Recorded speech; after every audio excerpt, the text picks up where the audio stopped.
ਨਾਨਕ ਸਿੰਘ ਦਾ novel ਹੈ ਕਾਗਤਾਂ ਦੀ ਬੇੜੀ। ਪਹਿਲਾ ਅੰਗ।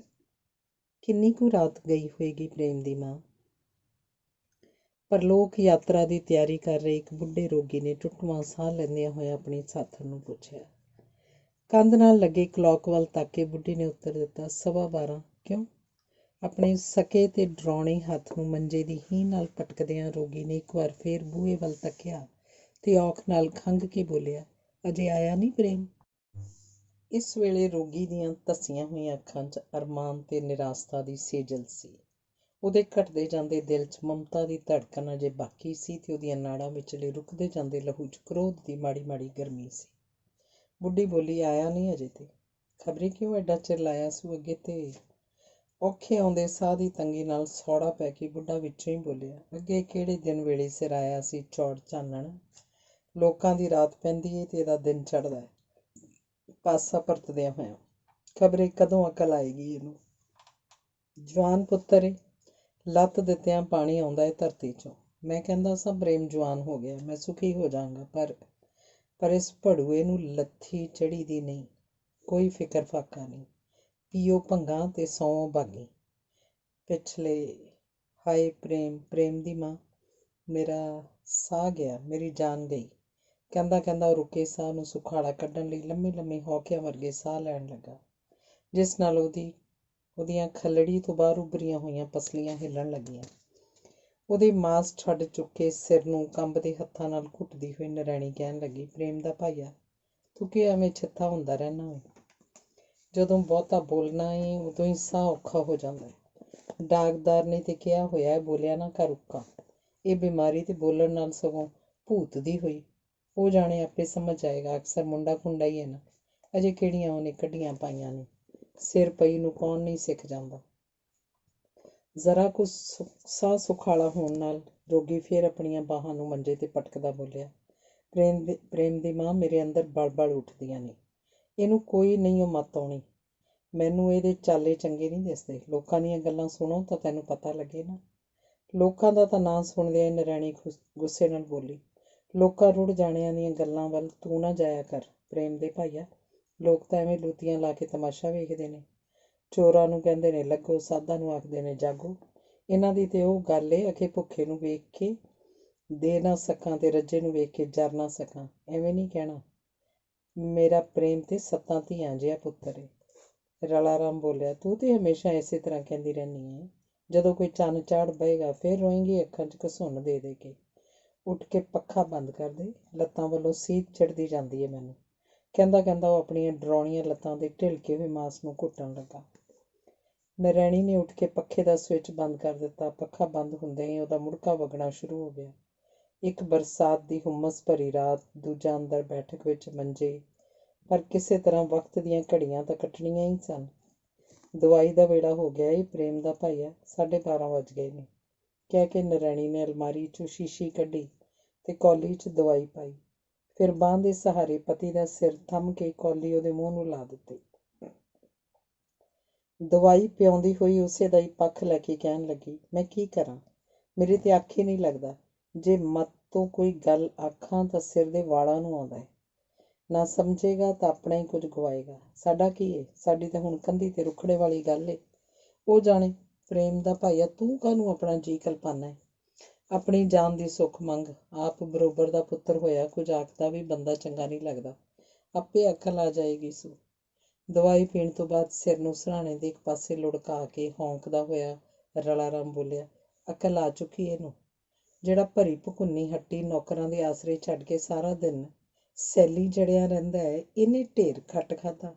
ਮੇਰੀ ਤਾਂ 60 ਵਰ੍ਹਿਆਂ ਦੀ ਉਮਰ ਹੋ ਗਈ ਏ, ਕਦੀ ਇਹੋ ਜਿਹੀਆਂ ਫੈਲਸੂਫੀਆਂ ਡਿੱਠੀਆਂ ਸੁਣੀਆਂ ਨਹੀਂ ਸਨ। ਖਬਰੇ ਅੱਜ ਕੱਲ੍ਹ ਦਾ ਤੇ ਸਮਾਂ ਗਰਕਣ ਤੇ ਆ ਗਿਆ। ਨਾ ਮਾਂ ਦਾ ਡਰ, ਨਾ ਪਿਓ ਦਾ ਲਿਹਾਜ਼। ਉੱਠੇ ਤੇ ਸਿਲਮੇ ਜਾ ਵੜੇ, ਉੱਠੇ ਤੇ ਸ਼ਰਾਬਖਾਨੇ ਜਾ ਵੜੇ। ਪ੍ਰੇਮ ਦੀ ਮਾਂ, 5 ਵਰ੍ਹਿਆਂ ਦੇ ਨੂੰ ਅਕਲ ਨਾ ਆਈ ਤੇ ਹੋਰ ਕਦੋਂ ਆਉਣੀ ਇਹਨੂੰ। ਨਰੈਣੀ ਆਪਣੇ ਇਕਲੌਤੇ ਪੁੱਤਰ ਦੀ ਨਿੰਦਿਆ ਨਹੀਂ ਸੀ ਸਹਾਰ ਸਕਦੀ, ਭਾਵੇਂ ਉਹ ਬਿਮਾਰ ਪਤੀ ਦਾ ਵਿਰੋਧ ਨਹੀਂ ਸੀ ਕਰਨਾ ਚਾਹੁੰਦੀ, ਪਰ ਪੁੱਤਰ ਦੇ ਵਿਰੁੱਧ ਗੱਲਾਂ ਸੁਣ ਕੇ ਉਹ ਰਹਿ ਨਾ ਸਕੀ। ਬੋਲੀ, ਖਬਰੇ ਦਵਾਨੀ ਰੋਜ਼ ਦੀ ਪੀਂਦਾ ਏ ਕਿ ਚੁਆਨੀ ਦੀ। ਸਰੀਰ ਜੋ ਨਾ ਤਗੜਾ ਰਹਿੰਦਾ ਹੋਇਆ ਵਿਚਾਰੇ ਦਾ ਕੀ ਕਰੇ ਫਿਰ। ਘਰ 'ਚ ਐਤਕੀ ਥੁੱਕੀ ਮੂੰਹੀਂ ਪਏ ਖਰਚ ਹੁੰਦੇ ਨੇ, ਉਹਨਾਂ ਦਾ ਤੇ ਕੋਈ ਨਾਂ ਨਹੀਂ। ਤੇ ਉਸ ਵਿਚਾਰੇ ਦੀ ਪੋਲੀ ਦੀ ਸ਼ਰਾਬ ਹਰ ਵੇਲੇ ਖੋਤੇ ਚੜੀ ਰਹਿੰਦੀ ਹੈ। ਨਰਮੀ ਨਾਲ ਬੁੱਢਾ ਕਹਿਣ ਲੱਗਾ। ਤੇ ਪ੍ਰੇਮ ਦੀ ਮਾਂ, ਦਵਾਈ ਤੌਰ ਤੇ ਪੀਣੀ ਮੈਂ ਕਦੋਂ ਰੋਕਣਾ ਵਾ ਉਹਨੂੰ, ਪਰ ਜਿਹੜੀਆਂ ਬੋਤਲਾਂ ਦੀਆਂ ਬੋਤਲਾਂ ਲੋਕਾਂ ਦੇ ਢਿੱਡੀਂ ਪਾ ਆਉਂਦਾ ਏ, ਤੇ ਮੈਂ ਤੇ ਕਹਿੰਦਿਆਂ ਉਹਨੂੰ ਖੰਘ ਨੇ ਆ ਦੱਬਿਆ। ਤੇ ਉਹ ਹੋਰ ਕੁਝ ਨਾ ਬੋਲ ਸਕਿਆ। ਇਸ ਵੇਲੇ ਬਾਹਰ ਬੂਟਾਂ ਦਾ ਖੜਾਕ ਹੋਇਆ ਤੇ ਨਰੈਣੀ ਬੋਲੀ, ਲੈ ਆ ਗਿਆ ਈ। ਅੰਗ ਦੂਸਰਾ। ਜਿਸ ਵੇਲੇ ਬੁੱਢਾ ਤੇ ਬੁੱਢੀ ਆਪਣੇ 3 ਮੰਜ਼ਲੇ ਮਕਾਨ ਦੀ ਬੈਠਕ 'ਚ ਉਪਰੋਕਤ ਗੱਲਾਂ ਕਰ ਰਹੇ ਸਨ, ਇਹ ਤੋਂ ਕੋਈ 4-5 ਘੰਟੇ ਪਹਿਲਾਂ ਅਸੀਂ ਇੱਕ ਤਰਗੜ ਨੂੰ ਅੰਮ੍ਰਿਤਸਰ ਦੇ ਇੱਕ ਪ੍ਰਸਿੱਧ ਹੋਟਲ 'ਚ ਬੈਠੇ ਵੇਖਦੇ ਹਾਂ। ਇਹਨਾਂ ਵਿੱਚੋਂ ਇੱਕ ਤਾਂ ਉਸੇ ਰਲਾਰਾਮ ਦਾ ਨਾਂ ਨਿਹਾਲ ਹੈ, ਪ੍ਰੇਮ ਚੰਦ, ਤੇ ਦੂਜੇ ਦੋਵੇਂ ਉਹਦੇ ਦੋਸਤ ਹਨ। ਦੋਸਤ ਅਸਲ 'ਚ ਉਹਦਾ ਇੱਕੋ ਹੀ ਗੋਪਾਲ ਸਿੰਘ ਹੈ। ਦੂਜਾ, ਜਿਹਦਾ ਨਾਂ ਮਿਰਜ਼ਾ ਕਰੀਮ ਬਖਸ਼ ਹੈ, ਉਹਦੇ ਦੋਸਤ ਗੋਪਾਲ ਸਿੰਘ ਦਾ ਦੋਸਤ ਹੈ, ਕਿਉਂਕਿ ਸ਼ਰਾਬ ਦੇ ਗਲਾਸ ਬੁੱਲ੍ਹਾਂ ਨਾਲ ਲਾਉਂਦਾ ਹੋਇਆ ਵੀ ਉਹ ਵਿੱਚ ਪ੍ਰੇਮ ਚੰਦ ਦੀ ਨਜ਼ਰ ਬਚਾ ਕੇ ਗੁਲਾਬ ਸਿੰਘ ਨਾਲ ਇਸ਼ਾਰੇ ਕਰੀ ਜਾਂਦਾ ਹੈ। ਇਸ ਗੁਪਤ ਇਸ਼ਾਰੇਬਾਜ਼ੀ ਦਾ ਕੀ ਮਤਲਬ ਹੈ? ਪ੍ਰੇਮ ਚੰਦ ਨੂੰ ਇਹਦੇ ਜਾਣਨ ਦੀ ਨਾ ਲੋੜ ਸੀ ਨਾ ਵੇਲ।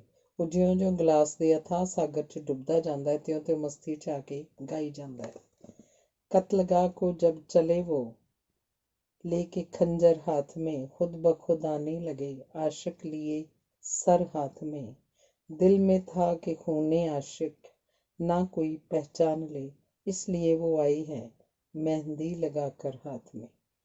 ਬਿਹਾਗ ਵਿੱਚ ਗਾਈਆਂ ਹੋਈਆਂ ਪ੍ਰੇਮ ਦੀਆਂ ਇਹ ਤੁਕਾਂ ਸੁਣ ਕੇ ਮਾਲੂਮ ਹੁੰਦਾ ਸੀ ਕਿ ਸੁਰ ਤਾਲ ਦੀ ਉਹਨੂੰ ਚੰਗੀ ਸੂਝ ਹੈ। ਜਿਉਂ-ਜਿਉਂ ਉਹਦਾ ਦੋਸਤ ਗੋਪਾਲ ਸਿੰਘ ਸਿਰ ਹਿਲਾ ਕੇ ਉਹਦੇ ਗਾਣੇ ਦੀ ਦਾਦ ਦੇਈ ਜਾਂਦਾ, ਤੇ ਪ੍ਰੇਮ ਦੀ ਆਵਾਜ਼ ਹੋਰ ਵੀ ਸੁਰੀਲੀ ਤੇ ਤੇਜ਼ ਹੋਈ ਜਾਂਦੀ। ਅਖੀਰ ਜਦ ਉਹਦਾ ਗਾਣਾ ਤੇ ਗੋਪਾਲ ਸਿੰਘ ਦੀ ਬੋਤਲ ਦੋਵੇਂ ਚੀਜ਼ਾਂ ਇਕੱਠੀਆਂ ਖਤਮ ਹੋ ਗਈਆਂ ਤਾਂ ਕਰੀਮ ਹੋਰੀ ਬੋਲੇ, ਯਾਰ ਗੋਪਾਲ, ਅੱਜ ਸੁਣਿਆ ਫਿਲਮ ਇੱਕ ਵਧੀਆ ਲੱਗੀ ਏ, ਬਾਹਰਲੇ ਮੰਡੂਏ। ਪ੍ਰੇਮ ਵੱਲ ਤੱਕ ਕੇ ਗੋਪਾਲ ਸਿੰਘ ਕਰੀਮ ਨੂੰ ਆਖਣ ਲੱਗਾ ਵੀ ਮੇਰੇ ਭਰਾ ਕੋਲੋਂ ਪੁੱਛ ਲੈ, ਜੇ ਇਹਦੀ ਸਲਾਹ ਹੋਵੇ ਤਾਂ ਚਲੇ ਚੱਲਦੇ ਹਾਂ, ਸਾਡਾ ਕੀ ਹੈ। ਨਸ਼ੇ ਦੀ ਹਵਾ 'ਚ ਹੁਲਾਰੇ ਖਾਂਦਾ ਹੋਇਆ ਪ੍ਰੇਮ ਬੋਲਿਆ, ਤੁਸੀਂ ਜਾਣਾ ਹੈ ਤੇ ਚਲੇ ਜਾਓ, ਮੈਂ ਤੇ ਚੱਲਿਆ ਵਾ ਘਰ। ਘਰ ਦਾ ਨਾਂ ਸੁਣਦਿਆਂ ਹੀ ਗੋਪਾਲ ਸਿੰਘ ਨੂੰ ਕੋਈ ਗੱਲ ਯਾਦ ਆ ਗਈ। ਸਿਨੇਮੇ ਦਾ ਮਾਮਲਾ ਵਿੱਚੇ ਛੱਡ ਕੇ ਉਹ ਪ੍ਰੇਮ ਨੂੰ ਪੁੱਛਣ ਲੱਗਾ, ਸੱਚ ਯਾਰ, ਮੈਨੂੰ ਚੇਤਾ ਹੀ ਭੁੱਲ ਗਿਆ ਪੁੱਛਣ ਦਾ, ਕੀ ਹਾਲ ਹੀ ਭਾਈਏ ਦਾ? ਉਦਣ ਕਹਿੰਦਾ ਸੀ ਫਿਰ ਸਰੀਰ ਢਿੱਲਾ ਹੋ ਗਿਆ ਸੂ।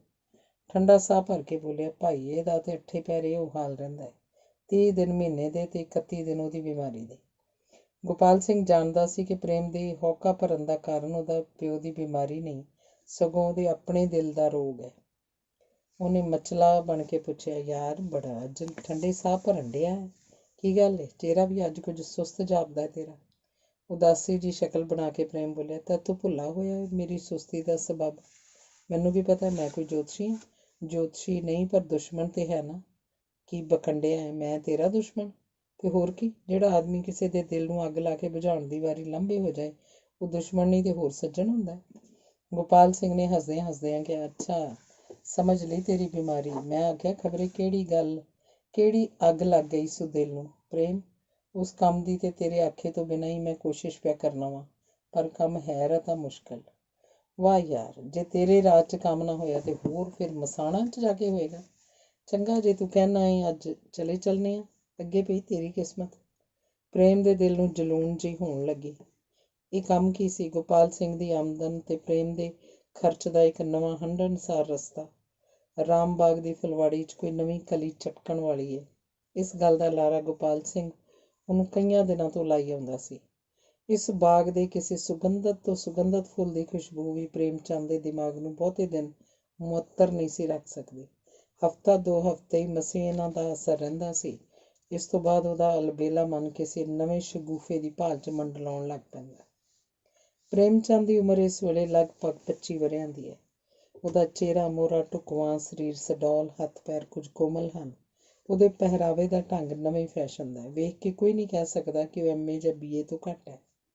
ਤੁਰਨ ਲੱਗਿਆ ਉਹਦਾ ਬਹੁਤਾ ਖਿਆਲ ਆਪਣੀ ਪੈਂਟ ਵੱਲ ਰਹਿੰਦਾ ਹੈ ਕਿ ਉਸ 'ਚ ਕਿਤੇ ਕੋਈ ਬੇਸੁਰਾ ਵੱਟ ਤਾਂ ਨਹੀਂ ਪੈ ਗਿਆ। ਜਿਸ ਤਰ੍ਹਾਂ ਕੋਈ ਆਪੇ ਬਣੇ ਡਾਕਟਰ ਦੂਰੇ ਸਟੈਥੋਸਕੋਪਾਂ ਤੇ ਧੀਰੇ ਥਰਮਾਮੀਟਰਾਂ ਨਾਲ ਕੋਟ ਦੀਆਂ ਜੇਬਾਂ ਨੂੰ ਸ਼ਿੰਗਾਰੀ ਰੱਖਦੇ ਹਨ, ਇਹੋ ਹਾਲ ਪ੍ਰੇਮ ਦੇ ਫਾਊਂਟੇਨ ਪੈਨਾਂ ਤੇ ਘੜੀਆਂ ਦਾ ਹੈ। ਕੁਝ ਮਾਪਿਆਂ ਦੇ ਲਾਡ ਪਿਆਰ ਤੇ ਕੁਝ ਖੁੱਲ੍ਹੇ ਪੈਸੇ ਨੇ ਉਹਦਾ ਸੁਭਾਅ ਹਰੀ ਚੁੱਗ ਜਿਹਾ ਬਣਾ ਦਿੱਤਾ। ਉਹਨੂੰ ਕੋਈ ਚੀਜ਼ ਬਹੁਤੇ ਦਿਨ ਖੁਸ਼ ਨਹੀਂ ਰੱਖ ਸਕਦੀ। ਦਿਲ ਉਹਦਾ ਨਵੀਂ ਨਵੀਂ ਬਹਾਰ ਵੇਖਣ ਦਾ ਆਦੀ ਹੈ। ਇਹ ਤੋਂ ਛੁੱਟ ਉਹਦਾ ਸੁਭਾਅ ਕੁਝ ਲਾਈ ਲੱਗ ਜਿਹਾ ਵੀ ਹੈ। ਹਰ ਇੱਕ ਦੀ ਗੱਲ ਉੱਤੇ ਝਟਪਟ ਪਤੀਸ ਪੈਂਦਾ ਹੈ। ਪਿਓ ਦੇ ਮਗਰ ਪੈ ਕੇ ਉਹਨੇ ਪਹਿਲਾਂ ਬੰਦੂਕ ਦਾ ਲਾਇਸੈਂਸ ਲਿਆ ਸੀ। ਫਿਰ ਕਿਸੇ ਯਾਰ ਦੋਸਤ ਨੇ ਕਿਹਾ ਕਿ ਢਾਂਗਾ ਜਿਹਾ ਕੀ ਹੈ, ਮੋਢੇ 'ਤੇ ਧਰੀ ਫਿਰਨਾ, ਜੇ ਰੱਖਣਾ ਹੀ ਹੋਵੇ ਤਾਂ ਬੰਦਾ ਰਿਵਾਲਵਰ ਰੱਖੇ, ਜਿਹੜਾ ਅੱਜ ਕੱਲ੍ਹ ਦੇ ਅਮੀਰਾਂ ਦਾ ਫੈਸ਼ਨ ਹੈ। ਬਸ ਇੱਕਦਮ ਬੰਦੂਕ ਵੱਲੋਂ ਉਹਦਾ ਦਿਲ ਹੁਸੜ ਗਿਆ ਤੇ ਰਿਵਾਲਵਰ ਲੈਣ ਨੂੰ ਕਰ ਪਿਆ। ਪਿਓ ਨੂੰ ਪੁੱਤਰ ਦੀ ਇਹ ਫਰਮਾਇਸ਼ ਪੂਰੀ ਕਰਨ ਲਈ ਬੜੀ ਤਕਲੀਫ ਝੱਲਣੀ ਪਈ ਸੀ। ਵੱਡੇ ਵੱਡੇ ਰਾਏ ਬਹਾਦਰਾਂ ਤੇ ਮੈਂਬਰਾਂ ਦੀਆਂ ਸਿਫਾਰਸ਼ਾਂ ਪਾਉਣ ਨਾਲ ਵੀ ਜਦ ਕੰਮ ਨਾ ਬਣਿਆ ਤਾਂ ਲਾਲਾ ਰਲਾ ਰਾਮ ਨੇ ਆਪਣੇ ਇੱਕ ਦੂਰੋਂ ਪਾਰੋਂ ਲੱਗਦੇ ਭਰਾ ਦੀ ਮਦਦ ਨਾਲ, ਜਿਹੜਾ ਕਿਸੇ ਸਰਕਾਰੀ ਮਹਿਕਮੇ ਵਿੱਚ ਚੰਗੇ ਅਹੁਦੇ 'ਤੇ ਸੀ, ਅਫਸਰਾਂ ਨਾਲ ਬੜਾ ਮੇਲ ਜੋਲ ਰੱਖਦਾ ਸੀ, ਲਾਇਸੈਂਸ ਲੈਣ 'ਚ ਸਫਲਤਾ ਪ੍ਰਾਪਤ ਕੀਤੀ। ਪ੍ਰੇਮ ਚੰਦ ਨੇ ਕਦੇ ਕਮਾਈ ਕਰਕੇ ਨਹੀਂ ਵੇਖੀ। ਇਹੋ ਕਾਰਨ ਹੈ ਕਿ ਉਹ ਰੁਪਏ ਨੂੰ ਹਮੇਸ਼ਾ ਕੌਡਾਂ ਸਮਝ ਕੇ ਵਰਤਦਾ। ਉਹਦੇ ਭਾਣੇ ਰੁਪਇਆਂ ਦਾ ਮੀਂਹ ਪੈਂਦਾ। ਗੋਪਾਲ ਸਿੰਘ ਉਹਦੇ ਭੌਰੇ ਵਾਲੀ ਤਬੀਅਤ ਜਾਣਦਾ ਸੀ। ਘੜੀ ਮੁੜੀ ਨਵੀਂ ਮਸ਼ੂਕਾ ਲੱਭਣ ਨਾਲੋਂ ਉਹ ਇੱਕੋ ਵਾਰੀ ਕੋਈ ਐਸੀ ਜਾਦੂਗਰਨੀ ਲੱਭਣੀ ਚਾਹੁੰਦਾ ਸੀ ਜਿਹੜੀ ਪ੍ਰੇਮ ਚੰਦ ਨੂੰ ਆਪਣੇ ਮਾਇਆ ਜਾਲ 'ਚ ਫਸਾ ਕੇ ਮੁੜ ਨਿਕਲ ਹੀ ਨਾ ਦੇਵੇ ਤੇ ਜਿਹਦਾ ਫਲ ਰੂਪ ਗੋਪਾਲ ਸਿੰਘ ਦੀ ਕਮਿਸ਼ਨ ਪੈਨਸ਼ਨ ਦੇ ਰੂਪ 'ਚ ਵਟ ਜਾਏ। ਅਖੀਰ ਲੱਭਦਿਆਂ ਲੱਭਦਿਆਂ ਉਹਨੇ ਭਾਲ ਕੱਢ ਹੀ ਲਈ ਕਿ ਪੂਰੇ ਦਰਜੇ ਦੀ ਚਲਾਕ, ਛੋਰ, ਛਿੰਨੀ ਤੇ ਹਰਨਾਖੀ, ਜਿਹੜੀ ਹੁਣੇ ਜੇ ਅੰਮ੍ਰਿਤਸਰ ਵਿੱਚ ਆਈ ਸੀ ਤੇ ਆਉਂਦਿਆਂ ਹੀ ਇਹਦੀ ਚਰਚਾ ਅਲਬੇਲੇ ਗੱਭਰੂਆਂ 'ਚ ਛਿੜ ਪਈ ਸੀ। ਪਰ ਉਹ ਝਟਪਟ ਪ੍ਰੇਮ ਨੂੰ ਉਹਦੇ ਹਵਾਲੇ ਨਹੀਂ ਸੀ ਕਰਨਾ ਚਾਹੁੰਦਾ। ਜ਼ਰਾ ਹੋਰ ਤਰਸਾ ਕੇ, ਜ਼ਰਾ ਹੋਰ ਹੜੱਪਾ ਕੇ ਉਹਦਾ ਦੀਦਾਰ ਕਰਾਉਣਾ ਚਾਹੁੰਦਾ ਸੀ। ਪ੍ਰੇਮ ਨੂੰ ਉਹਨੇ ਮਨ ਮਰਜ਼ੀ ਅਨੁਸਾਰ ਤੜਪਾ ਲਿਆ ਸੀ। ਹੁਣ ਜਦ ਉਹਦੀ ਬੇਤਾਬੀ ਹੱਦੋਂ ਵੱਧ ਹੀ ਵੇਖੀ ਤਾਂ ਉਹਦੀ ਬਦਕਿਸਮਤੀ ਦਾ ਦਰਵਾਜ਼ਾ ਖੋਲ੍ਹ ਹੀ ਦੇਣਾ ਚਾਹਿਆ। ਇਹਨਾਂ ਸਾਰੀਆਂ ਗੱਲਾਂ ਨੂੰ ਸੋਚ ਕੇ ਗੁਰਪਾਲ ਸਿੰਘ ਕਹਿਣ ਲੱਗਾ, ਪਰ ਇੱਕ ਗੱਲ ਦਾ ਖਿਆਲ ਰੱਖੀ ਪ੍ਰੇਮ, ਕਿਤੇ ਇਹ ਨਾ ਸਮਝ ਬੈਠੀ ਕਿ ਜਮਨਾ ਬਾਜ਼ਾਰੀ ਔਰਤ ਏ। ਬੜੇ ਖਾਨਦਾਨੀ ਘਰ ਦੀ ਉਹ, ਖਬਰੇ ਕਿਹੜੀਆਂ ਮੁਸੀਬਤਾਂ ਦਾ ਸ਼ਿਕਾਰ ਹੋ ਕੇ ਵਿਚਾਰੀ ਆ ਫਸੀ ਇਸ ਕੰਮ 'ਚ। ਇਹੋ ਜਿਹੀਆਂ ਆਲੜਾਂ ਛੇਤੀ ਫਸ ਜਾਂਦੀਆਂ ਨੇ ਤੇਰੇ ਵਰਗੇ ਸੋਹਣੇ ਸੁਨੱਖੇ ਜਵਾਨਾਂ ਦੇ ਫੰਦੇ 'ਚ। ਇਸ ਵਾਸਤੇ ਉਹ ਨਾ ਹੋਵੇ ਕਿ ਵਿਚਾਰੀ ਦਾ ਦਿਲ ਲੈ ਕੇ ਮਗਰੋਂ ਪਿੱਠ ਵਿਖਾ ਜਾਏ। ਤੇ ਨਾਲੇ ਹੈ ਵੀ ਉਹ ਬੜੀ ਮਾਲਦਾਰ ਸਾਮੀ, ਕੋਈ 50-60 ਹਜ਼ਾਰ ਦਾ ਗਹਿਣਾ ਏ ਉਹਦੇ ਦੁਆਲੇ। ਨਗਦੀ ਦਾ ਤੇ ਸੁਣਿਆ ਅੰਤ ਹੀ ਕੋਈ ਨਹੀਂ ਸੂ। ਅੰਤ ਕਿਤੇ ਉਹ ਨਾ ਹੋਵੇ ਜੋ ਵਿਚਾਰੀ ਨੂੰ ਪ੍ਰੇਮ ਦੇ ਜਾਲ 'ਚ ਫਸਾ ਕੇ ਲੁੱਟਣਾ ਹੀ ਸ਼ੁਰੂ ਕਰ ਦੇਵੇ। ਮੈਂ ਇੰਨਾ ਸੋਹਣਾ ਜਿਸ ਉੱਤੇ ਤੀਵੀਆਂ ਝਟਪਟ ਦਿਲ ਡੋਲ ਦਿੰਦੀਆਂ ਨੇ। ਗੋਪਾਲ ਸਿੰਘ ਦੀਆਂ ਗੱਲਾਂ ਦਾ ਇਹ ਮਤਲਬ ਜਾਣ ਕੇ ਪ੍ਰੇਮ ਦੀ ਛਾਤੀ 1.5 ਹੱਥ ਫੁੱਲ ਗਈ। ਉਹ ਹੰਕਾਰ ਦੀ ਸ਼ੋਖੀ ਨੂੰ ਆਪਣੀਆਂ ਗੱਲਾਂ ਤੇ ਬੁੱਲਾਂ ਤੋਂ ਲੁਕਾਉਣ ਦਾ ਯਤਨ ਕਰਦਾ ਬੋਲਿਆ, ਗੋਪਾਲ ਸਿਆਂ, ਤੂੰ ਮੈਨੂੰ ਐਡਾ ਪੱਥਰ ਦਿਲ ਸਮਝਣਾ ਹੈ? ਚੰਗਾ ਚੱਲ ਫਿਰ, ਅੱਜ ਤੈਨੂੰ ਲੈ ਹੀ ਚੱਲਣਾ ਵਾ। ਪਰ ਇੱਕ ਗੱਲ ਤੈਨੂੰ ਹੋਰ ਸਮਝਾ ਛੱਡਾਂ, ਇਹੋ ਜਿਹੀਆਂ ਨਵੀਆਂ ਬੁਲਬੁਲਾਂ ਨੂੰ ਫਸਾਉਣ ਲਈ ਕੜਿੱਕੀ ਜ਼ਰਾ ਸਿਆਣਪ ਨਾਲ ਲਾਈ ਦੀ ਹੈ। ਉਹ ਕਿਸ ਤਰ੍ਹਾਂ ਮੈਨੂੰ ਸਮਝਾ ਦੇ ਨਾ ਸਾਰੀਆਂ ਗੱਲਾਂ। ਬਸ ਇਹੋ ਕਿ ਜਿਉਂ ਵੇਖੇ ਤੇਰੇ ਦਾਮਨ 'ਚ ਫਸ ਗਈ ਏ, ਝੱਟ ਹੱਥਾਂ 'ਚ ਕਰਨ ਦੀ ਕਰੇ। ਹੱਥਾਂ 'ਚ ਕਿਸ ਤਰ੍ਹਾਂ? ਤੂੰ ਵੀ ਪ੍ਰੇਮ, ਗੁੱਸਾ ਕਰੇਂਗਾ ਮੇਰੀ ਗੱਲ ਦਾ, ਹੈ ਨਿਰਾ ਬੁੱਧੂ ਹੀ। ਇੰਨਾ ਵੀ ਨਹੀਂ ਜਾਣਦਾ ਕਿ ਇਹੋ ਜਿਹੀਆਂ ਮਾਲਦਾਰ ਹੁਰਾਂ ਉੱਤੇ ਸਾਰੇ ਸ਼ਹਿਰ ਦੇ ਬਦਮਾਸ਼ਾਂ ਦੀ ਅੱਖ ਹੁੰਦੀ ਹੈ। ਬਸ ਜਦੋਂ ਸਮਝੇ ਕਿ ਤੇਰੇ ਨਾਲ ਉਹਦਾ ਪਿਆਰ ਹੋ ਗਿਆ ਹੈ, ਝਟਪਟ ਕੁਝ ਦਿਨਾਂ ਲਈ ਉਹਨੂੰ ਕਿਤੇ ਲਾਂਭੇ ਲੈ ਜਾਏ। ਲਾਂਭੇ ਕਿੱਥੇ? ਘਰ ਤੇ ਮੈਂ ਉਹਨੂੰ ਲਿਜਾ ਨਹੀਂ ਸਕਦਾ। ਭਾਈਏ ਦਾ ਡਰ ਏ, ਮਾਂ ਵਿਚਾਰੀ ਤੇ ਮੈਨੂੰ ਕੁਝ ਨਹੀਂ ਕਹਿੰਦੀ, ਭਾਵੇਂ ਕੀ ਪਿਆ ਕਰਾਂ। ਸ਼ੁਦਾਈ ਕਿਸੇ ਥਾਂ ਦਾ ਘਰ ਲੈ ਜਾਣ ਨੂੰ ਤੈਨੂੰ ਕੌਣ ਕਹਿੰਦਾ? ਤੇ ਹੋਰ ਕੋਈ ਥਾਂ ਨਹੀਂ ਰਹੀ? ਤੇਰਾ ਮਤਲਬ ਇਹ ਕਿਤੇ ਹੋਰ ਤੇ ਮਕਾਨ ਲੈ ਦਿਆਂ? ਉਹ ਨਹੀਂ, ਸ਼ਹਿਰ ਵਿੱਚ ਤੂੰ ਭਾਵੇਂ ਉਹਨੂੰ ਕਿਤੇ ਲੁਕਾ ਕੇ ਰੱਖੇਂਗਾ, ਬਗਾਨੇ ਪੁੱਤਰਾਂ ਨੇ ਪਿੱਛਾ ਨਹੀਂ ਛੱਡਣਾ। ਤੇ ਹੋਰ ਕਿਤੇ? ਉਹ ਕਿਤੇ ਸੈਲ ਸਪਾਟੇ ਲਈ ਲੈ ਜਾਈਂ, ਬਾਹਰ ਕਿਤੇ। ਹਾਂ, ਕਿਸੇ ਪਹਾੜ 'ਤੇ ਸਹੀ, ਕਸ਼ਮੀਰ, ਸ਼ਿਮਲਾ, ਧਰਮਸ਼ਾਲਾ, ਥੋੜ੍ਹੀਆਂ ਥਾਵਾਂ ਨੇ। ਮੀਆਂ ਕਰੀਮ ਲਈ ਮੂੰਹ 'ਚ ਜ਼ਬਾਨ ਬੰਦ ਕਰਕੇ ਬੈਠਣਾ ਇੱਕਦਮ ਮੁਸ਼ਕਿਲ ਸੀ। ਉਹ ਥੋੜ੍ਹਾ ਚਿਰ ਤਾਂ ਆਪਣੇ ਆਪ ਨੂੰ ਜ਼ਬਤ ਕਰਕੇ ਬੈਠਾ ਸਭ ਕੁਝ ਸੁਣਦਾ ਰਿਹਾ, ਪਰ ਜਦ ਇਸ ਸਾਰੀ ਗੱਲ ਕੱਦ 'ਚ ਉਹਨੂੰ ਬੋਲਣ ਦਾ ਮੌਕਾ ਹੀ ਨਾ ਦਿੱਤਾ ਗਿਆ ਤਾਂ ਉਹਦੇ ਸਬਰ ਦਾ ਕੜ ਟੁੱਟ ਹੀ ਗਿਆ। ਗੋਪਾਲ ਸਿੰਘ ਦੀ ਗੱਲ ਦੇ ਉੱਤਰ 'ਚੋਂ ਬੋਲਿਆ, ਮੇਰੇ ਖਿਆਲ 'ਚ ਧਰਮਸ਼ਾਲਾ ਵਰਗਾ ਪਹਾੜ ਕੋਈ ਵੀ ਨਹੀਂ। ਨਾਲੇ ਨੇੜੇ, ਨਾਲੇ ਸਸਤਾ, ਨਾਲੇ ਬਾਰਿਸ਼ ਤਾਂ ਉੱਥੋਂ ਜਿੰਨੀ ਕਿਤੇ ਹੁੰਦੀ ਹੀ ਨਹੀਂ। 3-4 ਸਾਲਾਂ ਦਾ ਜ਼ਿਕਰ ਏ, ਮੈਂ ਵੀ ਇੱਕ ਵਾਰੀ ਗਿਆ ਸਾਂ। ਉਹ ਗੋਪਾਲ ਸਿੰਘ ਨੂੰ ਜਾਣਦਾ ਹੀ ਹੋਏਗਾ, ਸਰਦਾਰ ਜੈਮਲ ਸਿੰਘ ਥਾਣੇਦਾਰ ਦਾ ਪੁੱਤਰ ਨਿਰਮਲ। ਉਹ ਮੇਰਾ ਨਿੱਕੇ ਹੁੰਦਿਆਂ ਦਾ ਯਾਰ ਏ ਨਾ, ਅਸੀਂ ਇਕੱਠੀ ਪੜ੍ਹਦੇ ਰਹੇ ਹਾਂ ਕਈ ਸਾਲ। ਮੇਰੀ ਆਦਤ ਏ, ਜਿਸ ਨਾਲ ਇੱਕ ਵਾਰੀ ਮੁਹੱਬਤ ਪਿਆਰ ਹੋ ਜਾਏ ਫਿਰ ਥੋੜ੍ਹੇ ਕਿਤੇ ਪਿੱਛੇ ਨਹੀਂ ਹਟਦਾ ਹੁੰਦਾ। ਉਹ ਮੇਰੇ ਨਾਲ ਸੀ, ਅੱਲਾ ਦੀ ਕਸਮ, ਐਸਾ ਮਜ਼ਾ ਆਇਆ ਸੈਲ ਦਾ ਕਿ ਪੁੱਛ ਹੀ ਨਾ ਕੁਝ। ਮੇਰਾ ਤੇ ਉੱਥੋਂ ਦਾ ਬੱਚਾ ਵਾਕਫ ਏ। ਗੋਪਾਲ ਸਿੰਘ ਜਾਣਦਾ ਸੀ ਕਿ ਹਿਰਸੀ ਦੀ ਕਾਮਨਾ ਵਾਂਗ ਮੀਆਂ ਕਰੀਮ ਦੀ ਇਸ ਕਥਾ ਦਾ ਕਦੇ ਵੀ ਅੰਤ ਨਹੀਂ ਹੋਣਾ। ਉਹਨੇ ਉਸੇ ਦੀ ਹਾਂ 'ਚ ਹਾਂ ਮਿਲਾ ਕੇ ਕਿਹਾ, ਆਹੋ, ਧਰਮਸ਼ਾਲਾ ਵੀ ਬੜੀ ਚੰਗੀ ਥਾਂ। ਮੀਆਂ ਕਰੀਮ ਅੱਧ ਖੜੋ ਮਰਦਾ ਹੈ। ਉਹਦੇ ਸਰੀਰ ਦਾ ਰੰਗ ਰੋਗਨ ਕਰਨ ਲਈ ਮਾਲੂਮ ਹੁੰਦਾ ਬਾਬੇ ਆਦਮ ਨੂੰ ਲੁੱਕ ਦੀ ਵਧੇਰੇ ਲੋੜ ਪਈ ਹੋਏਗੀ। ਜੇ ਉਸ ਦੀ ਮੁਲਾਣੇ ਫੈਸ਼ਨ ਦੀ ਕੱਟੀ ਹੋਈ ਦਾੜੀ 'ਚ ਕੋਈ ਧੌਲਾ ਨਾ ਹੁੰਦਾ ਤਾਂ ਚਿਹਰੇ ਤੇ ਦਾੜੀ ਦਾ ਰੰਗ ਇੰਨਾ ਆਪੋ 'ਚ ਰਲ ਮਿਲ ਜਾਣਾ ਸੀ ਕਿ ਨਿਰਣਾ ਕਰਨਾ ਔਖਾ ਹੋ ਜਾਂਦਾ ਜੋ ਉਹਦੇ ਦੇ ਮੂੰਹ ਤੇ ਦਾੜੀ ਹੈ ਵੀ ਜਾਂ ਨਹੀਂ। ਉਹਦੇ ਕਾਲੇ ਚਿਹਰੇ ਉੱਤੇ ਪਾਨ ਨਾਲ ਸੂਹੇ ਕੀਤੇ ਬੁੱਲ ਵੇਖ ਕੇ ਤਾਂ ਹਨੇਰੀ ਰਾਤ 'ਚ ਮਸਾਣ ਬਲਣ ਦਾ ਨਜ਼ਾਰਾ ਚੇਤੇ ਆ ਜਾਂਦਾ।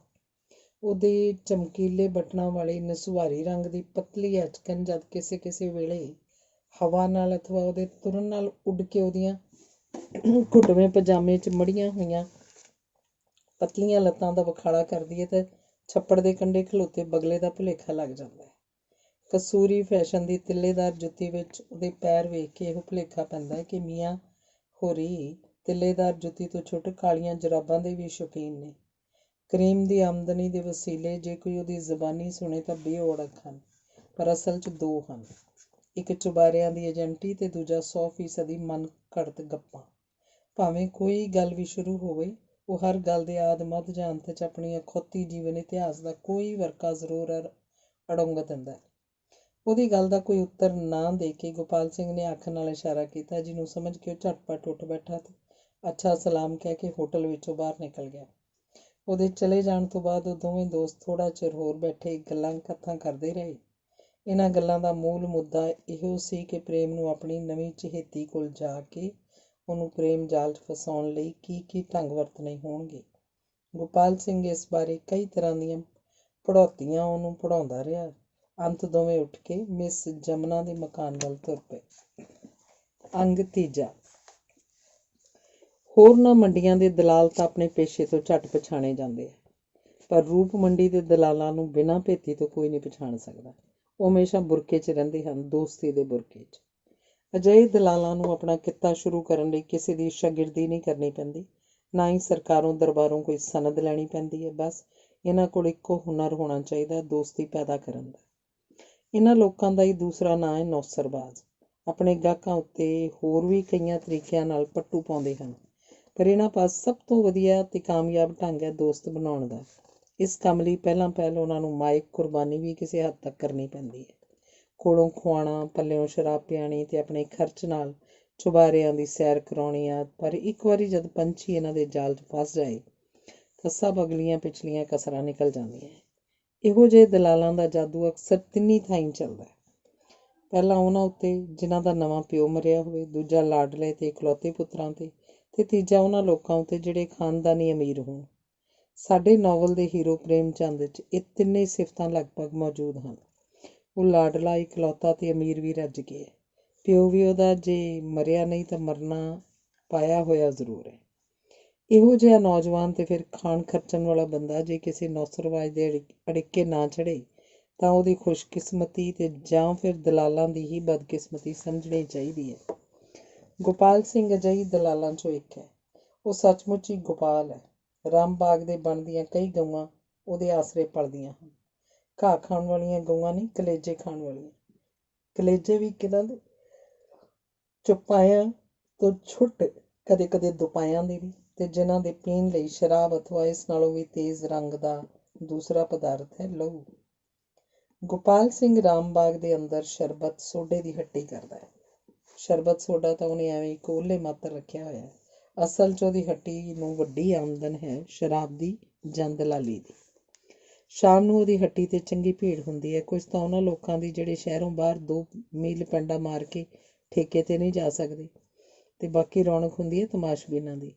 ਇਹਨਾਂ ਕੰਮਾਂ 'ਚ ਅਕਸਰ ਫੜੇ ਜਾਣ ਦਾ ਡਰ ਹੁੰਦਾ, ਪਰ ਉਹਨਾਂ ਲੋਕਾਂ ਨੂੰ ਜਿਨ੍ਹਾਂ ਉੱਤੇ ਮਾਇਆ ਤੇ ਪੁਲਿਸ ਦੀ ਕਰੋਪੀ ਹੋਵੇ, ਜਿਨ੍ਹਾਂ ਵਡਭਾਗਿਆਂ ਉੱਤੇ ਇਹਨਾਂ ਦੋਹਾਂ ਦੀ ਕਿਰਪਾ ਦ੍ਰਿਸ਼ਟੀ ਹੁੰਦੀ ਹੈ, ਉਹਨਾਂ ਦਾ ਕੌਣ ਜੰਮਿਆ ਵਾਲ ਵਿੰਗਾ ਕਰਨ ਵਾਲਾ। ਆਪਣੇ ਕੰਮ ਵਿੱਚ ਮਦਦ ਦੇਣ ਲਈ ਉਸ ਪਾਸ 2 ਬੰਦੇ ਹਨ। ਇੱਕ ਉਹਦਾ ਨੌਕਰ ਮੁੰਡਾ ਮਨੋਹਰੀ ਤੇ ਦੂਜਾ ਕਰੀਮ, ਜਿਹਦਾ ਦਰਸ਼ਨ ਅਸੀਂ ਕਰ ਚੁੱਕੇ ਹਾਂ। ਮਨੋਹਰੀ ਇੱਕ 13 ਕੁ ਵਰ੍ਹਿਆਂ ਦਾ ਪਹਾੜੀਆ ਮੁੰਡਾ ਹੈ। ਉਹਦੀ ਸ਼ਕਲ ਵੇਖ ਕੇ ਕੋਈ ਨਹੀਂ ਜਾਣ ਸਕਦਾ ਕਿ ਹੱਟੀ 'ਤੇ ਬੈਠ ਕੇ ਸੋਡਾ ਸ਼ਰਬਤ ਵੇਚਣ ਤੋਂ ਛੁੱਟੇ ਆਪਣੇ ਮਾਲਕ ਦੇ ਨੇਕਾਂ ਲੁਕਵੇਂ ਕੰਮ ਵਿੱਚ ਵੀ ਉਹਦਾ ਖੱਬਾ ਹੱਥ ਹੈ। ਉਹ ਆਪਣੇ ਸਾਰੇ ਪੱਕੇ ਕੱਚੇ ਗਾਹਕਾਂ ਨੂੰ ਜਾਣਦਾ ਹੈ, ਜਿਹਨੂੰ ਜਿਸ ਚੀਜ਼ ਦੀ ਲੋੜ ਹੁੰਦੀ ਹੈ ਪੂਰੀ ਕਰ ਦਿੰਦਾ ਹੈ, ਤੇ ਜਿਨ੍ਹਾਂ ਦਾ ਕੰਮ ਖਾਸ ਗੋਪਾਲ ਸਿੰਘ ਨਾਲ ਹੋਵੇ ਉਹਨਾਂ ਨੂੰ ਮਾਲਕ ਪਾਸ ਪਹੁੰਚਾ ਦਿੰਦਾ ਹੈ, ਅਥਵਾ ਮਾਲਕ ਦੇ ਦੱਸੇ ਅਨੁਸਾਰ ਵਰਤੋਂ ਕਰਦਾ ਹੈ। ਹੱਟੀ ਦਾ ਸਾਰਾ ਕੰਮ ਮਨੋਹਰੀ ਦੇ ਜਿੰਮੇ ਹੈ। ਗੋਪਾਲ ਸਿੰਘ ਆਪ ਘੱਟ ਵੱਧ ਹੀ ਬੈਠਦਾ ਹੈ। ਬਾਹਰਲੀ ਏਜੰਟੀ ਦਾ ਕੰਮ ਉਹਨੇ ਕਰੀਮ ਨੂੰ ਸੌਂਪਿਆ ਹੋਇਆ। ਗੋਪਾਲ ਸਿੰਘ ਦਾ ਕੱਦ ਕੁਝ ਲੰਮੇਰਾ ਹੈ, ਰੰਗ ਉਹਦਾ ਕਣਕ ਵਰਨਾ ਤੇ ਚਿਹਰਾ ਰਤਾ ਪੁਸ਼ਟ ਹੈ। ਉਹਦੀ ਖੱਬੀ ਪੁੜਪੁੜੀ ਤੋਂ ਤਾਂ ਕਰਕੇ ਮੱਥੇ ਵੱਲ ਨੂੰ ਫੱਟਾਂ ਦੇ 2 ਵੱਡੇ ਵੱਡੇ ਨਿਸ਼ਾਨ ਹਨ। ਇਹਨਾਂ ਤੋਂ ਛੁਟੇਰਾ ਇੱਕ ਨਿਸ਼ਾਨ ਸੱਜੀ ਗੱਲ੍ਹ 'ਤੇ ਵੀ ਹੈ। ਅਗਲੇ ਦੋਹਾਂ ਦੰਦਾਂ 'ਤੇ ਉਹਨੇ ਸੋਨੇ ਦੀ ਖੋਲ ਚੜ੍ਹਵਾਏ ਹੋਏ ਹਨ ਤੇ ਮੋਚ ਨੇ ਕੈਂਚੀ ਦੀ ਮਦਦ ਨਾਲ ਦਾੜ੍ਹੀ ਐਸੀ ਸਵਾਰੀ ਹੋਈ ਹੈ ਮਾਨੋ ਮਿਸਤਰ ਲਾ ਕੇ ਕੱਟੀ ਗਈ ਹੈ। ਕੀ ਮਜਾਲ ਜੋ ਇੱਕ ਵਾਲ ਵੀ ਅੱਗੜ ਪਿੱਛੜ ਜਾਂ ਛੋਟਾ ਵੱਡਾ ਹੋਵੇ। ਤੇ ਉਹਦੀ ਉਮਰ? ਸਿੱਖਾਂ ਦੀ ਉਮਰ ਦਾ ਅਨੁਮਾਨ ਦਾੜ੍ਹੀ ਤੋਂ ਲੱਗਦਾ ਹੈ, ਪਰ ਸਾਨੂੰ ਜਦ ਗੋਪਾਲ ਸਿੰਘ ਦੀ ਦਾੜ੍ਹੀ ਦੀ ਉਮਰ ਦਾ ਪਤਾ ਨਹੀਂ ਲੱਗਦਾ ਤਾਂ ਅਸੀਂ ਉਹਦੀ ਉਮਰ ਬਾਬਤ ਕੀ ਦੱਸ ਸਕਦੇ ਹਾਂ। ਇਹੋ ਹੈ ਪ੍ਰੇਮ ਦਾ ਦਿਲੀ ਦੋਸਤ, ਉਹਦੀ ਸੱਜੀ ਬਾਂਹ। ਕਰੀਮ ਇਹਨਾਂ ਦੋਹਾਂ ਤੋਂ ਪਹਿਲਾਂ ਹੀ ਗੋਪਾਲ ਸਿੰਘ ਦਾ ਇਸ਼ਾਰਾ ਪਾ ਕੇ ਜਮਨਾ ਬਾਈ ਦੀ ਬੈਠਕ 'ਤੇ ਪਹੁੰਚ ਗਿਆ ਸੀ ਤੇ ਉਹਨੂੰ ਸਭ ਕੁਝ ਸਮਝਾ ਬੁਝਾ ਕੇ ਤੁਰਦਾ ਬਣਿਆ। ਗੋਪਾਲ ਸਿੰਘ ਤੇ ਪ੍ਰੇਮ ਅਜੇ ਜਾ ਕੇ ਜਮਨਾ ਬਾਈ ਦੇ ਚੁਬਾਰੇ 'ਤੇ ਬੈਠੇ ਹੀ ਸਨ ਕਿ ਮਗਰੇ ਮਨੋਹਰੀ ਆ ਪੁੱਜਾ ਤੇ ਇੱਕ ਰੁੱਕਾ ਆਪਣੇ ਮਾਲਕ ਦੇ ਹੱਥ ਫੜਾਉਂਦਾ ਹੈ ਕਾਹਲੀ ਨਾਲ ਕਹਿਣ ਲੱਗਾ, ਸਰਦਾਰ ਜੀ, ਚੌਧਰੀ ਜਮਨਾ ਦਾਸ ਦਾ ਆਦਮੀ ਆਇਆ ਹੈ, ਕਹਿੰਦਾ ਬੜਾ ਜ਼ਰੂਰੀ ਕੰਮ ਹੈ। ਬੇੜਾ ਗਰਕ ਹੋਵੇ ਇਹਨਾਂ ਚੌਧਰੀਆਂ ਦਾ, ਕਿਸੇ ਵੇਲੇ ਵੀ ਸਾਹ ਨਹੀਂ ਲੈਣ ਦਿੰਦੇ। ਕਹਿੰਦਾ ਹੋਇਆ ਗੋਪਾਲ ਸਿੰਘ ਉੱਠ ਕੇ ਪ੍ਰੇਮ ਨੂੰ ਕਹਿਣ ਲੱਗਾ, ਚੰਗਾ ਫਿਰ ਤੂੰ ਬੈਠ, ਮੈਂ ਚੱਲਣਾ ਵਾਂ। ਤੇ ਉਹ ਹੇਠਾਂ ਉਤਰ ਗਿਆ। ਪ੍ਰੇਮ ਵੀ ਸ਼ਾਇਦ ਇਹੋ ਚਾਹੁੰਦਾ ਸੀ। ਨਵੀਂ ਬੁਲਬੁਲ ਨੂੰ ਫੜਨ ਲਈ ਉਹਨੂੰ ਇਕਾਂਤ ਦੀ ਅਵੱਸ਼ ਲੋੜ ਸੀ। ਪ੍ਰੇਮ ਦਾ ਖਿਆਲ ਸੀ ਕਿ ਜਮਨਾ ਬਾਈ ਪਤਾ ਨਹੀਂ ਕਿਹੋ ਜਿਹਾ ਰੁੱਖਾ ਵਰਤਾਅ ਕਰੇਗੀ, ਪਰ ਇਸ ਤੋਂ ਉਲਟ ਉਹ ਐਸੀ ਮਿੱਠੇ ਢੰਗ ਨਾਲ ਪੇਸ਼ ਆਈ ਕਿ ਪ੍ਰੇਮ ਦਾ ਦਿਲ ਖੁਸ਼ੀ ਨਾਲ ਖਿੜ ਗਿਆ। ਜਮਨਾ ਦਾ ਚੁਬਾਰਾ ਆਮ ਬਾਜ਼ਾਰ ਵਿੱਚ ਨਹੀਂ ਸੀ, ਲਾਂਭ ਦੀ ਇੱਕ ਗਲੀ 'ਚ ਸੀ। ਘਰ ਦਾ ਰੰਗ ਢੰਗ ਵੀ ਇਹੋ ਜਿਹਾ ਨਹੀਂ ਸੀ ਜਿਹੋ ਜਿਹਾ ਪ੍ਰੇਮ ਅੱਜ ਤੀਕ ਕਈ ਚੁਬਾਰਿਆਂ 'ਚ ਵੇਖ ਚੁੱਕਾ ਸੀ, ਸਗੋਂ ਗ੍ਰਸਤੀਆਂ ਵਾਲਾ। ਜਮਨਾ ਬਾਈ ਦੀ ਉਮਰ ਕਿੰਨੀ ਕੁ ਹੋਏਗੀ? ਸਹੀ ਸ਼ਬਦਾਂ 'ਚ ਇਸ ਗੱਲ ਦਾ ਉੱਤਰ ਕੋਈ ਨਹੀਂ ਦੇ ਸਕਦਾ। ਉਮਰ ਦਾ ਅੰਦਾਜ਼ਾ ਅਕਸਰ ਤੀਵੀਂ ਦੇ ਚਿਹਰੇ ਨੂੰ ਵੇਖ ਕੇ ਲਾਇਆ ਜਾਂਦਾ, ਪਰ ਜਮਨਾ ਬਾਈ ਨੇ ਇੱਥੇ 2 ਪਹਿਰੇਦਾਰਨੀਆਂ ਤੇ 2 ਪਹਿਰੇਦਾਰ ਕੇਵਲ ਇਸੇ ਕੰਮ ਲਈ ਬਿਠਾਲੇ ਹੋਏ ਸਨ ਕਿ ਚਤਰ ਤੋਂ ਚਤਰ ਅੱਖਾਂ ਵੀ ਉਹਦੀ ਉਮਰ ਦਾ ਭੇਦ ਨਹੀਂ ਸੀ ਲੱਭ ਸਕਦੀਆਂ। ਇਹ 4 ਸਨ ਬਿੰਦੀ, ਸੁਰਖੀ, ਸੁਰਮਾ ਤੇ ਪਾਊਡਰ। ਇਹਨਾਂ ਦੇ ਹੁੰਦਿਆਂ ਵੀ ਮੱਥੇ ਦੀਆਂ ਰੇਖਾ ਮੂੰਹ ਬੋਲ ਕੇ ਉਹਦਾ ਪਾਜ ਖੋਲ੍ਹ ਦਿੰਦੀਆਂ ਜੇ ਉਹਨਾਂ ਉੱਤੇ ਫੁੱਲ ਚਿੜੀਆਂ ਨੇ ਹਨੇਰਾ ਨਾ ਕੀਤਾ ਹੁੰਦਾ। ਉਹਦਾ ਕੱਦ ਕੁਝ ਠਿਗਣਾ, ਰੰਗ ਜ਼ਰਾ ਲਿਸ਼ਕਵਾਂ ਸੀ। ਇਸ ਵੇਲੇ ਉਹਨੇ ਹਲਕੇ ਮੋਤੀਆ ਰੰਗ ਦੀ ਜਾਰਜਟ ਦੀ ਬਾਰਡਰਦਾਰ ਸਾੜੀ ਬੰਨੀ ਹੋਈ ਸੀ ਤੇ ਗੁਲਾਬੀ ਰੰਗੀ ਬਾਂਹ ਕਟੀ ਮਹੀਨ ਜੈਂਪਰ ਪਾਈ ਸੀ। ਉਹਦੇ ਅਦਾਵਾਂ ਭਰੇ ਆਦਰ ਨੇ, ਰਸ ਭਰੀ ਮਹੀਨ ਆਵਾਜ਼ ਨੇ ਤੇ ਰੰਗੇ ਹੋਏ ਚਿਹਰੇ ਨੇ ਪ੍ਰੇਮ ਨੂੰ ਪਹਿਲੀ ਨਜ਼ਰੇ ਹੀ 1936 ਦਾ ਮਜਨੂ ਬਣਾ ਦਿੱਤਾ। ਇਸ ਤੋਂ ਬਾਅਦ ਕੋਈ 2 ਕੁ ਘੰਟਿਆਂ ਦੀਆਂ ਗੱਲਾਂ ਕਥਾ ਨੇ ਦੋਵਾਂ ਦਾ ਸੰਕੋਚ ਦੂਰ ਕਰਕੇ ਮਾਨੋ ਉਹਨਾਂ ਨੂੰ ਵਰ੍ਹਿਆਂ ਦੇ ਪ੍ਰੇਮੀ ਬਣਾ ਦਿੱਤਾ। ਕੁਝ ਠਹਿਰ ਕੇ ਪ੍ਰੇਮ ਨੇ ਉਸ ਤੋਂ ਪੁੱਛਿਆ, ਜਮਨਾ ਬਾਈ, ਕਿੰਨਾ ਕੁ ਚਿਰ ਹੋਇਆ ਏ ਤੈਨੂੰ ਇੱਥੇ ਆਇਆ? ਠੰਡਾ ਸਾਹ ਭਰ ਕੇ ਬੋਲੀ, ਸੇਠ ਜੀ ਆਇਆ ਤੇ ਮਸਾਂ ਮਹੀਨਾ ਕੁ ਹੋਇਆ ਹੈ, ਪਰ ਹੁਣ ਮੈਂ ਇੱਥੇ ਹੋਰ ਬਹੁਤਾ ਚਿਰ ਨਹੀਂ ਰਹਾਂਗੀ। ਅੱਜ ਭਲਕੇ ਹੀ ਚਲੀ ਜਾਵਾਂਗੀ। ਚਲੀ ਜਾਏਂਗੀ? ਕਿਉਂ? ਕੀ ਦੱਸਾਂ ਸੇਠ ਜੀ, ਇਸ ਜ਼ਿੰਦਗੀ ਨਾਲੋਂ ਤਾਂ ਮੌਤ ਚੰਗੀ ਹੈ, ਪਰ ਕਿਸਮਤ ਅੱਗੇ ਕਿਹਦਾ ਜ਼ੋਰ ਚੱਲਦਾ ਹੈ। ਮੈਨੂੰ ਜਿਸ ਵੇਲੇ ਘਰ-ਬਾਰ ਦਾ ਚੇਤਾ ਆਉਂਦਾ ਹੈ ਤੇ ਮਾਂ ਪਿਓ ਯਾਦ ਆਉਂਦੇ ਨੇ। ਕਹਿੰਦੀ ਜਮਨਾ ਜੈਂਪਰ ਦੇ ਆਸਤੀਨ ਵਿੱਚੋਂ ਰੁਮਾਲ ਕੱਢ ਕੇ ਉਸ ਨਾਲ ਅੱਖਾਂ ਪੂੰਝਣ ਲੱਗ ਪਈ। ਉਹਦੀਆਂ ਅੱਖਾਂ ਵਗ ਰਹੀਆਂ ਸਨ, ਪਰ ਅਸਲ 'ਚ ਇਹ ਸਾਰੀ ਕਰਾਮਾਤ ਉਸ ਰੁਮਾਲ ਦੀ ਸੀ, ਜਿਹਦੇ ਨਾਲ ਕੋਈ ਐਸੀ ਚੀਜ਼ ਲਾਈ ਗਈ ਸੀ ਜੋ ਅੱਖਾਂ ਨੂੰ ਛੂਹਦਿਆਂ ਹੀ ਪਾਣੀ ਵਗਣਾ ਸ਼ੁਰੂ ਕਰ ਦਿੰਦਾ। ਪ੍ਰੇਮ ਨੇ ਇਹਨਾਂ ਨੂੰ ਅਸਲੀ ਅਥਰੂ ਹੀ ਸਮਝਿਆ। ਉਹਨੇ ਹਮਦਰਦੀ ਨਾਲ ਪੁੱਛਿਆ, ਤੂੰ ਮਾਲੂਮ ਹੁੰਦਾ ਕਿਸੇ ਬੜੀ ਮੁਸੀਬਤ ਨੇ ਇਸ ਕੰਮ ਲਈ ਮਜਬੂਰ ਕੀਤਾ? ਉਸੇ ਤਰ੍ਹਾਂ ਹੰਝੂ ਵਹਾਉਂਦੀ ਜਮਨਾ ਬੋਲੀ, ਸੇਠ ਜੀ, ਇਹਨਾਂ ਹੱਥਾਂ ਨਾਲ ਆਪਣੇ ਗੋਰੇ ਹੱਥ ਦਿਖਾ ਗਈ। ਕਦੇ ਕੱਖ ਭੰਨ ਕੇ ਦੂਰਾ ਨਹੀਂ ਸੀ ਕੀਤਾ। ਸਹੁਰਿਓਂ ਪੇਕਿਓਂ ਰੱਜੀ ਪੁੱਜੀ ਹੋਈ ਸਾਂ। ਲੋਕਾਂ ਦੇ ਘਰੀ ਨੌਕਰ ਹੁੰਦੇ ਨੇ, ਪਰ ਸਾਡੇ ਨੌਕਰਾਂ ਅੱਗੇ ਚਾਕਰ ਖੜੇ ਰਹਿੰਦੇ ਸਨ। ਸੋਨਾ ਚਾਂਦੀ ਤਾਂ ਘਰ ਵਿੱਚ ਕਿਸੇ ਨੂੰ ਭਾਉਂਦਾ ਹੀ ਨਹੀਂ ਸੀ। ਹੀਰਿਆਂ ਮੋਤੀਆਂ ਨਾਲ ਲੱਦੀ ਰਹਿੰਦੀ ਸਾਂ। ਅਜੇ ਵੀ ਪਰਮਾਤਮਾ ਦੀ ਮਿਹਰ ਏ, ਕਿਸੇ ਗੱਲ ਦੀ ਪਰਵਾਹ ਨਹੀਂ। ਅੰਦਰ ਬਾਹਰ ਭਰਿਆ ਪਿਆ ਹੈ ਦੌਲਤ ਨਾਲ, ਪਰ ਇਹ ਸਭ ਕੁਝ ਮੇਰੇ ਕਿਸ ਕੰਮ? ਮੈਥੋਂ ਉਹ ਫੇਰ ਡੁਸਕਣ ਲੱਗ ਪਈ। ਪ੍ਰੇਮ ਨੂੰ ਉਹਦੀ ਇਹ ਰੋਣ ਡੁਸਕਣ ਤੇ ਦੁੱਖ ਫੋਲਣ ਦੀ ਆਦਤ ਡਾਢੀ ਪਿਆਰੀ ਲੱਗ ਰਹੀ ਸੀ। ਉਹਦਾ ਦਿਲ ਇਹੋ ਚਾਹੁੰਦਾ ਸੀ ਕਿ ਇਹ ਇਸੇ ਤਰ੍ਹਾਂ ਆਪਣੀ ਰਾਮ ਕਹਾਣੀ ਸੁਣਾਈ ਜਾਵੇ। ਪੁੱਛਣ ਲੱਗਾ, ਫੇਰ? ਉਹ ਬੋਲੀ, 2 ਵਰ੍ਹੇ ਵੀ ਵਿਆਹਿਆਂ ਨਹੀਂ ਸਨ ਹੋਏ ਕਿ ਰੱਬ ਨੇ ਮੇਰਾ ਸੁਹਾਗ ਖੋਹ ਲਿਆ। ਸਹੁਰਿਆਂ ਨੇ ਬੋਟੀਆਂ ਤੋੜਨੀਆਂ ਸ਼ੁਰੂ ਕਰ ਦਿੱਤੀਆਂ। 6 ਮਹੀਨੇ ਇਸੇ ਤਰ੍ਹਾਂ ਤਸੀਹੇ ਸਹਿੰਦਿਆਂ ਕੱਟੇ। ਅਖੀਰ ਉਹਨਾਂ ਮੈਨੂੰ ਘਰੋਂ ਕੱਢ ਦਿੱਤਾ। ਇਹ ਸੁਣ ਕੇ ਪ੍ਰੇਮ ਨੂੰ ਆਪਣੇ ਦੋਸਤ ਦੀ ਸਲਾਹ ਚੇਤੇ ਆ ਗਈ। ਉਹ ਬੋਲਿਆ, ਜਮਨਾ, ਜਿੱਥੇ ਤੂੰ ਕਹੇ ਉੱਥੇ ਮੈਂ ਤੈਨੂੰ ਲੈ ਚੱਲਾਂਗਾ। ਜੇ ਗਰਮੀਆਂ ਦੇ ਕੁਝ ਦਿਨ ਪਹਾੜ 'ਤੇ ਕੱਟਣ ਦੀ ਤੇਰੀ ਸਲਾਹ ਹੋਵੇ ਤਾਂ ਮੈਂ ਇਹਦੀ ਤਿਆਰੀ ਕਰਾਂ ਤਾਂ ਮੈਂ ਤੁਹਾਡੇ ਮਗਰ ਹਾਂ। ਜਿੱਥੇ ਲੈ ਚੱਲੋਗੇ ਚੱਲਾਂਗੇ। ਚੰਗਾ, ਫਿਰ ਮੇਰੀ ਸਲਾਹ ਇਹ ਧਰਮਸ਼ਾਲਾ ਦੀ ਸੈਰ ਕਰ ਆਈਏ। ਮਛਲੀ ਬਣ ਕੇ ਜਮਨਾ ਬੋਲੀ, ਧਰਮਸ਼ਾਲਾ ਗੁਰਦੁਆਰੇ ਦੀ? ਨਹੀਂ ਮੇਰੀ ਭੋਲੀ ਜਮਨਾ, ਧਰਮਸ਼ਾਲਾ ਇੱਕ ਪਹਾੜ ਦਾ ਨਾਂ ਹੈ, ਜ਼ਿਲ੍ਹਾ ਕਾਂਗੜੇ। ਅੱਛਾ, ਤੇ ਕਦੋਂ ਚੱਲੋਗੇ? ਬਸ ਅੱਜ ਘਰ ਜਾ ਕੇ ਸਲਾਹ ਬਣਾਵਾਂਗਾ, ਸ਼ਾਇਦ ਕੱਲ੍ਹ ਜਾਂ ਹੱਦ ਪਰਸੋਂ ਤੇ। ਪ੍ਰੇਮ ਅਜੇ ਆਪਣੇ ਭਾਗਾਂ ਨੂੰ ਤੇ ਨਾਲ ਹੀ ਆਪਣੇ ਦੇਵਤਾ ਸਰੂਪ ਦੋਸਤ ਗੋਪਾਲ ਸਿੰਘ ਨੂੰ ਰੱਜ ਕੇ ਸਲਾਹ ਦੇ ਰਿਹਾ ਸੀ, ਜਿਹਦੀ ਕਿਰਪਾ ਨਾਲ ਝਟਪਟ ਹੀ ਏਡੇ ਮਾਲ, ਮਿਲਕ, ਹੁਸਨ ਤੇ ਪਿਆਰ ਦੀ ਦੇਵੀ ਨੇ ਉਹਨੂੰ ਆਤਮ ਸਮਰਪਣ ਕਰ ਦਿੱਤਾ ਸੀ। ਜਦੋਂ ਪ੍ਰੇਮ ਮਿਸ ਜਮਨਾ ਦੇ ਮਕਾਨ ਤੋਂ ਤੁਰਨ ਲੱਗਾ ਤਾਂ ਰਾਤ ਦੇ 12:30 ਵੱਜ ਚੁੱਕੇ ਸਨ। ਤੁਰਨ ਲੱਗਿਆ ਉਹਦਾ ਦਿਲ ਵੀ ਖੁਸ਼ ਸੀ ਤੇ ਉਦਾਸ ਵੀ। ਖੁਸ਼ ਇਹ ਸਮਝ ਕੇ ਕਿ ਉਹਦੇ ਹੁਸਨ ਦੀ ਤਾਬ ਨਾ ਝੱਲਦਿਆਂ ਹੋਇਆਂ ਜਮਨਾ ਨੇ ਝਟਪਟ ਹੀ ਆਪਣਾ ਦਿਲ ਉਹਦੀ ਭੇਟਾ ਕਰ ਦਿੱਤਾ ਸੀ, ਤੇ ਉਦਾਸ ਇਸ ਲਈ ਕਿ ਵਿਛੜਨ ਵੇਲੇ ਜਮਨਾ ਦੀ ਹਾਲਤ ਤੋਂ ਵੇਖੀ ਨਹੀਂ ਸੀ ਜਾਂਦੀ, ਜਿਹੜੀ ਇਸ ਤਰ੍ਹਾਂ ਤੜਫਦੀ ਕੁਰਲਾਈ ਮਾਨੋ ਵਿਛੋੜੇ ਦੀ ਰਾਤ ਦਾ ਇਹ ਬਾਕੀ ਹਿੱਸਾ ਉਹਦੀ ਜਾਨ ਹੀ ਲੈ ਲਏਗਾ। ਅੰਗ ਚੌਥਾ।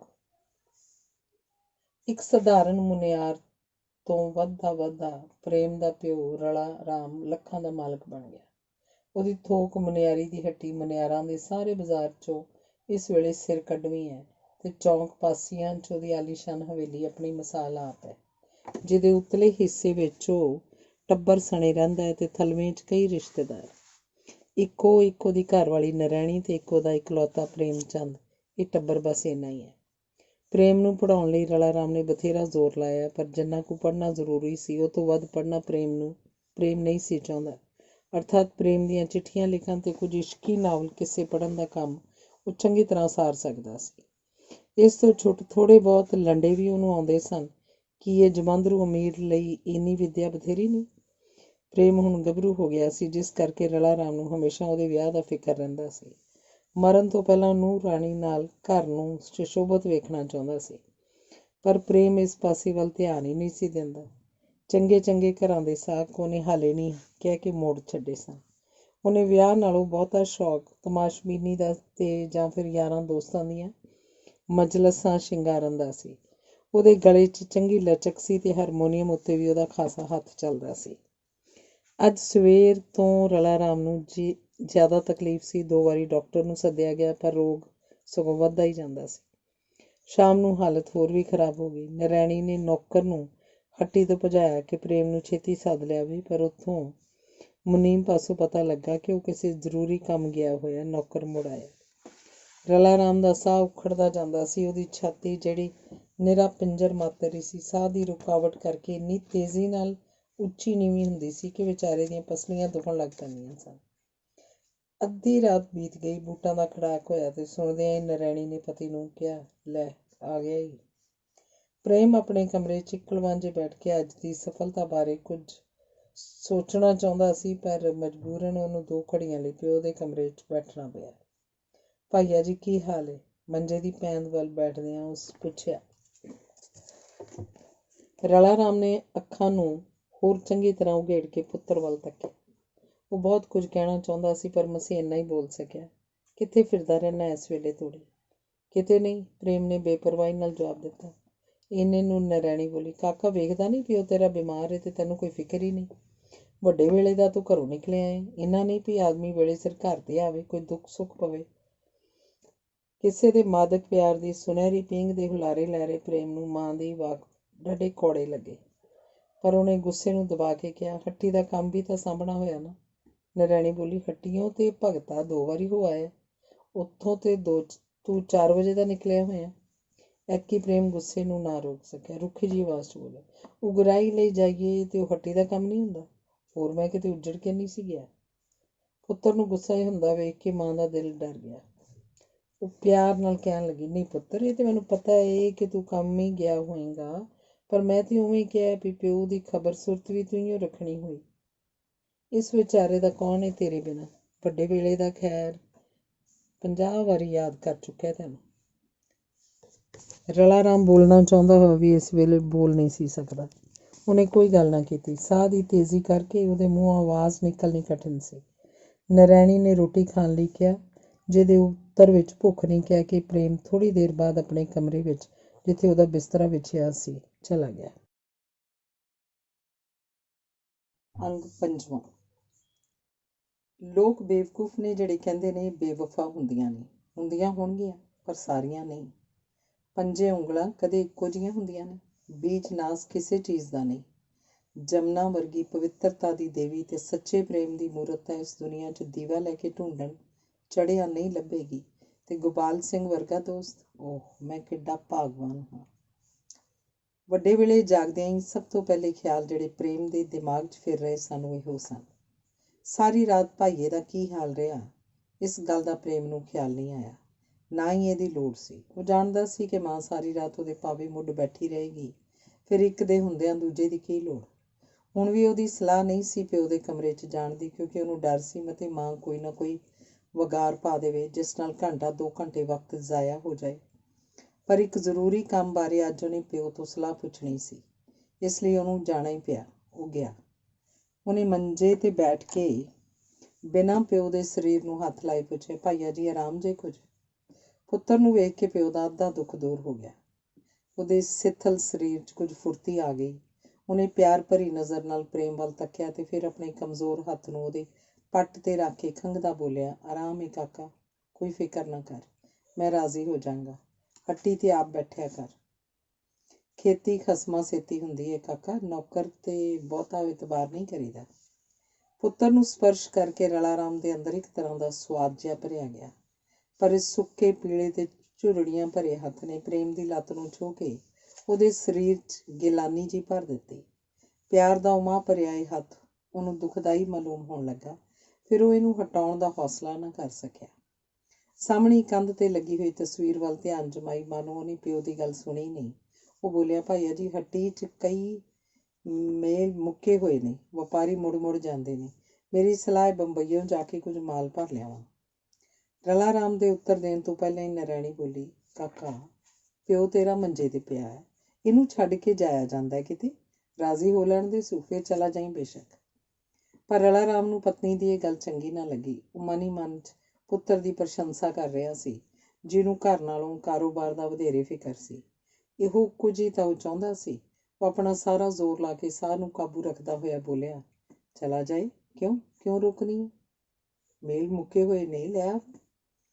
ਨਰੈਣੀ ਪਤੀ ਦਾ ਵਿਰੋਧ ਨਾ ਕਰ ਸਕੀ। ਪੁੱਤਰ ਨੂੰ ਰੋਕਣ ਲਈ ਉਹਦੀ ਜ਼ਬਾਨ ਫੇਰ ਨਾ ਖੁੱਲ੍ਹੀ, ਪਰ ਦਿਲ ਉਹਦਾ ਕਹਿ ਰਿਹਾ ਸੀ ਕਿ ਇਹਦਾ ਫਲ ਚੰਗਾ ਨਹੀਂ ਹੋਏਗਾ। ਪ੍ਰੇਮ ਨੇ ਅੱਜ ਬਹੁਤ ਸਾਰੇ ਜ਼ਰੂਰੀ ਕੰਮ ਕਰਨੇ ਸਨ, ਇਸ ਲਈ ਪਿਓ ਦੀ ਮੰਜੀ ਕੋਲ ਬੈਠ ਕੇ ਵਕਤ ਗੁਆਉਣਾ ਉਹਨੇ ਠੀਕ ਨਾ ਸਮਝਿਆ। ਉੱਠ ਕੇ ਬਾਹਰ ਜਾਣ ਨੂੰ ਤਿਆਰ ਹੋ ਪਿਆ। ਰਲਾ ਰਾਮ ਨੇ ਇੱਕ ਵਾਰੀ ਫੇਰ ਸਿੱਕ ਦੀ ਨਜ਼ਰ ਨਾਲ ਪੁੱਤਰ ਵੱਲ ਤੱਕਿਆ। ਇਸ ਨਜ਼ਰ 'ਚ ਕਿੰਨਾ ਕੁਝ ਸੀ। ਪ੍ਰੇਮ ਦਾ ਦਿਲ ਇਹਦੀ ਸਾਰ ਕੀ ਜਾਣੇ। ਪੁੱਤਰ ਦੀ ਪਿੱਠ 'ਤੇ ਹੱਥ ਫੇਰਨ ਲਈ ਬਾਂਹ ਚੁੱਕਦਾ ਹੋਇਆ ਰਲਾ ਰਾਮ ਬੋਲਿਆ, ਛੇਤੀ ਮੁੜੀ ਮੇਰਾ ਖਿਆਲ। ਕਮਜ਼ੋਰੀ ਨੇ ਉਹਦੀ ਆਵਾਜ਼ ਰੋਕ ਲਈ ਤੇ ਉਹਦਾ ਸਧਰਾਇਆ ਹੱਥ ਪੁੱਤਰ ਦੀ ਪਿੱਠ 'ਤੇ ਨਾ ਫਿਰ ਸਕਿਆ। ਇਸ ਪਾਸੇ ਧਿਆਨ ਦਿੱਤੇ ਬਿਨਾਂ ਪ੍ਰੇਮ ਬੂਹਿਓਂ ਬਾਹਰ ਹੋ ਗਿਆ। ਅੰਗ 6ਵਾਂ। ਬਾਊ ਸ਼ੰਭੂਨਾਥ ਲਾਹੌਰ ਦੇ ਇੱਕ ਸਰਕਾਰੀ ਦਫ਼ਤਰ 'ਚ ਕਲਰਕ ਹੈ। ਘਰ ਇਹਦਾ ਅੰਮ੍ਰਿਤਸਰ 'ਚ ਹੋਣ ਕਰਕੇ ਇਹ 12 ਮਹੀਨੇ ਇੱਕ ਤਰ੍ਹਾਂ ਨਾਲ ਮੁਸਾਫਰ ਹੀ ਰਹਿੰਦਾ ਹੈ। ਰੋਜ਼ ਵੱਡੇ ਵੇਲੇ 7:30 ਦੀ ਗੱਡੀ ਜਾਣਾ ਤੇ ਰਾਤ 8 ਵਜੇ ਦੀ ਗੱਡੀ ਘਰ ਮੁੜਨਾ। ਥੋੜ੍ਹੇ ਚਿਰ ਤੋਂ ਇਹ ਰਲਾ ਰਾਮ ਦੇ ਮਕਾਨ ਦੇ ਹੇਠਲੇ ਹਿੱਸੇ 'ਚ ਕਿਰਾਏ 'ਤੇ ਆ ਰਿਹਾ ਹੈ। ਮੁੱਢ ਤੋਂ ਹੀ ਸ਼ੰਭੂਨਾਥ ਦੇ ਦਿਲ 'ਚ ਇਹ ਗੱਲ ਸਮਾਈ ਹੋਈ ਹੈ ਕਿ ਸੰਸਾਰ 'ਚ ਪੈਸਾ ਹੀ ਰੱਬ ਹੈ, ਪੈਸਾ ਹੀ ਗੁਰੂ, ਪੈਸਾ ਹੀ ਸਭ ਕੁਝ। ਪਰ ਭਾਗਾਂ ਦੀ ਗੱਲ, ਜਿੰਨਾ ਵੱਧ ਤੋਂ ਵੱਧ ਉਹ ਮਾਇਆ ਦੇਵੀ ਦੀ ਸ਼ਰਧਾ ਭਗਤੀ ਤੇ ਪੂਜਾ ਕਰਦਾ, ਉਨੀ ਸਗੋਂ ਵਧੇਕ ਉੱਤੇ ਕਰੋਪਵਾਨ ਹੁੰਦੀ ਜਾਂਦੀ ਹੈ। ਉਹ ਹਮੇਸ਼ਾ ਕਰਜ਼ਈ ਹੀ ਰਹਿੰਦਾ ਹੈ ਤੇ ਉਹਦੀ ਉਮਰ ਦੇ ਨਾਲ ਨਾਲ ਕਰਜ਼ੇ ਵਿੱਚ ਵੀ ਵਾਧਾ ਹੁੰਦਾ ਜਾਂਦਾ ਹੈ। ਉਹਦਾ ਕੱਦ ਵਿਚਲੇ ਮੇਲ ਦਾ ਤੇ ਸਰੀਰ ਦੁਬਲਾ ਜਿਹਾ ਹੈ। ਉਮਰ ਭਾਵੇਂ ਉਹਦੀ ਅਜੇ 35 ਤੋਂ ਨਹੀਂ ਟੱਪੀ, ਪਰ ਵੇਖਣ ਤੋਂ 40-45 ਵਰ੍ਹਿਆਂ ਦਾ ਜਾਪਦਾ ਹੈ। ਉਹਦਾ ਸਿਰ ਅੱਧੇ ਤੋਂ ਵੱਧ ਚਿੱਟਾ ਹੋ ਚੁੱਕਾ ਹੈ, ਪਰ ਮੁੱਛਾਂ 'ਚ ਅਜੇ ਟਾਵਾਂ ਹੀ ਧੌਲਾ ਦਿਸਦਾ ਹੈ। ਰੰਗ ਉਹਦਾ ਰਤਾ ਪਕੇਰਾ ਤੇ ਸਿਰ ਦੇ ਵਿਚਕਾਰ ਹੀ ਟੱਟਰੀ ਪਈ ਹੋਈ ਹੈ। ਇਹਨੂੰ ਅਮੀਰੀ ਦੀ ਨਿਸ਼ਾਨੀ ਦੱਸ ਕੇ ਕਈ ਯਾਰ ਦੋਸਤ ਸ਼ੰਭੂਨਾਥ ਦਾ ਉਤਸ਼ਾਹ ਵਧਾਇਆ ਕਰਦੇ ਹਨ, ਪਰ ਆਪਣੇ ਦੋਸਤਾਂ ਦੀ ਇਹ ਦਲੀਲ ਉਹਨੂੰ ਫਜ਼ੂਲ ਹੀ ਜਾਪਦੀ ਹੈ, ਜਦਕਿ ਭਾਗ ਦਾ ਦੇਵਤਾ ਹਮੇਸ਼ਾ ਉਸ ਨਾਲ ਰੁੱਸਿਆ ਰਹਿੰਦਾ ਹੈ। ਉਹਦਾ ਚੌੜਾ ਮੱਥਾ ਉਹਦੀ ਦੂਰ ਅੰਦੇਸ਼ੀ ਦੀ ਸਾਖ ਦਿੰਦਾ ਹੈ, ਪਰ ਮੱਥੇ ਦੇ ਵੱਟ 'ਤੇ ਅੱਖਾਂ ਦੀ ਸੁਕੇੜ ਦੱਸਦੀ ਹੈ ਕਿ ਉਹ ਪੱਕਾ ਮੀਸਣਾ ਤੇ ਮਤਲਬੀ ਆਦਮੀ ਹੈ। ਸ਼ੰਭੂਨਾਥ ਦਾ ਟੱਬਰ ਕੋਈ ਬਹੁਤਾ ਨਹੀਂ। ਇੱਕ ਉਹਦੀ ਵਹੁਟੀ ਜਿਹਦਾ ਨਾਂ ਦੇਵਕੀ ਹੈ ਤੇ ਇੱਕ ਨਿੱਕੀ ਸਾਲੀ ਸੁਸ਼ੀਲਾ। ਦੇਵਕੀ ਵਿਚਾਰੀ ਮਹੀਨੇ 'ਚੋਂ ਲਗਭਗ 28 ਦਿਨ ਰੋਗਣ ਹੀ ਰਹਿੰਦੀ ਹੈ। ਉਹਦੇ ਨਕਸ਼ ਨੈਣ ਦੱਸਦੇ ਹਨ ਕਿ ਅੱਜ ਤੋਂ ਥੋੜ੍ਹੇ ਸਾਲ ਪਹਿਲਾਂ ਉਹ ਸੁਹੱਪਣ ਦੀ ਰਾਣੀ ਹੋਏਗੀ, ਪਰ ਰੋਗਾਂ ਨੇ ਉਹਦਾ ਸਰੀਰ ਭਗੜੀ ਕਰ ਛੱਡਿਆ। ਦੇਵਕੀ ਪਾਸ ਆਪਣੇ ਮਾਪਿਆਂ ਦੀ ਇੱਕੋ ਇੱਕ ਨਿਸ਼ਾਨੀ ਉਹਦੀ ਛੋਟੀ ਭੈਣ ਹੈ, ਜਿਹਨੂੰ ਉਹਨੇ ਭੈਣ ਨਹੀਂ ਸਗੋਂ ਧੀ ਬਣਾ ਕੇ ਪਾਲਿਆ। ਮਾਂ ਪਿਓ ਦੀ ਯਾਦ ਉਹਦੇ ਦਿਲ 'ਚ ਐਵੇਂ ਸੁਪਨੇ ਵਾਂਗ ਹੀ ਬਾਕੀ ਹੈ, ਪਰ ਸ਼ੀਲਾ ਨੂੰ ਤਾਂ ਇਹ ਸੁਪਨਾ ਵੇਖਣਾ ਵੀ ਨਸੀਬ ਨਹੀਂ ਹੋਇਆ। ਦੋਵੇਂ ਭੈਣਾਂ ਬਚਪਨ ਵਿੱਚ ਹੀ ਯਤੀਮ ਹੋ ਗਈਆਂ ਸਨ। ਦੇਵਕੀ ਦਾ ਜਦ ਸ਼ੰਭੂ ਨਾਲ ਵਿਆਹ ਹੋਇਆ ਸੀ, ਉਦੋਂ ਸੁਸ਼ੀਲਾ ਦੀ ਉਮਰ 5 ਵਰ੍ਹਿਆਂ ਦੀ ਸੀ। ਵਿਆਹ ਤੋਂ ਬਾਅਦ ਦੇਵਕੀ ਨੇ ਸੁਸ਼ੀਲਾ ਨੂੰ ਆਪਣੇ ਆਪ ਤੋਂ ਵੱਖ ਨਹੀਂ ਕੀਤਾ। ਇੱਕ ਤਾਂ ਉਹ ਆਪਣੀ ਭੈਣ ਨੂੰ ਚਾਚੀਆਂ ਤਾਈਆਂ ਦੇ ਵੱਸ ਪਾ ਕੇ ਖੁਸ਼ ਨਹੀਂ ਸੀ, ਦੂਜੇ ਕੁਦਰਤ ਨੇ ਅੱਜ ਤੀਕ ਉਹਦੀ ਗੋਦ ਸਖਣੀ ਰੱਖੀ ਸੀ, ਜਿਸ ਕਰਕੇ ਸੁਸ਼ੀਲਾ ਉਸ ਲਈ ਹੋਰ ਵੀ ਲੋੜੀਂਦੀ ਸ਼ੈ ਬਣ ਗਈ। ਇਸ ਵੇਲੇ ਸੁਸ਼ੀਲਾ ਦੀ ਉਮਰ 16ਵੀਂ ਨੂੰ ਪਾਰ ਕਰ ਰਹੀ ਹੈ। ਉਹਦੇ ਸਰੀਰ ਨੂੰ ਡੋਲਣ ਲਈ ਕੁਦਰਤ ਨੇ ਕੋਈ ਉਚੇਚੀ ਕੋਸ਼ਿਸ਼ ਕੀਤੀ ਜਾਪਦੀ ਹੈ। ਉਹਦੇ ਹਰ ਇੱਕ ਅੰਗ 'ਚ ਅਨੋਖੀ ਲਚਕ ਹੈ। ਸਰੀਰ ਕੁਝ ਭਾਰਾ ਪਰ ਡਾਢਾ ਫੱਬਵਾਂ। ਉਹਦੀਆਂ ਅੱਖਾਂ 'ਚ ਮਾਦਕਤਾ ਤੇ ਤੱਕਣੀ 'ਚ ਖਿੱਚ ਹੈ। ਸੁਸ਼ੀਲਾ ਦਾ ਸੁਭਾਅ ਚਿੜਚਿੜਾ ਨਹੀਂ, ਪਰ ਗੁੱਸੈਲਾ ਤੇ ਜ਼ਿੱਦੀ ਜ਼ਰੂਰ ਹੈ। ਉਹਨੂੰ ਜਿੰਨਾ ਖੇਡਣ ਦਾ ਸ਼ੌਕ ਹੈ, ਉਹ ਤੋਂ ਕਈ ਗੁਣਾ ਵੱਧ ਹੈ ਮੱਛਰਨ ਦਾ, ਤੇ ਇਸ ਤੋਂ ਵੀ ਜ਼ਿਆਦਾ ਸ਼ੌਕ ਹੈ ਉਹਨੂੰ ਆਪਣੇ ਬਣਾਓ ਸ਼ਿੰਗਾਰ ਦਾ। ਸ਼ੰਭੂਨਾਥ ਦੀ ਗਰੀਬੀ ਦੇ ਕਈ ਹੋਰ ਕਾਰਨਾਂ ਵਿੱਚੋਂ ਸੁਸ਼ੀਲਾ ਦੀ ਇਹ ਆਦਤ ਵੀ ਖਾਸ ਕਾਰਨ ਸੀ। ਉਹ ਜੋ ਕੁਝ ਬੱਤੀਆਂ ਦੰਦਾਂ 'ਚੋਂ ਕੱਢਦੀ, ਦੇਵਕੀ ਨੂੰ ਬਿਨ ਹੀਲ ਹੁੱਜਤ ਪੂਰਾ ਕਰਨਾ ਪੈਂਦਾ। ਸ਼ੰਭੂਨਾਥ ਕਈ ਵਾਰੀ ਇਹਨਾਂ ਫਜ਼ੂਲ ਖਰਚਾਂ ਤੋਂ ਚਿੜ ਕੇ ਸੁਸ਼ੀਲਾ ਨੂੰ ਗੁੱਸੇ ਹੁੰਦਾ ਤਾਂ ਦੇਵਕੀ ਦੀਆਂ ਅੱਖਾਂ ਭਰ ਆਉਂਦੀਆਂ ਤੇ ਮਾਪਿਓ ਦੀ ਯਾਦ ਉਹਦੇ ਦਿਲ 'ਚ ਸੱਜਰੀ ਹੋ ਉੱਠਦੀ। ਉਹ ਕੁਝ ਚਿਰ ਲਈ ਚੁੱਪ ਦੀ ਚੁੱਪ ਹੋ ਜਾਂਦੀ। ਸ਼ੰਭੂਨਾਥ ਹੋਰ ਸਭ ਕੁਝ ਸਹਾਰ ਸਕਦਾ ਸੀ, ਪਰ ਆਪਣੀ ਰੋਗਣ ਵਹੁਟੀ ਦਾ ਇਹ ਨਿਰਸ਼ਬਦ ਵਿਰਲਾਪ ਨਹੀਂ ਸੀ ਸਹਾਰ ਸਕਦਾ। ਇਹੋ ਸਬੱਬ ਹੈ ਕਿ ਲੱਗਦੀ ਵਾਹ ਉਹ ਸੁਸ਼ੀਲਾ ਦੀ ਹਰ ਇੱਕ ਮੰਗ ਪੂਰੀ ਕਰਦਾ ਹੈ। ਦੋਵੇਂ ਸਕੀਆਂ ਭੈਣਾਂ ਹੋਣ 'ਤੇ ਵੀ ਦੇਵਕੀ ਤੇ ਸੁਸ਼ੀਲਾ ਦੇ ਸੁਭਾਅ 'ਚ ਜ਼ਮੀਨ ਅਸਮਾਨ ਦਾ ਫਰਕ ਹੈ। ਦੇਵਕੀ ਜਿੰਨੀ ਗੰਭੀਰ ਹੈ, ਉਨੀ ਸੁਸ਼ੀਲਾ ਗਲੱਬਦੜ ਚਲਾਕ। ਦੇਵਕੀ ਦੀ ਹਰ ਗੱਲ 'ਚ, ਹਰ ਕੰਮ 'ਚ ਸਾਦਗੀ ਦਾ ਰੰਗ, ਪਰ ਸੁਸ਼ੀਲਾ ਦੀ ਕੋਈ ਅਦਾ, ਕੋਈ ਹਰਕਤ ਤੇ ਕੋਈ ਕੰਮ ਵੀ ਚਟਕ ਮਟਕ ਤੋਂ ਖਾਲੀ ਨਹੀਂ। ਅੱਜ ਜਿਸ ਵੇਲੇ ਸ਼ੰਭੂਨਾਥ ਰਾਤ ਨੂੰ ਘਰ ਪੁੱਜਾ ਤਾਂ ਸਦਾ ਤੋਂ ਉਲਟ ਉਹਦਾ ਚਿਹਰਾ ਕੁਝ ਟਹਿਕਿਆ ਹੋਇਆ ਸੀ। ਉਹਨੇ ਬੂਟ ਉਤਾਰ ਕੇ ਪੈਰਾਂ ਨੂੰ ਇੱਕ ਪੁਰਾਣੇ ਕੱਪੜੇ ਨਾਲ ਪੂੰਝਿਆ, ਫਿਰ ਹੱਥ ਵਾਲਾ ਲਿਫਾਫਾ ਦੇਵਕੀ ਨੂੰ ਫੜਾ ਕੇ ਮੰਜੇ 'ਤੇ ਜਾ ਬੈਠਾ, ਜੋ ਅੱਗੇ ਨਾਲੋਂ ਬਹੁਤ ਚਿਰ ਕਰਕੇ ਆਇਆ ਸੀ। ਪਰ ਦੇਵਕੀ ਨੂੰ ਇਸ ਦੇਰ ਦਾ ਕਾਰਨ ਪੁੱਛਣ ਦੀ ਲੋੜ ਨਹੀਂ ਸੀ। ਉਹ ਜਾਣਦੀ ਸੀ ਕਿ ਇੱਕ ਗੱਡੀਓਂ ਪਛੜ ਜਾਣ ਕਰਕੇ ਦੂਜੀ ਗੱਡੀ ਲਈ ਸਹਿਜੇ 1 ਘੰਟਾ, ਅੱਧਾ ਘੰਟਾ ਤੇ ਕਦੇ-ਕਦੇ 2-2.5 ਘੰਟੇ ਵੀ ਲੱਗ ਜਾਇਆ ਕਰਦੇ ਹਨ ਜਦ ਗੱਡੀ ਲੇਟ ਹੋਵੇ। ਦੇਵਕੀ ਦੀ ਨਜ਼ਰ ਸਭ ਤੋਂ ਪਹਿਲਾਂ ਉਹਦੇ ਪੈਰ 'ਤੇ ਪਈ, ਜੋ ਬੂਟ ਦਾ ਤਲਾ ਪਾਟਣ ਕਰਕੇ ਚਿੱਕੜ ਨਾਲ ਭਰ ਗਿਆ ਸੀ। ਸੁਸ਼ੀਲਾ ਨਾਲ ਦੇ ਘਰ ਆਪਣੀ ਕਿਸੇ ਸਹੇਲੀ ਨਾਲ ਤਾਸ਼ ਖੇਡ ਰਹੀ ਸੀ। ਬੂਟਾਂ ਦਾ ਖੜਾਕ ਸੁਣ ਕੇ ਉਹ ਦਗੜ-ਦਗੜ ਕਰਦੀ ਆਈ ਤੇ ਦੂਰੋਂ ਬੋਲੀ, ਜੀ ਜਾ ਲਿਆਂਦੀਆਂ ਹੀ ਮੇਰੀਆਂ। ਹੋਰ ਕੁਝ ਕਹਿਣ ਤੋਂ ਪਹਿਲਾਂ ਹੀ ਉਹਦੀ ਨਜ਼ਰ ਲਿਫਾਫੇ 'ਤੇ ਪਈ। ਝਟਪਟ ਉਹਨੇ ਇਹ ਲਵਾਂਗ ਝਪਟਾ ਮਾਰ ਕੇ ਦੇਵਕੀ ਦੇ ਹੱਥੋਂ ਲਿਫਾਫਾ ਖੋਲ੍ਹਿਆ। ਫਿਰ ਉਹਨੇ ਲਿਫਾਫੇ ਵਿਚਲੀਆਂ ਚੀਜ਼ਾਂ ਇੱਕ-ਇੱਕ ਕਰਕੇ ਕੱਢੀਆਂ, ਵੇਖੀਆਂ, ਪੜਚੋਲੀਆਂ। ਇੱਕ ਸੈੱਟ ਗੈਂਡੇ ਦੀਆਂ ਚੂੜੀਆਂ ਦਾ ਸੀ, ਇੱਕ ਕਰੀਮ ਦੀ ਸ਼ੀਸ਼ੀ, 2 ਸੈੱਟ ਹੇਅਰ ਪਿੰਨਾਂ ਦੇ ਤੇ ਇੱਕ ਅੰਡੇ ਵਰਗੀ ਸ਼ਕਲ ਦੀ ਅੰਗਰੇਜ਼ੀ ਸਾਬਣ ਦੀ ਝਾਕੀ। ਸਭ ਕੁਝ ਸਮੇਟ ਕੇ ਸੁਸ਼ੀਲ ਸਹੇਲੀ ਦੇ ਘਰ ਚਲੀ ਗਈ ਤੇ ਦੇਵਕੀ ਚੁੱਲ੍ਹੇ 'ਚ ਅੱਗ ਬਾਲਣ ਲੱਗੀ। ਕੁਝ ਦੇਰ ਬਾਅਦ ਜਦ ਸ਼ੰਭੂਨਾਥ ਰੋਟੀ ਖਾਣ ਲੱਗਾ ਤਾਂ ਦੇਵਕੀ ਨੇ ਪੁੱਛਿਆ, ਅੱਜ ਬੜੇ ਖੁਸ਼-ਖੁਸ਼ ਜਾਪਦੇ ਹੋ, ਕੀ ਲੱਭਾ ਜੇ? ਬੁੱਲ੍ਹਾਂ 'ਚ ਮੁਸਕਰਾਉਂਦਾ ਹੋਇਆ ਸ਼ੰਭੂਨਾਥ ਬੋਲਿਆ, ਲੱਭਣਾ ਕੀ ਸੀ? ਦੇਵਕੀ ਸਮਝ ਗਈ ਗੱਲ ਕੋਈ ਜ਼ਰੂਰ ਹੈ ਤੇ ਹੈ ਵੀ ਚੰਗੀ। ਉਹ ਇਹ ਵੀ ਸਮਝ ਗਈ ਕਿ ਪਤੀ ਉਹਨੂੰ ਛੇਤੀ ਤੋਂ ਛੇਤੀ ਦੱਸਣਾ ਚਾਹੁੰਦਾ, ਪਰ ਅਜੇ ਤੀਕ ਦੱਸਣ ਦਾ ਢੰਗ ਨਹੀਂ ਸੋਚ ਸਕਿਆ। ਉਹਨੇ ਦੁਬਾਰਾ ਪੁੱਛਣ ਤੋਂ ਪਹਿਲਾਂ ਹੀ ਸ਼ੰਭੂਨਾਥ ਬੋਲਿਆ, ਮੇਰੀ ਬਦਲੀ ਹੋ ਗਈ। ਬਦਲੀ? ਦੇਵਕੀ ਨੇ ਘਾਬਰ ਕੇ ਪੁੱਛਿਆ, ਕਿੱਥੇ? ਦੇਵਕੀ ਕਿਸੇ ਵੱਡੀ ਤੋਂ ਵੱਡੀ ਰਿਆਇਤ ਬਦਲੇ ਵੀ ਅੰਮ੍ਰਿਤਸਰ ਦੀ ਰਿਹਾਇਸ਼ ਛੱਡਣ ਨੂੰ ਤਿਆਰ ਨਹੀਂ ਸੀ। ਉਹਨੂੰ ਯਾਦ ਸੀ ਜਦੋਂ ਅੱਗੇ ਇੱਕ ਵਾਰੀ ਉਹਨੂੰ 6 ਮਹੀਨੇ ਅੰਬਾਲੇ ਬਿਤਾਉਣੇ ਪਏ ਸਨ। ਜਿਹੜੀ ਦੇਵਕੀ ਲਾਹੌਰ ਨਹੀਂ ਰਹਿ ਸਕਦੀ, ਉਹ ਦੂਰ ਦਰਾਡੇ ਕਿੱਥੇ ਰਹਿ ਸਕੇਗੀ? ਸ਼ੰਭੂਨਾਥ ਨੇ ਉੱਤਰ ਦਿੱਤਾ, ਡਰ ਕਿਉਂ ਗਈ ਹੈ? ਬਾਹਰ ਕਿਤੇ ਨਹੀਂ ਜਾਣਾ ਪੈਣਾ, ਆਪਣੇ ਮਹਿਕਮੇ ਦੀ ਇੱਕ ਹੋਰ ਬ੍ਰਾਂਚ ਵਿੱਚ। ਦੇਵਕੀ ਨੂੰ ਤਸੱਲੀ ਦਾ ਸਾਹ ਆਇਆ। ਉਹ ਸਮਝ ਗਈ ਕਿ ਪਤੀ ਦੀ ਖੁਸ਼ੀ ਦਾ ਕਾਰਨ ਹੈ ਕਿ ਕੁਝ ਤਰੱਕੀ ਵਾਲੀ ਬਦਲੀ। ਉਹਨੇ ਫਿਰ ਪੁੱਛਿਆ, ਤਨਖਾਹ ਕਿੰਨੀ ਵੱਧ ਮਿਲੇਗੀ? ਵੱਧ ਨਹੀਂ, ਸ਼ੰਭੂਨਾਥ ਨੇ ਮੂੰਹ ਪੀਡਾ ਕਰਕੇ ਕਿਹਾ, ਸਗੋਂ ਘੱਟ ਮਿਲੇਗੀ, 35 ਰੁਪਏ। ਦੇਵਕੀ ਹੈਰਾਨੀ ਨਾਲ ਉਹਦੇ ਮੂੰਹ ਵੱਲ ਤੱਕੀ। ਕੀ ਪੇ ਕਹਿੰਦੇ ਹੋ? ਉਲਟੀ ਸਗੋਂ 40 ਤੋਂ 35? ਆਹੋ, ਪਰ ਤੂੰ ਵੇਖੇਂਗੀ 35 ਰੁਪਏ ਚਾਂਦੀ ਦੇ ਨਹੀਂ, ਸੋਨੇ ਦੇ ਹੋਣਗੇ। ਕੀ ਬੁਝਾਰਤਾਂ ਪਾਣ ਡਏ ਹੋ? ਖੋਲ ਕੇ ਗੱਲ ਵੀ ਦੱਸੋ। ਭੋਲੀਏ ਵੱਧ ਰਹੀ ਖੁਸ਼ੀ ਨੂੰ ਰੋਕਦਾ ਹੋਇਆ ਸ਼ੰਭੂਨਾਥ ਬੋਲਿਆ, ਰੱਬ ਕਾਰਸਾਜ਼ ਏ। ਐਵੇਂ ਤੇ ਨਹੀਂ ਕਹਿੰਦੇ ਜੋ ਪ੍ਰਹਿਲਾਦ ਨੂੰ ਥੰਮ ਪਾੜ ਕੇ ਬੁੜ ਪਿਆ ਸੀ। ਸ਼ੀਲੋ ਦੇ ਵਿਆਹ ਦੀ ਚਿੰਤਾ ਲਹੂ ਪੀਣ ਡਈ ਸੀ। ਹਰ ਵੇਲੇ ਗੋਤਿਆਂ 'ਚ ਪਿਆ ਰਹਿੰਦਾ ਸਾਂ, ਜੋ ਕੀਕਣ ਬੇੜਾ ਬੰਨੇ ਲੱਗੇ, ਸੋ ਰੱਬ ਨੇ ਆਪ ਹੀ ਢੋ ਢੁਕਾ ਦਿੱਤਾ। ਮੇਰੀ ਬਦਲੀ ਕਮਸਰੇਟ ਦੇ ਦਫ਼ਤਰ 'ਚ ਹੋ ਗਈ। ਕਮਸਲੇਟ ਉਹ ਕੀ ਹੁੰਦਾ? ਕਮਸਰੇਟ ਕਹਿੰਦੇ ਨੇ ਜਿੱਥੇ ਸਰਕਾਰੀ ਕੰਮਾਂ ਬਾਰੇ ਵੱਡੇ ਵੱਡੇ ਠੇਕੇ ਦਿੱਤੇ ਜਾਂਦੇ ਨੇ। ਅੱਛਾ, ਪਰ ਉੱਥੇ ਤੁਹਾਨੂੰ ਕਾਹਦੀ ਖੱਟੀ ਹੋਣੀ ਹੈ? ਵੇਖੀ ਤੇ ਸਹੀ, ਜੇ ਕਿਤੇ ਦਾਅ ਫੱਬ ਗਿਆ ਤਾਂ 2-4 ਮਹੀਨਿਆਂ 'ਚ ਹੀ ਮਾਲਾ ਮਾਲ ਹੋ ਜਾਵਾਂਗੇ। ਮੇਰੇ ਵਾਲੀ ਥਾਂ ਤੇ ਜਿਹੜਾ ਪਹਿਲਾਂ ਕਲਰਕ ਸੀ ਉਹਦੀਆਂ ਸੁਣਿਆ ਹੈ ਇਸ ਵੇਲੇ 3 ਹਵੇਲੀਆਂ ਖੜੀਆਂ ਨੇ। ਪਰ ਉਹ ਫਿਰ ਕਿੱਧਰ ਗਿਆ? ਬਦਲੀ ਹੋ ਗਈ ਸੂ? ਨਹੀਂ, ਬਹੁਤ ਚਿਰ ਤੋਂ ਬਿਮਾਰ ਸੀ, ਇਸ ਕਰਕੇ ਅਸਤੀਫਾ ਦੇ ਦਿੱਤਾ ਸੂ। ਸੁਣਿਆ ਤਬਦੀਕ ਹੋ ਗਿਆ। ਅੱਛਾ, ਪਰ ਦੱਸੋ ਤੇ ਸਹੀ, ਇੰਨੀ ਆਮਦਨ ਕਿੱਕਣ ਹੋ ਜਾਂਦੀ ਹੈ? ਭੋਲੀਏ, ਸਾਰੀਆਂ ਗੱਲਾਂ ਦੱਸਣ ਵਾਲੀਆਂ ਨਹੀਂ ਹੁੰਦੀਆਂ। ਤੁਸੀਂ ਜਨਾਨੀਆਂ ਦੇ ਢਿੱਡ 'ਚ ਗੱਲ ਨਹੀਂ ਪਚਦੀ ਹੁੰਦੀ। ਜਦੋਂ ਮੇਲਾ ਆਏਗਾ ਵੇਖ ਲਏਂਗੀ। ਦੇਵਕੀ ਨੇ ਤਵੇ ਤੇ ਫੁਲਕਾ ਪਾਇਆ। ਗੱਲਾਂ ਸੁਣ ਕੇ ਉਹਦੀ ਕੁਝ ਅਜਬ ਜਿਹੀ ਹਾਲਤ ਹੋ ਗਈ। ਖੁਸ਼ੀ, ਸ਼ੰਕਾ, ਡਰ ਤੇ ਉਤਸ਼ਾਹ ਨੇ ਰਲ ਮਿਲ ਕੇ ਉਹਦੇ ਦਿਮਾਗ 'ਚ ਹਨੇਰਾ ਜਿਹਾ ਪੈਦਾ ਕਰ ਦਿੱਤਾ। ਰੋਟੀ ਖਾਂਦਾ ਖਾਂਦਾ ਸ਼ੰਭੂਨਾਥ ਫਿਰ ਕਹਿਣ ਲੱਗਾ, ਭਗਵਾਨ ਜੇ ਕਾਰਜ ਸਿੱਧ ਕਰ ਦੇਵੇ, ਭਗਵਾਨ ਜੇ ਕਾਰਜ ਸਿੱਧ ਕਰ ਦਏ ਤੇ ਫਿਰ ਸ਼ਾਇਦ ਅਸੀਂ ਸ਼ੀਲੋ ਲਈ ਬਾਊ ਸੁੰਦਰ ਦਾਸ ਉੱਤੇ ਵੀ ਜ਼ੋਰ ਪਾ ਸਕੀਏ। ਦੇਵਕੀ ਬੋਲੀ, ਤੁਸੀਂ ਤੇ ਕਹਿੰਦੇ ਸੋ ਉਹਨੂੰ ਖੱਤ ਲਿਖ ਕੇ ਪੁੱਛਾਂਗੇ। ਸੋਚਿਆ ਤਾਂ ਸੀ, ਪਰ ਤੈਨੂੰ ਪਤਾ ਉਹ ਹੋਇਆ ਵੱਡਾ ਆਦਮੀ, 200-250 ਤਨਖਾਹ ਪਾਉਂਦਾ ਏ ਤੇ ਸਾਡੇ ਕੋਲ ਹੋਇਆ ਨਾ ਰਾਤ ਦੇ ਖਾਣ ਜੋਗਾ ਵੀ।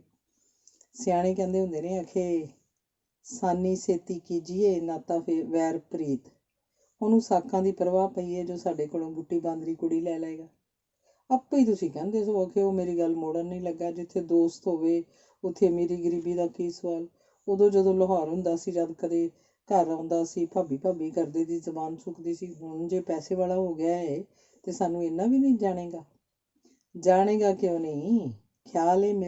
ਖਿਆਲ ਤੇ ਮੇਰਾ ਪੱਕਾ ਹੈ ਕਿ ਮੇਰਾ ਕਿਹਾ ਮੋੜਨ ਨਹੀਂ ਲੱਗਾ, ਪਰ ਆਪ ਹੀ ਸ਼ਰਮ ਆਉਂਦੀ ਹੈ ਕਿ ਕੁਝ ਤਾਂ ਆਦਮੀ ਦੇ ਹੱਥ ਪੱਲੇ ਹੋਵੇ। ਕੁੜੀ ਸਾਲੂ 'ਚ ਵਲੇਟ ਕੇ ਤੇ ਨਹੀਂ ਫੜਾ ਦੇਣੀ। ਖੈਰ ਹੁਣ ਤੇ ਪੱਕੀ ਆਸ ਬੱਝ ਗਈ ਹੈ।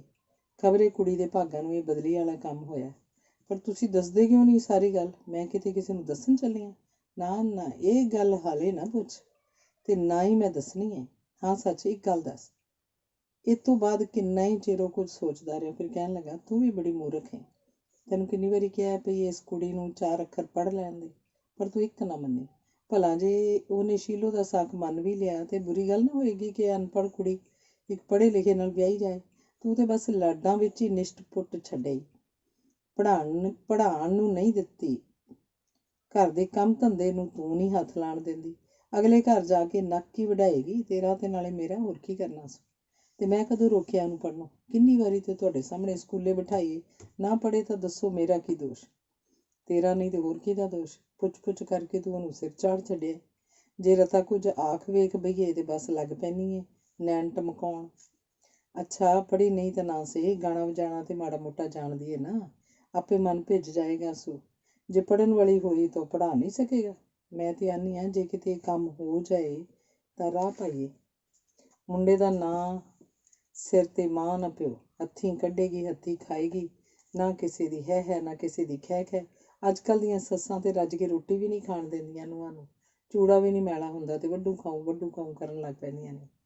ਅੱਛਾ, ਮੇਰੀ ਸਲਾਹ ਹੈ ਕੱਲ੍ਹ ਉਹਨੂੰ ਇੱਕ ਖੱਤ ਲਿਖ ਵੇਖੀ ਭਲਾ ਕੀ ਜਵਾਬ ਦਿੰਦਾ ਹੈ। ਕੱਲ੍ਹ ਕੀ ਹੁਣੇ ਹੀ ਅੰਦਰ ਜਾ ਕੇ ਲਿਖ ਛੱਡੋਗੇ?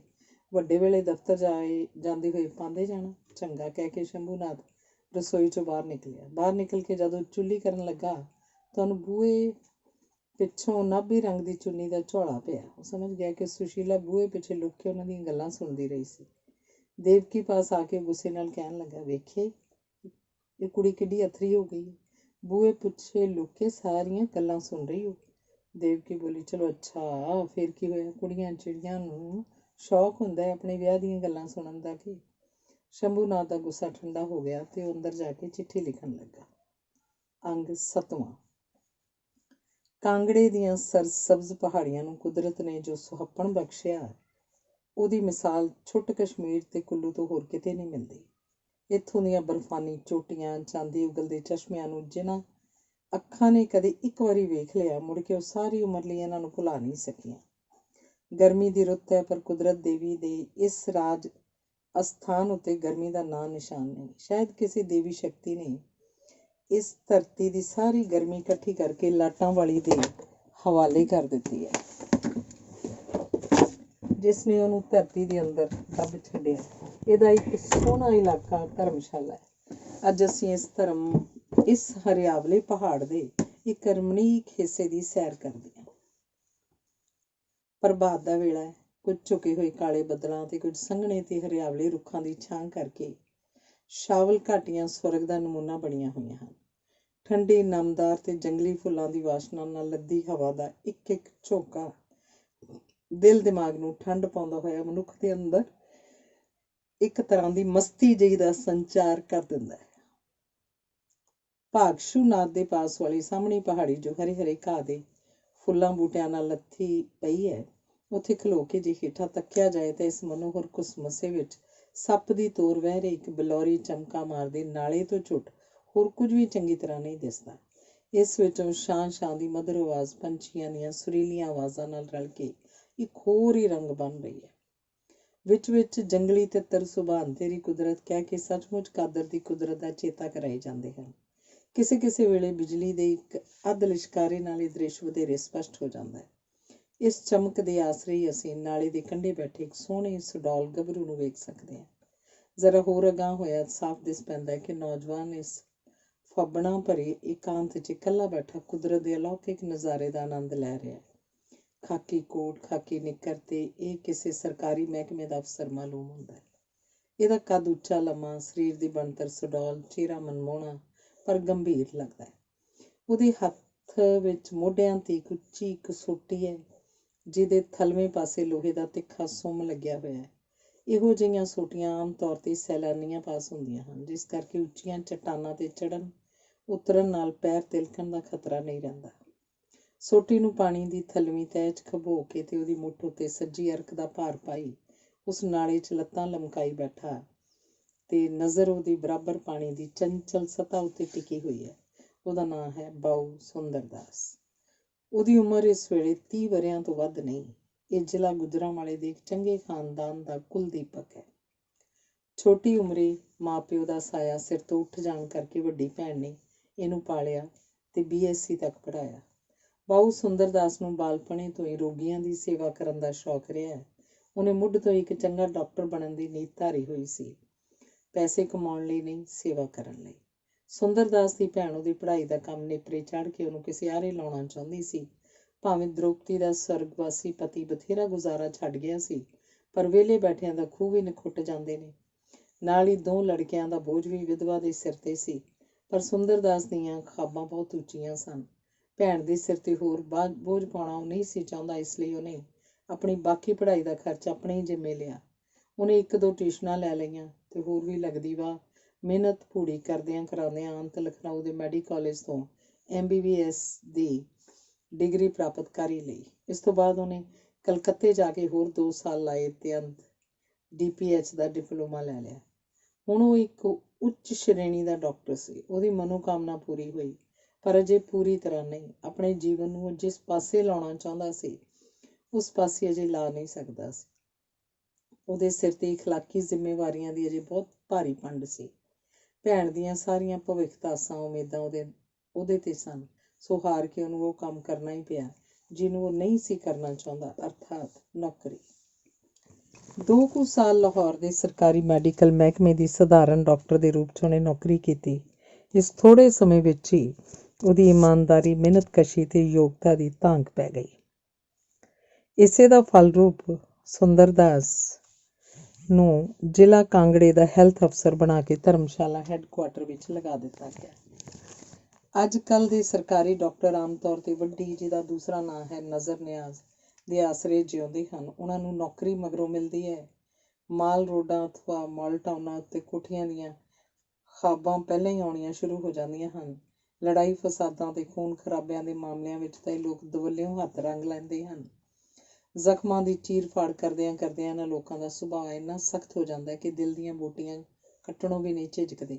ਪਰ ਸੁੰਦਰਦਾਸ ਸਦਾ ਹੀ ਇਸ ਬਿਮਾਰੀ ਤੋਂ ਬਚਿਆ ਰਿਹਾ। ਉਹਨੇ ਨਾ ਕਦੇ ਆਪ ਯੋਗ ਪੈਸਾ ਲਿਆ ਤੇ ਨਾ ਹੀ ਕਿਸੇ ਅਧੀਨ ਮੁਲਾਜ਼ਮ ਨੂੰ ਕਦੇ ਅਜਿਹਾ ਕਰਨ ਦਿੱਤਾ। ਅੱਜ ਕੱਲ੍ਹ ਉਹਦੇ ਇਕਬਾਲ ਦਾ ਸਿਤਾਰਾ ਬੁਲੰਦ ਹੈ, ਪਰ ਇੰਨਾ ਕੁਝ ਹੋਣ 'ਤੇ ਵੀ ਦੁਨੀਆ 'ਚ ਉਹ ਇਕੱਲਾ ਹੈ। ਯਾਰਾਂ ਦੋਸਤਾਂ ਦੀ ਉਸਨੂੰ ਘਾਟ ਕੋਈ ਨਹੀਂ, ਪਰ ਦਿਲ ਦਾ ਮਹਿਰਮ ਅਜੇ ਤੱਕ ਉਹਨੂੰ ਕੋਈ ਨਹੀਂ ਮਿਲਿਆ। ਉਹਦਾ ਘਰ ਹੁਣ ਰਿਜ਼ਕ ਨਾਲ ਭਰਿਆ ਹੋਇਆ, ਪਰ ਇੱਕ ਚੀਜ਼ ਅਜੇ ਤੱਕ ਸੱਖਣੀ ਪਈ ਹੈ, ਉਹਦਾ ਦਿਲ। ਸਾਕਾਂ ਰਿਸ਼ਤਿਆਂ ਵਾਲੇ ਹਰ ਵੇਲੇ ਉਹਦੇ ਅੱਗੇ ਪਿੱਛੇ ਪਏ ਫਿਰਦੇ ਹਨ, ਪਰ ਸੁੰਦਰ ਦਾਸ ਦਾ ਦਿਲ ਇਹਨਾਂ ਅਣਵੇਖੇ ਅਣਸਮਝੇ ਬੁਲਾਵਿਆਂ ਤੋਂ ਘਬਰਾਉਂਦਾ ਹੈ। ਉਹ ਚਾਹੁੰਦਾ ਹੈ ਕਿ ਕਿਸੇ ਅਜਿਹੀ ਸੁੰਦਰੀ ਦਾ ਪਿਆਰ ਪਾਤਰ ਬਣਨਾ ਜਿਹੜੀ ਉਸੇ ਵਰਗੀ ਸਰਲ ਸੁਭਾਅ ਤੇ ਪਿਆਰ ਦੀ ਹੋਵੇ। ਇਹੋ ਮੂਰਤੀ ਕਾਰਨ ਹੈ ਕਿ ਉਹਦੇ ਅੱਜ ਤੀਕ ਕੁਆਰੇ ਰਹਿਣ ਦਾ, ਤੇ ਇਹੋ ਕਾਰਨ ਹੈ ਉਹਦੀ ਉਦਾਸੀ ਦਾ। ਆਪਣੀ ਕਲਪਨਾ ਰਾਹੀਂ ਉਹ ਜਿਹੋ ਜਿਹਾ ਗ੍ਰਸਥ ਜੀਵਨ ਦੀ ਤਸਵੀਰ ਵੇਖਦਾ ਹੈ, ਉਹੋ ਜਿਹੀ ਜੀਵਨ ਸਾਥਣ ਦੀ ਪ੍ਰਾਪਤੀ ਉਹਦੇ ਖਿਆਲ 'ਚ ਲਗਭਗ ਅਸੰਭਵ ਹੈ। ਇਸੇ ਕਰਕੇ ਉਹ ਅੱਜ ਤੱਕ ਵਿਆਹ ਤੋਂ ਕੰਨੀ ਕਤਰਾਉਂਦਾ ਆਇਆ। ਪਰ ਜੀਵਨ ਤਾਂ ਇਹੋ ਜਿਹੀ ਚੀਜ਼ ਨਹੀਂ ਜਿਹੜੀ ਬਿਨਾਂ ਵਰਤਣ ਤੋਂ ਕਾਇਮ ਰਹਿ ਸਕੇ। ਇਹਨੂੰ ਕਿਸੇ ਨਾ ਕਿਸੇ ਪਾਸੇ ਲਿਆਇਆ ਇਹਦੀ ਹੋਂਦ ਕਾਇਮ ਰਹਿੰਦੀ ਹੈ। ਸ਼ਾਇਦ ਇਸੇ ਕਰਕੇ ਸੁੰਦਰ ਦਾਸ ਨੇ ਅੱਜ ਕੱਲ੍ਹ ਆਪਣੇ ਜੀਵਨ ਨੂੰ ਇੱਕ ਅਨੋਖੇ ਪਾਸੇ ਲਾ ਰੱਖਿਆ। ਛੋਟੇ ਛੋਟੇ ਬਾਲਾਂ ਨਾਲ ਪਿਆਰ ਕਰਨਾ, ਉਹਨਾਂ ਨਾਲ ਖੇਡਣਾ, ਨੱਚਣਾ, ਉਹਨਾਂ ਦੀ ਹਰ ਪ੍ਰਕਾਰ ਦੀ ਸੇਵਾ ਕਰਨੀ, ਬਸ ਇਹੋ ਹੈ ਅੱਜ ਕੱਲ੍ਹ ਉਹਦਾ ਸ਼ੁਗਲ। ਉਹਦਾ ਪਿਆਰ ਨਾਲ ਛਲਕਦਾ ਦਿਲ ਜਿੱਥੇ ਡੁੱਲਣਾ ਚਾਹੁੰਦਾ ਹੈ, ਉਹ ਥਾਂ ਅਜੇ ਉਹਨੂੰ ਨਹੀਂ ਲੱਭੀ, ਜਿਸ ਕਰਕੇ ਇਹ ਹਾਲ ਦੀ ਘੜੀ ਆਪਣੇ ਪਿਆਰ ਦਾ ਜ਼ਖੀਰਾ ਬਾਲ ਸਿਆਣਾ ਵਿੱਚ ਹੀ ਲੁਟਾ ਰਿਹਾ ਹੈ। ਇਸੇ ਕਰਕੇ ਅੱਜ ਕੱਲ੍ਹ ਉਹਦਾ ਇਕੱਲਾ ਜੀਵਨ ਉਸ ਲਈ ਓਨਾ ਸਖਣਾ ਨਹੀਂ ਰਿਹਾ। ਉਹ ਇੱਕ ਸਰਕਾਰੀ ਕੋਠੀ 'ਚ ਰਹਿੰਦਾ ਹੈ। ਘਰ ਵਿੱਚ ਉਹਦੀ ਭੈਣ ਤੇ 2 ਭਣੇਵੇਂ ਹਨ ਤੇ ਜਾਂ 2 ਨੌਕਰ। ਹਰ ਐਤਵਾਰ ਨੂੰ ਉਹ ਇਕੱਲਾ ਸਾਰੇ ਦਿਨ ਦੀ ਸੈਰ ਲਈ ਘਰੋਂ ਨਿਕਲਦਾ ਹੈ। ਲਾਗੇ ਪਾਸੇ ਦੇ ਪਿੰਡਾਂ ਵੱਲ ਚਲਾ ਜਾਂਦਾ ਹੈ। ਉਹਨੂੰ ਵੇਖਦਿਆਂ ਹੀ ਪਹਾੜੀਆਂ ਦੀ ਕੁੜੀਆਂ ਮੁੰਡੇ ਉਹਦੇ ਦੁਆਲੇ ਆ ਝੁਰਮਟ ਪਾਉਂਦੇ ਹਨ। ਉਹ ਸਭਨਾਂ ਨਾਲ ਰਲ ਮਿਲ ਕੇ ਖੇਡਦਾ ਹੈ, ਉਹਨਾਂ ਨੂੰ ਕਹਾਣੀਆਂ ਸੁਣਾਉਂਦਾ ਹੈ, ਚੀਜ਼ਾਂ ਵੰਡਦਾ ਹੈ ਤੇ ਕਈ ਤਰ੍ਹਾਂ ਦੀ ਸਿੱਖਿਆ ਦਿੰਦਾ ਹੈ। ਜਦ ਕਦੇ ਉਹਨੂੰ ਕਿਸੇ ਰੋਗੀ ਦਾ ਪਤਾ ਲੱਗਦਾ, ਉਹ ਛੁੱਟ ਸਰਕਾਰੀ ਕੰਮਾਂ ਤੋਂ ਹੋਰ ਕਾਸੇ ਦੀ ਪਰਵਾਹ ਨਾ ਕਰਦਾ ਹੋਇਆ ਉਸ ਪਾਸ ਪਹੁੰਚਦਾ। ਇਹੋ ਕਾਰਨ ਹੈ ਕਿ ਇਹਨਾਂ ਕੁਝ ਵਰ੍ਹਿਆਂ 'ਚ ਸਭ ਪਹਾੜੀਆਂ ਦੇ ਦਿਲਾਂ ਨੂੰ ਇਹਨੇ ਜਿੱਤ ਲਿਆ। ਉਹੀ ਪਹਾੜੀਏ ਜਿਨ੍ਹਾਂ ਬਾਬਤ ਕਹਾਵਤ ਹੈ, ਪਹਾੜੀ ਯਾਰ ਕਿਸਕੇ ਬਾਤ ਖਾਇਆ ਔਰ ਖਿਸਕੇ, ਬਾਊ ਸੁੰਦਰ ਦਾਸ ਦੇ ਇੱਕ ਇਸ਼ਾਰੇ ਉੱਤੇ ਜਾਨਾਂ ਲੜਾ ਦੇਣ ਨੂੰ ਤਿਆਰ ਹੋ ਜਾਂਦੇ ਹਨ। ਅੱਜ ਵੀ ਐਤਵਾਰ ਹੋਣ ਕਰਕੇ ਉਹ ਘਰੋਂ ਸੈਰ ਲਈ ਨਿਕਲਿਆ ਹੈ। ਸ਼ਾਮੀ ਇੱਕ ਦੋਸਤ ਦੇ ਘਰ ਦਾਵਤ 'ਤੇ ਗਿਆ ਸੀ। ਇਸ ਵੇਲੇ ਉਹਦੀਆਂ ਅੱਖਾਂ ਅੱਗੇ ਉਹੀ ਦ੍ਰਿਸ਼ ਫਿਰ ਰਿਹਾ ਹੈ। ਉਹਨੇ ਕੱਲ੍ਹ ਇੱਕ ਸਵਰਗੀ ਜੋੜਾ ਵੇਖਿਆ ਸੀ। ਘਰ ਦਾ ਮਾਲਕ ਤੇ ਮਾਲਕਣ ਪਤੀ ਦੀ ਹਰ ਇੱਕ ਇੱਛਾ ਨੂੰ ਪਤਨੀ ਕਿਸ ਤਰ੍ਹਾਂ ਦਿਲੀ ਉਤਸ਼ਾਹ ਤੇ ਚਾਅ ਨਾਲ ਜਾਣਦੀ ਸੀ। ਪਤੀ ਦੇ ਮੂੰਹੋਂ ਨਿਕਲਣ ਵਾਲੇ ਵਾਕਾਂ ਲਈ ਉਹਦਾ ਦਿਲ ਜਿਵੇਂ ਉਮਲ ਪੈਂਦਾ ਸੀ। ਕਿੰਨੀ ਮਿੱਠੀ, ਕੈਸੀ ਮਿਲਣਸਾਰ, ਸੁਸ਼ੀਲ ਤੇ ਪਤੀ ਪਿਆਰ 'ਚ ਡੁੱਬੀ ਹੋਈ ਸੀ ਉਹ ਸੁੰਦਰੀ। ਖੱਦਰ ਦੀ ਸਾੜੀ ਉਹਦੀ ਸੁੰਦਰਤਾ ਨੂੰ ਕਿੰਨਾ ਨਿਖਾਰ ਰਹੀ ਸੀ। ਉਹਦੀ ਹਰ ਗੱਲ 'ਚ ਸਾਦਗੀ, ਹਰ ਲਹਿਜੇ 'ਚ ਸਰਲਤਾ, ਹਰ ਕੰਮ 'ਚ ਸਵੱਛਤਾ ਸੀ। ਉਹਨੂੰ ਵੇਖ ਕੇ ਸੁੰਦਰ ਦਾਸ ਦਾ ਦਿਲ ਸੁਪਨਿਆਂ ਨਾਲ ਭਰ ਗਿਆ। ਕੀ ਮੇਰੇ ਲਈ ਵਿਧਾਤਾ ਨੇ ਸੰਸਾਰ 'ਚ ਕੋਈ ਇਹੋ ਜਿਹੀ ਸੁੰਦਰੀ ਨਹੀਂ ਸਾਜੀ? ਨਾਲੇ ਦੇ ਕੰਢੇ ਬੈਠਾ ਉਹ ਇਹਨਾਂ ਹੀ ਸੋਚਾਂ 'ਚ ਗਲਤਾਨ ਸੀ ਕਿ ਉਹਦੀ ਪਿੱਠ ਨੂੰ ਕਿਸੇ ਚੀਜ਼ ਦੇ ਸਪਰਸ਼ ਦਾ ਅਹਿਸਾਸ ਹੋਇਆ। ਨਾਲ ਹੀ ਇਉਂ ਜਾਪਿਆ ਜਿਵੇਂ ਕੋਈ ਚੀਜ਼ ਹੇਠਾਂ ਤੋਂ ਉਹਦੀ ਗਿੱਚੀ ਵੱਲ ਨੂੰ ਸਰਕਦੀ ਆਉਂਦੀ ਹੈ। ਤਰਬਕ ਕੇ ਉਹਨੇ ਪਿਛਾਂਹ ਤੱਕਿਆ, ਹੈਰਾਨ ਰਹਿ ਗਿਆ। ਉਸ ਬੁੱਲ੍ਹਾਂ ਉੱਤੇ ਪਿਆਰ ਭਰੀ ਮੁਸਕਰਾਹਟ ਆ ਗਈ। ਉਹਨੇ ਸਹਿਜ ਭਾਅ ਨਾਲ ਮੁੜ ਆਪਣਾ ਧਿਆਨ ਮੋੜ ਲਿਆ। ਇਹ 11-12 ਵਰ੍ਹਿਆਂ ਦੀ ਪਹਾੜੀਆਂ ਦੀ ਇੱਕ ਕੁੜੀ ਸੀ ਜਿਹੜੀ ਸੁੰਦਰ ਦਾਸ ਦੀ ਪਿੱਠ ਨਾਲ ਆਪਣਾ ਮੋਢਾ ਜੋੜ ਕੇ ਉਹਦੀ ਪਿੱਠ ਦੇ ਉਤਲੇ ਹਿੱਸੇ ਨੂੰ ਆਪਣੇ ਸੱਜੇ ਹੱਥ ਦੀ ਗਿੱਠ ਨਾਲ ਮਿਣ ਰਹੀ ਸੀ।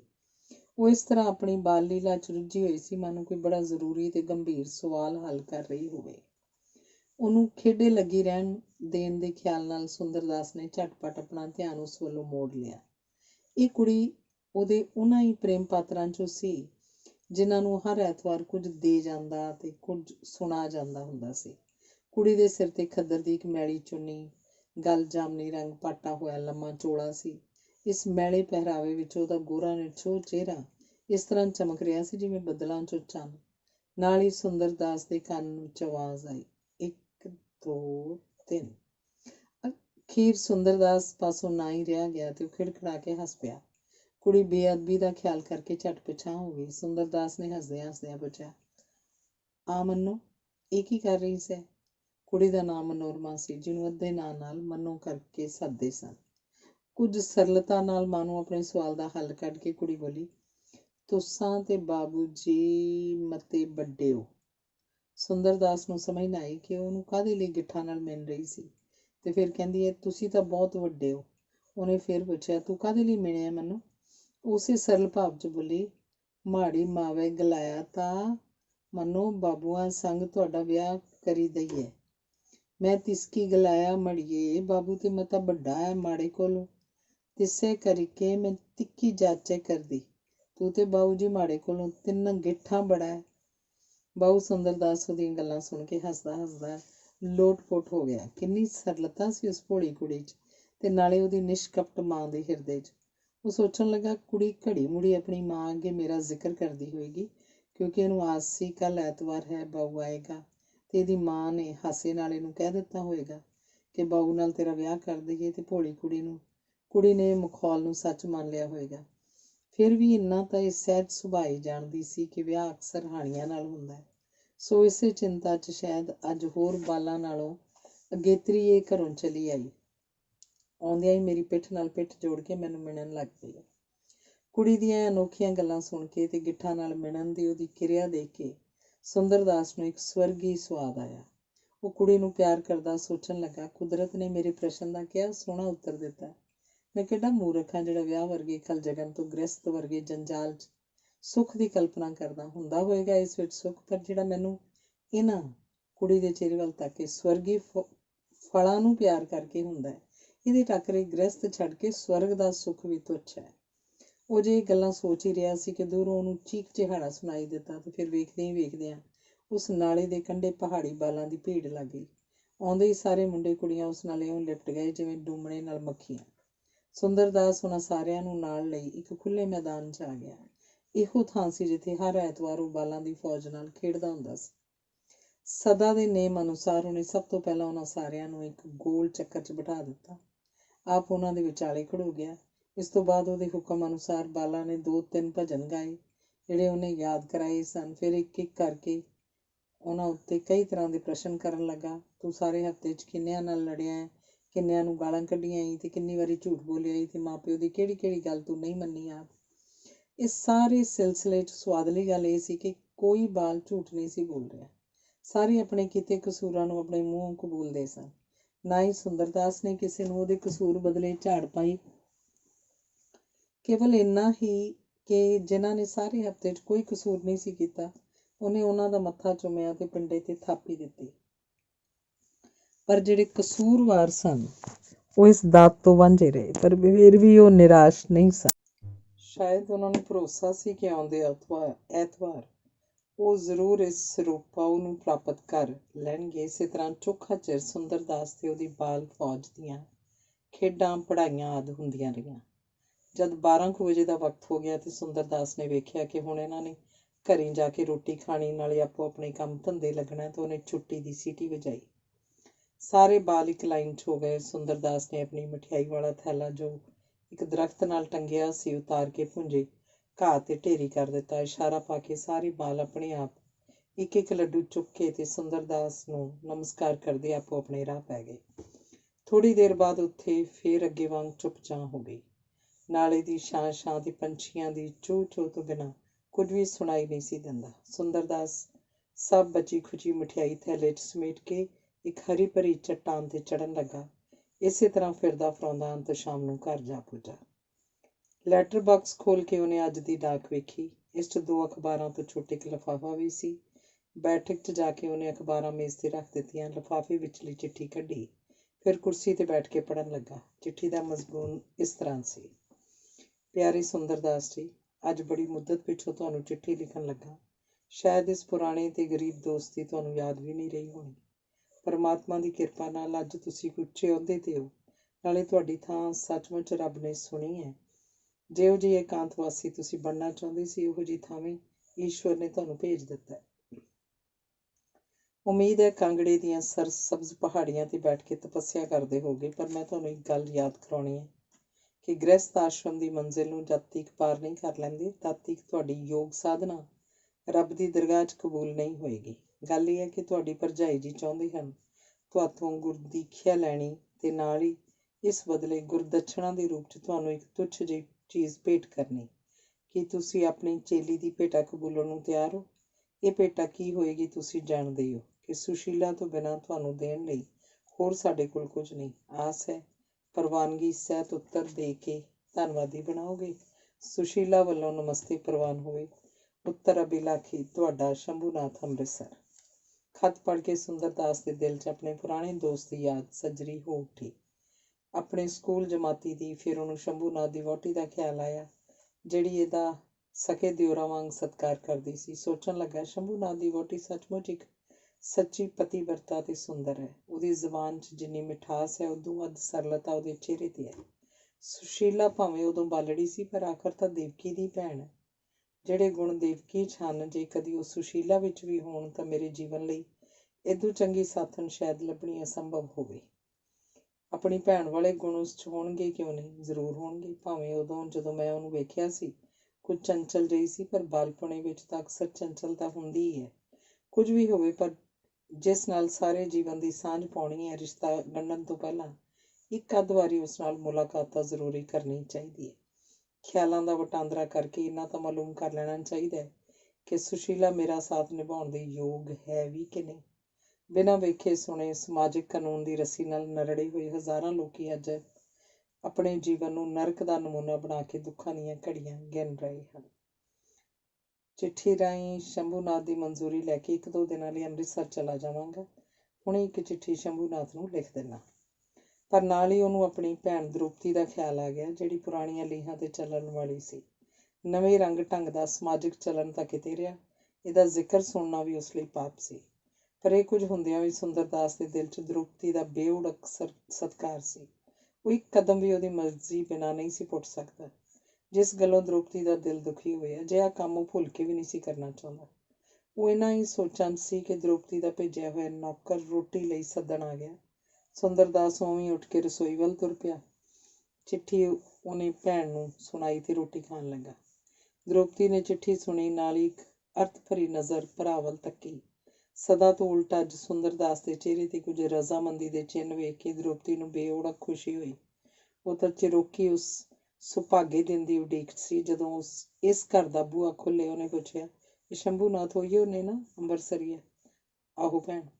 ਸ਼ੰਭੂਨਾਥ ਦੀ ਗਰੀਬੀ ਤੋਂ ਤਾਂ ਦ੍ਰੋਪਦੀ ਵੀ ਜਾਣੂ ਸੀ, ਪਰ ਉਹ ਇੱਕ ਵਾਰੀ ਸੁੰਦਰਦਾਸ ਦੇ ਮੂੰਹ ਹਾਂ ਸੁਣਨੀ ਚਾਹੁੰਦੀ ਸੀ। ਉਹਨੇ ਕਾਹਲੀ ਨਾਲ ਕਿਹਾ, ਕੁੜੀ ਤੇ ਮੈਂ ਵੇਖੀ ਹੋਈ ਏ, ਉਦੋਂ ਨਿੱਕੀ ਜਿਹੀ ਸੀ, ਟੈਣੀ ਜਿਹੀ, ਹੁਣ ਤੇ ਕਿੱਡੀ ਵੱਡੀ ਹੋਏਗੀ। ਸੁੰਦਰ ਕੁੜੀ ਤੇ ਭਈ ਸੱਚਮੁੱਚ ਚੰਨ ਦਾ ਟੋਟਾ ਹੈ।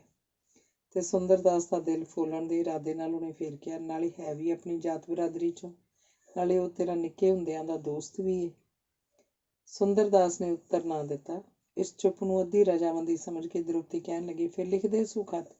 ਸਾਨੂੰ ਰਿਜ਼ਕ ਦੀ ਲੋੜ ਨਹੀਂ, ਸਾਨੂੰ ਤੇ ਕੁੜੀ ਉਹ ਚਾਹੀਦੀ ਹੈ ਜਿਹੜੀ ਹਨੇਰੇ 'ਚ ਬੈਠੀ ਚਾਨਣ ਕਰੇ। ਸੰਗਦਾ ਸੰਗਦਾ ਸੁੰਦਰਦਾਸ ਬੋਲਿਆ, ਪਰ ਭੈਣ ਮੁਸ਼ਕਲ ਤੇ ਉਹੀ ਰਹੀ ਨਾ ਮੇਰੇ ਲਈ। ਕੀ ਪਤਾ ਉਹ ਕਿਹੋ ਜਿਹੇ ਸੁਭਾਅ ਦੀ ਹੋਵੇ। ਭਾਵੇਂ ਕੋਈ ਵੀ ਹੋਵੇ, ਕੋਈ ਵੀ ਕੰਮ ਹੋਵੇ, ਵੇਖ ਭਾਲ ਕੇ ਕੀਤਾ ਜਾਏ ਤਾਂ ਚੰਗਾ ਹੁੰਦਾ। ਇਹੋ ਝਗੜਾ ਇਹ ਤੋਂ ਪਹਿਲਾਂ ਵੀ ਕਈ ਵਾਰ ਹੋ ਚੁੱਕਾ ਸੀ, ਜਿਹਦਾ ਫਲ ਰੂਪ ਅੱਜ ਤੀਕ ਸੁੰਦਰਦਾਸ ਕੁਆਰਾ ਹੀ ਰਿਹਾ। ਪਰ ਹੁਣ ਦ੍ਰੋਪਦੀ ਲਈ ਇਹ ਦੁੱਖ ਅਸਹਿ ਹੋ ਗਿਆ ਸੀ। ਉਹ ਭਰਾ ਨੂੰ ਬਹੁਤਾ ਚਿਰ ਕੁਆਰਾ ਨਹੀਂ ਸੀ ਵੇਖਣਾ ਚਾਹੁੰਦੀ। ਸੁੰਦਰਦਾਸ ਦੀ ਗੱਲ ਸੁਣ ਕੇ ਬੋਲੀ, ਬੀਬਾ ਬਾਲਾਂ ਵਾਲੀਆਂ ਗੱਲਾਂ ਨਹੀਂ ਕਰੀਦੀਆਂ, ਆਪਣੀ ਪਿਤਾ ਪੁਰਖੀ ਵੀ ਵੇਖੀ ਦੀ ਏ। ਨਾਲੇ ਸ਼ੰਭੂਨਾਥ ਦਾ ਘਰ ਘਰਾਨਾ ਸਾਤੋਂ ਭੁੱਲਾ ਹੋਇਆ। ਕੁੜੀ ਮੈਂ ਵੀ ਦੇਖੀ ਹੋਈ ਏ, ਤੂੰ ਵੀ, ਫਿਰ ਭਲਾ ਹੋਰ ਕੀ ਵੇਖਣਾ ਹੋਇਆ। ਸੁੰਦਰਦਾਸ ਅੱਜ ਵੀ ਉਹੀ ਸੀ ਜਿਹੜਾ ਅੱਜ ਤੋਂ ਕੁਝ ਸਮਾਂ ਪਹਿਲਾਂ, ਪਰ ਆਪਣੀ ਵਿਧਵਾ ਭੈਣ ਦੇ ਜਜ਼ਬਿਆਂ ਨੂੰ ਘੜੀ ਮੁੜੀ ਕੁਚਲਣਾ ਉਹ ਨਹੀਂ ਚਾਹੁੰਦਾ ਸੀ। ਅੱਗੇ ਉਹ ਅੜ ਖਲੋਂਦਾ ਸੀ, ਪਰ ਹੁਣ ਉਹਦਾ ਦਿਲ ਨਾਬਰੀ ਨਾ ਕਰ ਸਕਿਆ। ਨਾਲੇ ਪਿਛਲੇ ਸਾਰੇ ਨਾਤਿਆਂ ਨਾਲੋਂ ਸੁਸ਼ੀਲਾ ਦਾ ਨਾਤਾ ਉਸ ਲਈ ਕੁਝ ਤਸੱਲੀ ਬਖਸ਼ ਵੀ ਸੀ। ਸ਼ੰਭੂਨਾਥ ਤੇ ਉਹਦੇ ਪਰਿਵਾਰ ਤੋਂ ਜਾਣੂ ਸੀ, ਸੋ ਉਹਨੇ ਦਿਲ ਦੇ ਖਿਆਲ ਨੂੰ ਦਿਲ ਵਿੱਚ ਹੀ ਦੱਬਿਆ ਰਹਿਣ ਦਿੱਤਾ। ਆਪਣੀ ਬਣਨ ਵਾਲੀ ਸਾਥਣ ਨੂੰ ਕੁੜਮਾਈ ਤੋਂ ਪਹਿਲਾਂ ਇੱਕ ਵਾਰੀ ਦੇਖਣ ਦੀ ਖਾਹਿਸ਼ ਜੇ ਉਹ ਪੂਰੀ ਨਹੀਂ ਕਰ ਸਕਿਆ ਤਾਂ ਨਾ ਸਹੀ। ਉਹਨੇ ਸਭ ਕੁਝ ਕਿਸਮਤ ਦੇ ਹਵਾਲੇ ਛੱਡ ਕੇ ਉੱਤਰ ਦਿੱਤਾ, ਚੰਗਾ ਭੈਣ, ਜੇ ਤੇਰੀ ਇਹੋ ਸਲਾਹ ਹੈ ਤੇ ਮੈਂ ਵੀ ਰਾਜ਼ੀ ਹਾਂ। ਇਸ 'ਚ ਦ੍ਰੋਪਦੀ ਖੁਸ਼ੀ ਨਾਲ ਉੱਛਲ ਪਈ। ਉਹਨੇ ਉੱਤਰ ਦਿੱਤਾ, ਤਾਂ ਫਿਰ ਅੱਜ ਹੀ ਲਿਖ ਦਿੰਦੇ ਹਾਂ ਚਿੱਠੀ। ਜੇ ਸ਼ਗਨ ਨਾਲ ਹੀ ਵਿਆਹ ਦੇ ਦੇਣ ਤਾਂ ਮੇਰੀ ਸਲਾਹ ਹੈ ਮਾਘ 'ਚ ਵਿਆਹ ਹੋ ਜਾਏ। ਸੁੰਦਰਦਾਸ ਬੋਲਿਆ, ਨਹੀਂ ਭੈਣ, ਵਿਆਹ ਤੇ ਮੈਂ ਵਰੇ ਤੋਰੇ ਨਹੀਂ ਕਰਾਉਣਾ। ਕਿਉਂ? 1 ਸਾਲ ਮੈਂ ਸੇਵਾ ਸੰਮਤੀ ਦੇ ਕੰਮ ਤੇ ਲਾਣਾ। ਉਹਨਾਂ ਮੇਰੇ ਜਿੰਮੇ ਸੇਵਾ ਲਾਈ ਹੈ। ਸੇਵਾ ਦੇ ਕੰਮ ਤੋਂ ਦ੍ਰੋਪਦੀ ਉਹਨੂੰ ਰੋਕਣਾ ਨਹੀਂ ਸੀ ਚਾਹੁੰਦੀ। ਉਹਨੇ ਕਿਹਾ, ਚੰਗਾ, ਵਰਾ ਲੰਘਦਿਆਂ ਕਿਹੜਾ ਚਿਰ ਲੱਗਦਾ, ਖਤ ਲਿਖ ਛੱਡ ਫਿਰ। ਚੰਗਾ ਕਹਿ ਕੇ ਸੁੰਦਰਦਾਸ ਚਿੱਠੀ ਦਾ ਉੱਤਰ ਲਿਖਣ ਲਈ ਆਪਣੇ ਕਮਰੇ 'ਚ ਜਾ ਬੈਠਾ। ਅੰਗ 8ਵਾਂ। ਉਂਝ ਤਾਂ ਪੰਜਾਬ ਦੇ ਸਾਰੇ ਪਹਾੜੀ ਇਲਾਕੇ ਬਰਸਾਤ ਦੀ ਰੁੱਤ 'ਤੇ ਬਨਸਪਤੀ ਦੇ ਸ਼ਿੰਗਾਰਾਂ ਨਾਲ ਵਹੁਟੀ ਵਾਂਗ ਸਜੇ ਹੁੰਦੇ ਹਨ, ਪਰ ਮੀਂਹ ਦੀ ਦਾਤ ਕੁਦਰਤ ਨੇ ਸਾਰੇ ਪੰਜਾਬ ਦੇ ਪਹਾੜਾਂ ਨਾਲੋਂ ਧਰਮਸ਼ਾਲਾ ਨੂੰ ਬਹੁਤੀ ਬਖਸ਼ੀ ਹੈ। ਪੰਜਾਬ ਨਾਲੋਂ ਨਹੀਂ, ਸਗੋਂ ਭਾਰਤ ਵਿੱਚ ਸਭ ਤੋਂ ਵਧੇਕ ਬਾਰਿਸ਼ ਚਿਰਾਪੂੰਜੀ ਪਹਾੜ 'ਤੇ ਹੁੰਦੀ ਹੈ, ਤੇ ਉਸ ਤੋਂ ਦੂਸਰਾ ਨੰਬਰ ਧਰਮਸ਼ਾਲਾ ਦਾ। ਸਾਵਣ ਤੇ ਭਾਦੋਂ ਦੇ ਮਹੀਨੇ ਤਾਂ ਇੱਥੇ 8 ਪਹਿਰ ਮੂਹਲੇਧਾਰ ਵਰਖਾ ਹੁੰਦੀ ਰਹਿੰਦੀ ਹੈ। ਆਕਾਸ਼ ਨਾਲ ਚੋਟੀਆਂ ਜੋੜੀ ਖੜੋਤੇ ਹਰਿਆਵਲੇ ਪਹਾੜਾਂ ਤੋਂ ਚਾਂਦੀ ਰੰਗੇ ਪਾਣੀ ਦੀਆਂ ਝੀਲਾਂ ਵਲਾਵੇਂ ਖਾਂਦੀਆਂ, ਉੱਚੇ ਨੀਵੇਂ ਪੱਥਰਾਂ ਨਾਲ ਖਹਿੰਦੀਆਂ ਤੇ ਮਿੱਠਾ ਸ਼ੋਰ ਕਰਦੀਆਂ ਖੱਡਾਂ 'ਚ ਜਾ ਕੇ ਇਸ ਵਿੱਚ ਅਭੇਦ ਹੋ ਜਾਂਦੀਆਂ ਹਨ। ਜੇਕਰ ਨਾਜ਼ਾਂ ਨਹੋਰਿਆਂ ਤੋਂ ਬਾਅਦ ਕੋਈ ਸੁੰਦਰੀ ਆਪਣੇ ਪ੍ਰੀਤਮ ਦੇ ਗਲ ਲੱਗ ਕੇ ਇੱਕ ਰੂਪ ਹੋ ਜਾਂਦੀ ਹੈ। ਇਸ ਛਬੀਲੀ ਪਰਬਤਮਾਲਾ 'ਚ ਟਾਵੀਆਂ ਟਾਵੀਆਂ ਉੱਚੀਆਂ ਨੀਵੀਆਂ ਕੋਠੀਆਂ ਦੀਆਂ ਚਿੱਟੀਆਂ ਟੀਨ ਛੱਤਾਂ ਨੀਲੇ ਆਕਾਸ਼ ਵਿੱਚ ਤਾਰਿਆਂ ਵਾਂਗ ਚਮਕਦੀਆਂ ਮਾਲੂਮ ਹੁੰਦੀਆਂ ਹਨ। ਕੋਤਵਾਲੀ ਬਾਜ਼ਾਰ ਤੋਂ ਚਰਚ ਰੋਡ ਨਾਂ ਦੀ ਇੱਕ ਸੜਕ ਸਿੱਧੀ ਉੱਪਰ ਵੱਲ ਚੜ੍ਹਦੀ ਹੈ, ਜੋ ਚੋਟੀ 'ਤੇ ਪੁੱਜ ਕੇ ਮੋਕਲੋਡਗੰਜ ਨਾਲ ਜਾ ਰਲਦੀ ਹੈ। ਇਹਦੀ ਮੀਲ ਕੁ ਚੜ੍ਹਾਈ ਤੋਂ ਬਾਅਦ ਇੱਕ ਫੱਬਣਾ ਭਰੀ ਚੱਟਾਨ ਸ਼ੁਰੂ ਹੁੰਦੀ ਹੈ, ਜਿਹਦੇ ਹੇਠਾਂ ਦੂਰ ਤੱਕ ਸਬਜ਼ਾ ਹੀ ਸਬਜ਼ਾ ਨਜ਼ਰੀ ਆਉਂਦਾ। ਇੱਥੋਂ ਦੀਆਂ ਦੂਰੀ ਪਲਾਂਗ 'ਚ ਕੋਠੀਆਂ ਇਉਂ ਜਾਪਦੀਆਂ ਜਿਵੇਂ ਬੰਨ ਦੇਵੀ ਨੇ ਚਿੱਟੇ ਫੁੱਲਾਂ ਦੀ ਮਾਲਾ ਪਹਿਨੀ ਹੋਵੇ। ਇਹਨਾਂ 'ਚੋਂ ਇੱਕ 236 ਕੋਠੀ ਹੈ, ਜਿਹਦੇ ਵਿਹੜੇ 'ਚ ਬਹੁਤ ਸਾਰੇ ਫੁੱਲਾਂ ਦੇ ਬੂਟੇ ਲੱਗੇ ਹੋਏ ਹਨ। ਦੁਪਹਿਰ ਦਾ ਵੇਲਾ ਹੈ, ਪਰ ਮੀਂਹ ਦੇ ਦਿਨ ਨੂੰ ਰਾਤ ਦੇ ਰੂਪ ਵਿੱਚ ਬਦਲ ਦਿੱਤਾ ਹੋਇਆ। ਇਸ ਕੋਠੀ ਦੀ ਉਤਲੀ ਛੱਤ ਇੱਕ ਨਵ ਉਮਰ ਜੋੜੀ ਵਰਾਂਡੇ 'ਚ ਬੈਠੀ ਝੜੀ ਦਾ ਆਨੰਦ ਲੈ ਰਹੀ ਹੈ। ਇਹੋ ਜਿਹਾ ਮਨੋਹਰ ਸਮਾਂ ਜਦ ਬਿਨਾਂ ਸ਼ਰਾਬੋਂ ਹੀ ਆਦਮੀ ਨੂੰ ਖੀਵਾ ਕਰ ਦਿੰਦਾ ਤੇ ਵਿਸਕੀ ਦੀ ਪੂਰੀ ਬੋਤਲ ਨੇ ਤਾਂ ਆਪੇ ਹੀ ਦੂਹਰਾ ਨਸ਼ਾ ਚੜ੍ਹਾ ਦੇਣਾ ਹੋਇਆ। ਇਹ ਕੋਈ ਓਪਰੇ ਨਹੀਂ, ਉਹੀ ਸਾਡੀਆਂ ਦੋ ਜਾਣੀਆਂ ਪਛਾਣੀਆਂ ਸੂਰਤਾਂ ਹਨ, ਪ੍ਰੇਮ ਤੇ ਜਮਨਾ ਬਾਈ। ਜਮਨਾ ਉਮੜ ਰਹੀ ਹੈ ਤੇ ਪ੍ਰੇਮ ਤਾਰੀਆਂ ਲਾ ਰਿਹਾ ਹੈ। ਇਸ ਵੇਲੇ ਮੀਂਹ ਇੰਨੇ ਜ਼ੋਰ ਦਾ ਹੈ ਕਿ ਜੇ ਇਹਨਾਂ ਦੇ ਵਰਾਂਡੇ ਦੀ ਕੰਧ ਸ਼ੀਸ਼ਿਆਂ ਦੀ ਨਾ ਹੁੰਦੀ ਤਾਂ ਵਾਛੜ ਹੱਥੋਂ ਇਹਨਾਂ ਦਾ ਇੱਥੇ ਬੈਠਣਾ ਔਖਾ ਹੋ ਜਾਂਦਾ। ਜਮਨਾ ਤਾਂ ਵਰਾਂਡੇ ਵੱਲ ਪਿੱਠ ਕੀਤੀ ਕੁਰਸੀ 'ਤੇ ਬੈਠੀ ਖਾਣ ਪੀਣ 'ਚ ਮਸਤ ਹੈ, ਪਰ ਪ੍ਰੇਮ ਇਹਦਾ ਮੂੰਹ ਜਿਹਦਾ ਮੂੰਹ ਵਰਾਂਡੇ ਵੱਲ ਹੈ, ਵਿੱਚ ਇੱਕ ਅੱਧ ਨਜ਼ਰ ਸਾਹਮਣੀ ਕੋਠੀ ਦੀ ਗੈਲਰੀ ਵੱਲ ਵੀ ਝਾਕ ਲੈਂਦਾ ਹੈ, ਜਿੱਥੇ ਦੋ ਮੁਟਿਆਰਾਂ ਆਮੋ ਸਾਹਮਣੇ ਆਰਾਮ ਕੁਰਸੀਆਂ 'ਤੇ ਬੈਠੀਆਂ ਕੱਪੜਿਆਂ ਉੱਤੇ ਫੁੱਲ ਬੂਟੇ ਕੱਢ ਰਹੀਆਂ ਹਨ। ਪ੍ਰੇਮ ਨੂੰ ਭਾਵੇਂ ਜਮਨਾ ਦਾ ਵੀ ਡਰ ਹੈ ਤੇ ਉਹਨਾਂ ਗੁਆਂਢਣਾਂ ਦੀ ਨਾਰਾਜ਼ਗੀ ਦੀ ਵੀ ਚਿੰਤਾ ਹੈ, ਪਰ ਇਹ ਹਜ਼ਾਰ ਰੋਕਣ 'ਤੇ ਵੀ ਆਪਣੀ ਨਜ਼ਰ ਨੂੰ ਉੱਧਰ ਜਾਣੋਂ ਰੋਕ ਨਹੀਂ ਸਕਦਾ। ਇੱਕ ਵਾਰ ਤੱਕਣ ਤੋਂ ਬਾਅਦ ਖਿਆਲ ਕਰਦਾ ਕਿ ਬਸ ਹੁਣ ਨਹੀਂ ਤੱਕਾਂਗਾ, ਪਰ ਝੱਟ ਕੁ ਪਿੱਛੋਂ ਫੇਰ ਖਿਆਲ ਕਰਦਾ ਇੱਕੋ ਵਾਰੀ, ਸਿਰਫ ਇੱਕੋ ਵਾਰੀ ਨਜ਼ਰ ਭਰ ਕੇ ਤੱਕ ਲਵਾਂ, ਫਿਰ ਉੱਕਾ ਉੱਧਰ ਧਿਆਨ ਨਹੀਂ ਕਰਾਂਗਾ। ਪਰ ਨਜ਼ਰ ਨੂੰ ਰੋਕਣ ਲਈ ਉਹਦਾ ਇਹ ਇਲਾਜ ਉਸੇ ਤਰ੍ਹਾਂ ਸਿੱਧ ਹੁੰਦਾ ਹੈ ਜਿਵੇਂ ਕਿਸੇ ਦੇ ਮੂੰਹ 'ਚ ਵਾਲ ਪੈ ਗਿਆ ਹੋਵੇ ਤੇ ਉਹਨੂੰ ਕੱਢਣ ਲਈ ਕੰਬਲ ਦੀ ਕੰਨੀ ਨਾਲ ਜੀਭ ਨੂੰ ਸਾਫ਼ ਕਰ ਰਿਹਾ ਹੋਵੇ। ਪ੍ਰੇਮ ਤੇ ਜਮਨਾ ਲਈ ਸਾਕੀ ਦਾ ਕੰਮ ਦੇ ਰਿਹਾ ਹੈ ਉਹ ਨੌਕਰ ਮੁੰਡਾ ਮਨੋਰੀ, ਜਿਹਨੂੰ ਗੋਪਾਲ ਸਿੰਘ ਨੇ ਸ਼ਾਇਦ ਕੋਈ ਮਤਲਬ ਸਾਧਣ ਲਈ ਸੂਈਆ ਬਣਾ ਕੇ ਇਹਨਾਂ ਨਾਲ ਰਸੋਈਏ ਦੇ ਰੂਪ 'ਚ ਭੇਜ ਦਿੱਤਾ ਹੈ। ਇਸ ਵੇਲੇ ਦੋਵੇਂ ਨਸ਼ੇ 'ਚ ਗੁੱਟ ਹੋ ਰਹੇ ਹਨ। ਜਿੱਥੇ ਦੁਪਾਸੀ ਵਾਸ਼ਨਾ ਤੇ ਸਵਾਰਥ ਦਾ ਰਾਜ ਹੋਵੇ ਤੇ ਉੱਤੋਂ ਸ਼ਰਾਬ ਦਾ ਤੇਜ, ਉੱਥੇ ਕੀ ਕੁਝ ਕੌਤਕ ਨਹੀਂ ਖੇਡੇ ਜਾਂਦੇ। ਪ੍ਰੇਮ ਜਿਉਂ-ਜਿਉਂ ਬੋਤਲ ਦੀ ਡੂੰਘਾਈ 'ਚ ਉਤਰਦਾ ਜਾਂਦਾ ਹੈ, ਤਿਉਂ-ਤਿਉਂ ਵਧੇਰੇ ਉਹਦੀ ਨਜ਼ਰ ਵਰਾਂਡੇ ਦੇ ਸ਼ੀਸ਼ਿਆਂ ਨੂੰ ਪਾਰ ਕਰਦੀ ਸਾਹਮਣੀ ਕੋਠੀ ਦੇ ਜੰਗਲੇ ਵੱਲ ਜਾਈ ਜਾਂਦੀ ਹੈ ਤੇ ਉੱਥੇ ਬੈਠੀਆਂ ਨੂੰ ਸੁਣਾ ਕੇ ਉੱਚੀ-ਉੱਚੀ ਤੁਕਾਂ ਗਾ ਰਿਹਾ ਹੈ। ਅਲਫ ਆ ਮੇਰੀ ਨੈਣਾ ਵਾਲੀਏ ਨੀ, ਤੇਰੇ ਨੈਣਾ ਨੇ ਮਾਰਿਆ ਤੀਰ ਮੈਨੂੰ, ਪਿੱਛਾ ਤੁਧ ਦਾ ਮੂਲ ਨਾ ਛੱਡ ਸਾਂ ਮੈਂ, ਭਾਵੇਂ ਮਾਰ ਸੁੱਟਣ ਤੇਰੇ ਵੀਰ ਮੈਨੂੰ। ਸਾਹਮਣੀ ਕੋਠੀ ਵਾਲਿਆਂ ਕਿਸੇ ਵੇਲੇ ਨਫ਼ਰਤ ਨਾਲ ਉਸ ਵੱਲ ਤੱਕਦੀਆਂ ਹਨ, ਪਰ ਮਤਵਾਲਾ ਪ੍ਰੇਮ ਇਹਦਾ ਉਲਟਾ ਹੀ ਅਰਥ ਕੱਢਦਾ ਹੈ। ਉਹਦਾ ਖਿਆਲ ਸੀ ਕਿ ਦੋਵੇਂ ਮੁਟਿਆਰਾਂ ਉਹਦੀ ਨਜ਼ਰ ਦੇ ਤੀਰਾਂ ਨਾਲ ਘਾਇਲ ਹੋ ਕੇ ਉਸ ਵੱਲ ਤੱਕ ਰਹੀਆਂ ਹਨ। ਹੁਣ ਉਹ ਹੋਰ ਵੱਧ ਕੇ ਨਾਜ਼ਾਂ ਤੇ ਅੰਦਾਜ਼ਾਂ ਨਾਲ ਆਪਣੀ ਲੰਪਟ ਨਜ਼ਰ ਉਹਨਾਂ ਵੱਲ ਸੁੱਟਦਾ ਹੋਇਆ ਗਾਉਣ ਲੱਗਾ, ਤੇਰੀ ਕਟੀਲੀ ਨਿਗਾਹੋਂ ਨੇ ਮਾਰਾ। ਪਹਿਲਾਂ ਜਿੰਨਾ ਚਿਰ ਅਜੇ ਉਹਨੂੰ ਨਹੀਂ ਸੀ ਚੜ੍ਹੀ ਤਾਂ ਉਹ ਜਮਨਾ ਦੀ ਨਜ਼ਰ ਬਚਾ ਕੇ ਉਹਨਾਂ ਵੱਲ ਵੇਖਦਾ ਸੀ, ਪਰ ਹੁਣ ਉਹ ਇਸ ਗੱਲ ਦਾ ਚੇਤਾ ਹੀ ਨਹੀਂ ਸੀ। ਜਮਨਾ ਵੀ ਉਹਦੀਆਂ ਇਹਨਾਂ ਹਰਕਤਾਂ ਤੋਂ ਬੇਖਬਰ ਨਹੀਂ ਸੀ। ਉਹ ਦਿਲ 'ਚ ਕੁੜ ਰਹੀ ਸੀ ਤੇ ਪ੍ਰੇਮ ਨੂੰ ਘਿਰਨਾ ਕਰ ਰਹੀ ਸੀ। ਭਾਵੇਂ ਉਹ ਕੋਈ ਸਤਵੰਤੀ ਨਹੀਂ ਸੀ, ਨਾ ਹੀ ਪ੍ਰੇਮ ਦੀ ਲਾਭ ਨਾਲ ਲਿਆਂਦੀ ਹੋਈ ਵਹੁਟੀ, ਫੇਰ ਵੀ ਪ੍ਰੇਮ ਦੀ ਇਸ ਨਜ਼ਰਬਾਜ਼ੀ ਨੂੰ ਸਹਾਰਨਾ ਉਸ ਲਈ ਔਖਾ ਸੀ। ਸੱਚਮੁੱਚ ਉਹ ਇੱਕ ਅਜਿਹਾ ਕਸੂਰ ਹੈ ਜਿਹਨੂੰ ਪੱਥਰ ਦੀ ਤੀਵੀਂ ਵੀ ਸ਼ਾਇਦ ਖਿਮਾ ਨਾ ਕਰ ਸਕੇ। ਜਮਨਾ ਦਾ ਹੱਡ ਮਾਸ ਦੀ ਰਚਨਾ ਸੀ। ਉੱਧਰ ਸਾਹਮਣੀ ਕੋਠੀ 'ਚ ਬੈਠੀਆਂ ਮੁਟਿਆਰਾਂ ਵੀ ਕਿੰਨੇ ਚਿਰ ਤੋਂ ਇਹ ਕੌਤਕ ਵੇਖ ਰਹੀਆਂ ਸਨ। ਦੀਦੇ ਪੜ ਆਪਣੇ ਵੱਲ ਵੇਖਣ ਤੋਂ ਛੁੱਟੋ ਇਸ ਬੇਲਗਾਮੇ ਊਠ ਤੇ ਉਹਦੀ ਸਾਥਣ ਦੀਆਂ ਬਾਕੀ ਕਰਤੂਤਾਂ ਵੀ ਵੇਖ ਚੁੱਕੀਆਂ ਸਨ। ਭਾਵੇਂ ਜਮਨਾ ਦੀ ਉਹਨਾਂ ਵੱਲ ਪਿੱਠ ਸੀ, ਅਖੀਰ ਜਦ ਪ੍ਰੇਮ ਨੇ ਉਹਨਾਂ ਵਿਚਾਰੀਆਂ ਲਈ ਬੈਠਣਾ ਹੀ ਮੁਸ਼ਕਿਲ ਕਰ ਦਿੱਤਾ ਤਾਂ ਦੋਵੇਂ ਉੱਠ ਕੇ ਅੰਦਰ ਚਲੀਆਂ ਗਈਆਂ। ਜਾਂਦਿਆਂ ਇੱਕ ਬੁੜਬੁੜਾਈ, ਬੇਸ਼ਰਮ ਅੰਤਰਾ, ਦੂਜੀ ਬੋਲੀ ਤੇ ਉਹ ਵੀ ਕੰਜਰੀ ਜਾਪਦੀ ਹੈ। ਉਹ ਅੰਦਰ ਚਲੀਆਂ ਗਈਆਂ। ਇੱਧਰ ਪ੍ਰੇਮ ਦੀਆਂ ਅੱਖਾਂ ਅੱਗੇ ਜਿਵੇਂ ਕੋਈ ਸਵਰਗ ਲੋਪ ਹੋ ਗਿਆ। ਮੁੜ ਕਈ ਵੇਰਾਂ ਉਹਨੇ ਉੱਧਰ ਤੱਕਿਆ, ਪਰ ਦੋਵੇਂ ਕੁਰਸੀਆਂ ਖਾਲੀ ਸਨ। ਕੇਵਲ ਇੱਕ ਛਤਰੀ ਵਾਲਾ ਗੱਭਰੂ ਬਾਹਰੋਂ ਆ ਕੇ ਅੰਦਰ ਲੰਘਦਾ ਉਹਦੀ ਨਜ਼ਰੀਂ ਪਿਆ। ਫੇਰ ਵੀ ਉਹ ਨਿਰਾਸ਼ ਨਹੀਂ ਸੀ, ਸਗੋਂ ਇੱਕ ਨਵੀਂ ਆਸ ਦਾ ਮਹਿਲ ਉਹਦੇ ਦਿਲ ਦਿਮਾਗ ਵਿੱਚ ਉਸਰਨਾ ਸ਼ੁਰੂ ਹੋ ਗਿਆ ਤੇ ਸੋਚਣ ਲੱਗਾ, ਇਸ ਆਸ ਮਹਿਲ ਨੂੰ ਪੌੜੀਆਂ ਕਿਹੜੇ ਪਾਸਿਓਂ ਰੱਖੀਆਂ ਜਾਣ।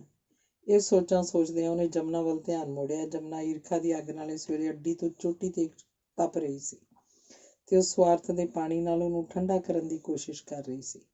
ਪ੍ਰੇਮ ਨੇ ਉਸ ਵੱਲ ਤੱਕਿਆ, ਪਰ ਕੁਝ ਲਾਪਰਵਾਹੀ ਜੀ ਨਜ਼ਰ ਨਾਲ। ਜਮਨਾ ਇਹਦਾ ਕਾਰਨ ਸਮਝ ਰਹੀ ਸੀ। ਪ੍ਰੇਮ ਨੂੰ ਜਮਨਾ ਬਾਈ ਨਾਲ ਇਸ ਪਹਾੜ ਤੇ ਆਇਆ 1 ਹਫ਼ਤਾ ਹੋ ਚੁੱਕਾ ਸੀ। ਪਿੱਛੇ ਘਰ 'ਚ ਕੀ ਹਾਲ ਹੋ ਰਿਹਾ ਹੈ ਤੇ ਹੱਟੀ ਦੀ ਕੀ ਗਤ ਬਣ ਰਹੀ ਹੈ, ਇਹਦਾ ਪ੍ਰੇਮ ਨੂੰ ਕਦੇ ਘੱਟ ਵੱਧ ਹੀ ਖਿਆਲ ਆਉਂਦਾ ਸੀ। ਕਦੇ ਕਦਾਈ ਉਹਨੂੰ ਪਿਓ ਦੀ ਬਿਮਾਰੀ ਦਾ ਖਿਆਲ ਆਉਂਦਾ ਤੇ ਇਸ ਬਾਰੇ ਉਹ ਸੋਚਦਾ ਕਿ ਇੱਕ ਖਾ ਹੰਢਾ ਚੁੱਕੇ ਬੁੱਢੇ ਨੂੰ ਗੁਆ ਕੇ ਜੇ ਇੱਕ ਨਵ ਯੋਬਨਾ ਸੁੰਦਰੀ, ਦਿਲ ਜਾਨ ਤੋਂ ਸਦਕੇ ਹੋਣ ਵਾਲੀ ਸੁੰਦਰੀ ਲੱਭ ਪਏ ਤਾਂ ਇਹ ਸੌਦਾ ਢੇਰ ਸਸਤਾ ਹੈ। ਬਾਕੀ ਰਿਹਾ ਹੱਟੀ ਦਾ ਸਵਾਲ। ਸੋ ਇਸ ਸੰਬੰਧੀ ਉਹ ਜਾਣਦਾ ਸੀ ਕਿ ਇੰਨੇ ਸਮੇਂ ਵਿੱਚ ਜੇ ਹੱਟੀ ਨੂੰ 500-400 ਦਾ ਘਾਟਾ ਵਾਧਾ ਪੈ ਵੀ ਗਿਆ ਤਾਂ ਹਰਜੀ ਕੀ ਹੈ, ਜਦਕਿ ਦੂਜੇ ਪਾਸੇ ਇੱਕ ਹੀਰਿਆਂ ਜਵਾਹਰਾਂ ਦੀ ਖਾਣ ਉਹਦੇ ਕਬਜ਼ੇ ਆਉਣ ਵਾਲੀ ਹੈ।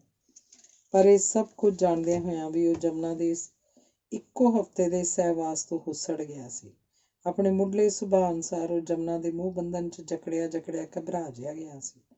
ਕੁਝ ਤੰਗ ਜਿਹਾ ਪੈ ਗਿਆ, ਪਰ ਇੱਥੋਂ ਛੁਟਕਾਰਾ ਮਿਲਣਾ ਵੀ ਤਾਂ ਮੁਸ਼ਕਿਲ ਸੀ। ਉਹ ਆਪ ਹੀ ਛੁਟਕਾਰਾ ਪਾਉਣਾ ਨਹੀਂ ਸੀ ਚਾਹੁੰਦਾ, ਕਿਉਂਕਿ ਅਜਿਹਾ ਕਰਨ ਨਾਲ ਉਹਦਾ ਖਿਆਲ ਸੀ ਕਿ ਮਾਇਆ ਦੀਆਂ ਝੋਲੀਆਂ ਜਿਹੜੀਆਂ ਉਹ ਭਰਨੀਆਂ ਚਾਹੁੰਦਾ ਨਹੀਂ ਭਰੀਆਂ ਜਾਣੀਆਂ। ਕਿਸੇ ਨਾ ਕਿਸੇ ਹੀਲੇ ਉਹ ਜਮਨਾ ਨੂੰ ਪਤਿਆਈ ਰੱਖਣਾ ਚਾਹੁੰਦਾ ਸੀ। ਮਾਨੋ ਦੋਹੀਂ ਪਾਸੇ ਸਵਾਰਥ ਦੇ ਜਾਲ ਵਿਛੇ ਹੋਏ ਸਨ।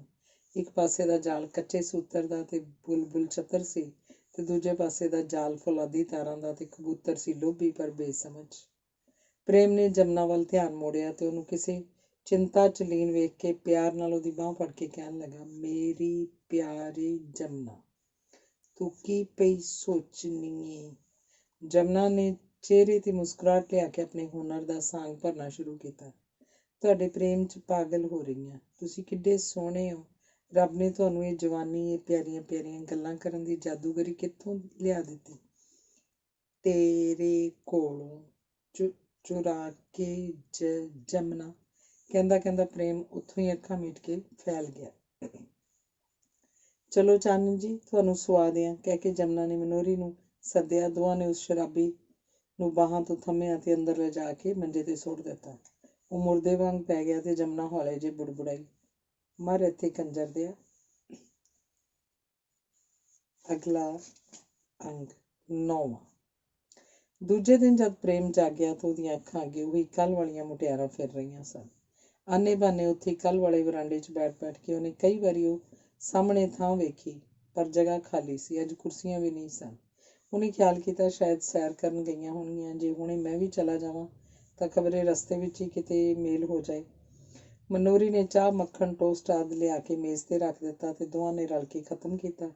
ਇਸ ਵੇਲੇ ਮੀਂਹ ਆਖਰਾਂ ਦਾ ਪੈ ਰਿਹਾ ਸੀ। ਬਾਹਰ ਨਿਕਲਣ ਦਾ ਕੋਈ ਹਾਲ ਨਹੀਂ ਸੀ, ਪਰ ਪ੍ਰੇਮ ਦੇ ਤਾਂ ਦਿਲ ਨੂੰ ਅੱਗ ਲੱਗੀ ਸੀ। ਉਹਨੇ ਜਮਨਾ ਨੂੰ ਵੀ ਚੱਲਣ ਲਈ ਕਿਹਾ। ਜਮਨਾ ਜਾਣਦੀ ਸੀ ਕਿ ਏਡੀ ਸਖਤ ਬਾਰਿਸ਼ ਵਿੱਚ ਸੈਰ ਜਾਣ ਦੇ ਕੀ ਅਰਥ ਹਨ। ਉਹਨੇ ਇੱਧਰ ਉੱਧਰ ਦੇ ਬਹਾਨੇ ਪਾ ਕੇ ਜਾਣੋਂ ਨਾ ਕਰ ਦਿੱਤੀ। ਪ੍ਰੇਮ ਤਾਂ ਪਹਿਲਾਂ ਹੀ ਇਕੱਲਾ ਜਾਣ ਲਈ ਖੁਸ਼ ਸੀ। ਅੰਤੋਂ ਇਕੱਲਾ ਹੀ ਤੁਰ ਪਿਆ।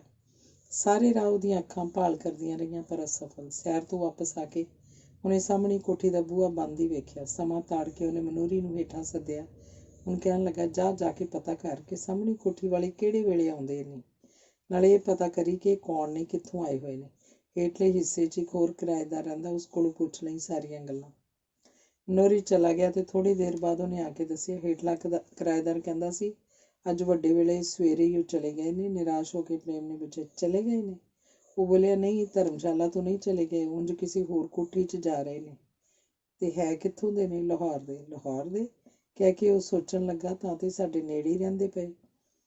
ਉਹਨੇ ਮਨੋਹਰੀ ਨੂੰ ਪੁੱਛਿਆ, ਤੇ ਤੂੰ ਇਹ ਨਾ ਪੁੱਛਿਆ ਕਿ ਉਹਨਾਂ ਦਾ ਨਾਮ ਪਤਾ ਕੀ ਹੈ, ਲਾਹੌਰ ਕੀ ਕੰਮ ਕਰਦੇ ਨੇ, ਕਿਹੜੇ ਮਹੱਲੇ ਰਹਿੰਦੇ? ਜੀ ਨਹੀਂ, ਇਹ ਤਾਂ ਮੈਂ ਨਹੀਂ ਪੁੱਛਿਆ। ਤੇ ਔਂਤਰੀ ਦਾ ਤੈਨੂੰ ਘੱਲਿਆ ਕਾਹਦੇ ਲਈ ਸੀ? ਬੂਸਰ ਜਿਹਾ ਨਾ ਹੋਵੇ ਤਾਂ। ਮਾਂ ਮੁੱਢੋਂ ਆ ਜਾਂਦੇ ਨੇ ਨੌਕਰੀਆਂ ਕਰਨ, ਤੇ ਅਕਲ ਨਹੀਂ ਹੁੰਦੀ ਧੇਲੇ ਡੱਬਲ ਦੀ। ਜਾ ਮੁੜ ਕੇ। ਗੱਲ ਉਹਦੇ ਮੂੰਹ 'ਚ ਹੀ ਸੀ। ਉੱਤੋਂ ਆਵਾਜ਼ ਆਈ, ਇਹ ਹੈ ਹੀ ਹਰਾਮ ਦਾ ਡੰਗਰ ਕੇ। ਪਤਾ ਹੁੰਦਾ ਤਾਂ ਇਹੋ ਜਿਹੇ ਢੂਸ ਨੂੰ ਲਿਆਉਣਾ ਕਾਹਦੇ ਲਈ ਸੀ? ਹੋਰ ਨੌਕਰਾਂ ਦਾ ਘਾਟਾ ਸੀ? ਐਵੇਂ ਗੋਪਾਲ ਸਿੰਘ ਨੇ ਗਦੂਦ ਜੀ ਮੜ ਦਿੱਤੀ ਸਾਡੇ ਨਾਲ। ਕੀ ਗੱਲ ਸੀ ਚੰਦ ਜੀ? ਕਹਿੰਦੀ ਹੋਈ ਜਮਨਾ ਹੇਠਾਂ ਉਤਰ ਆਈ।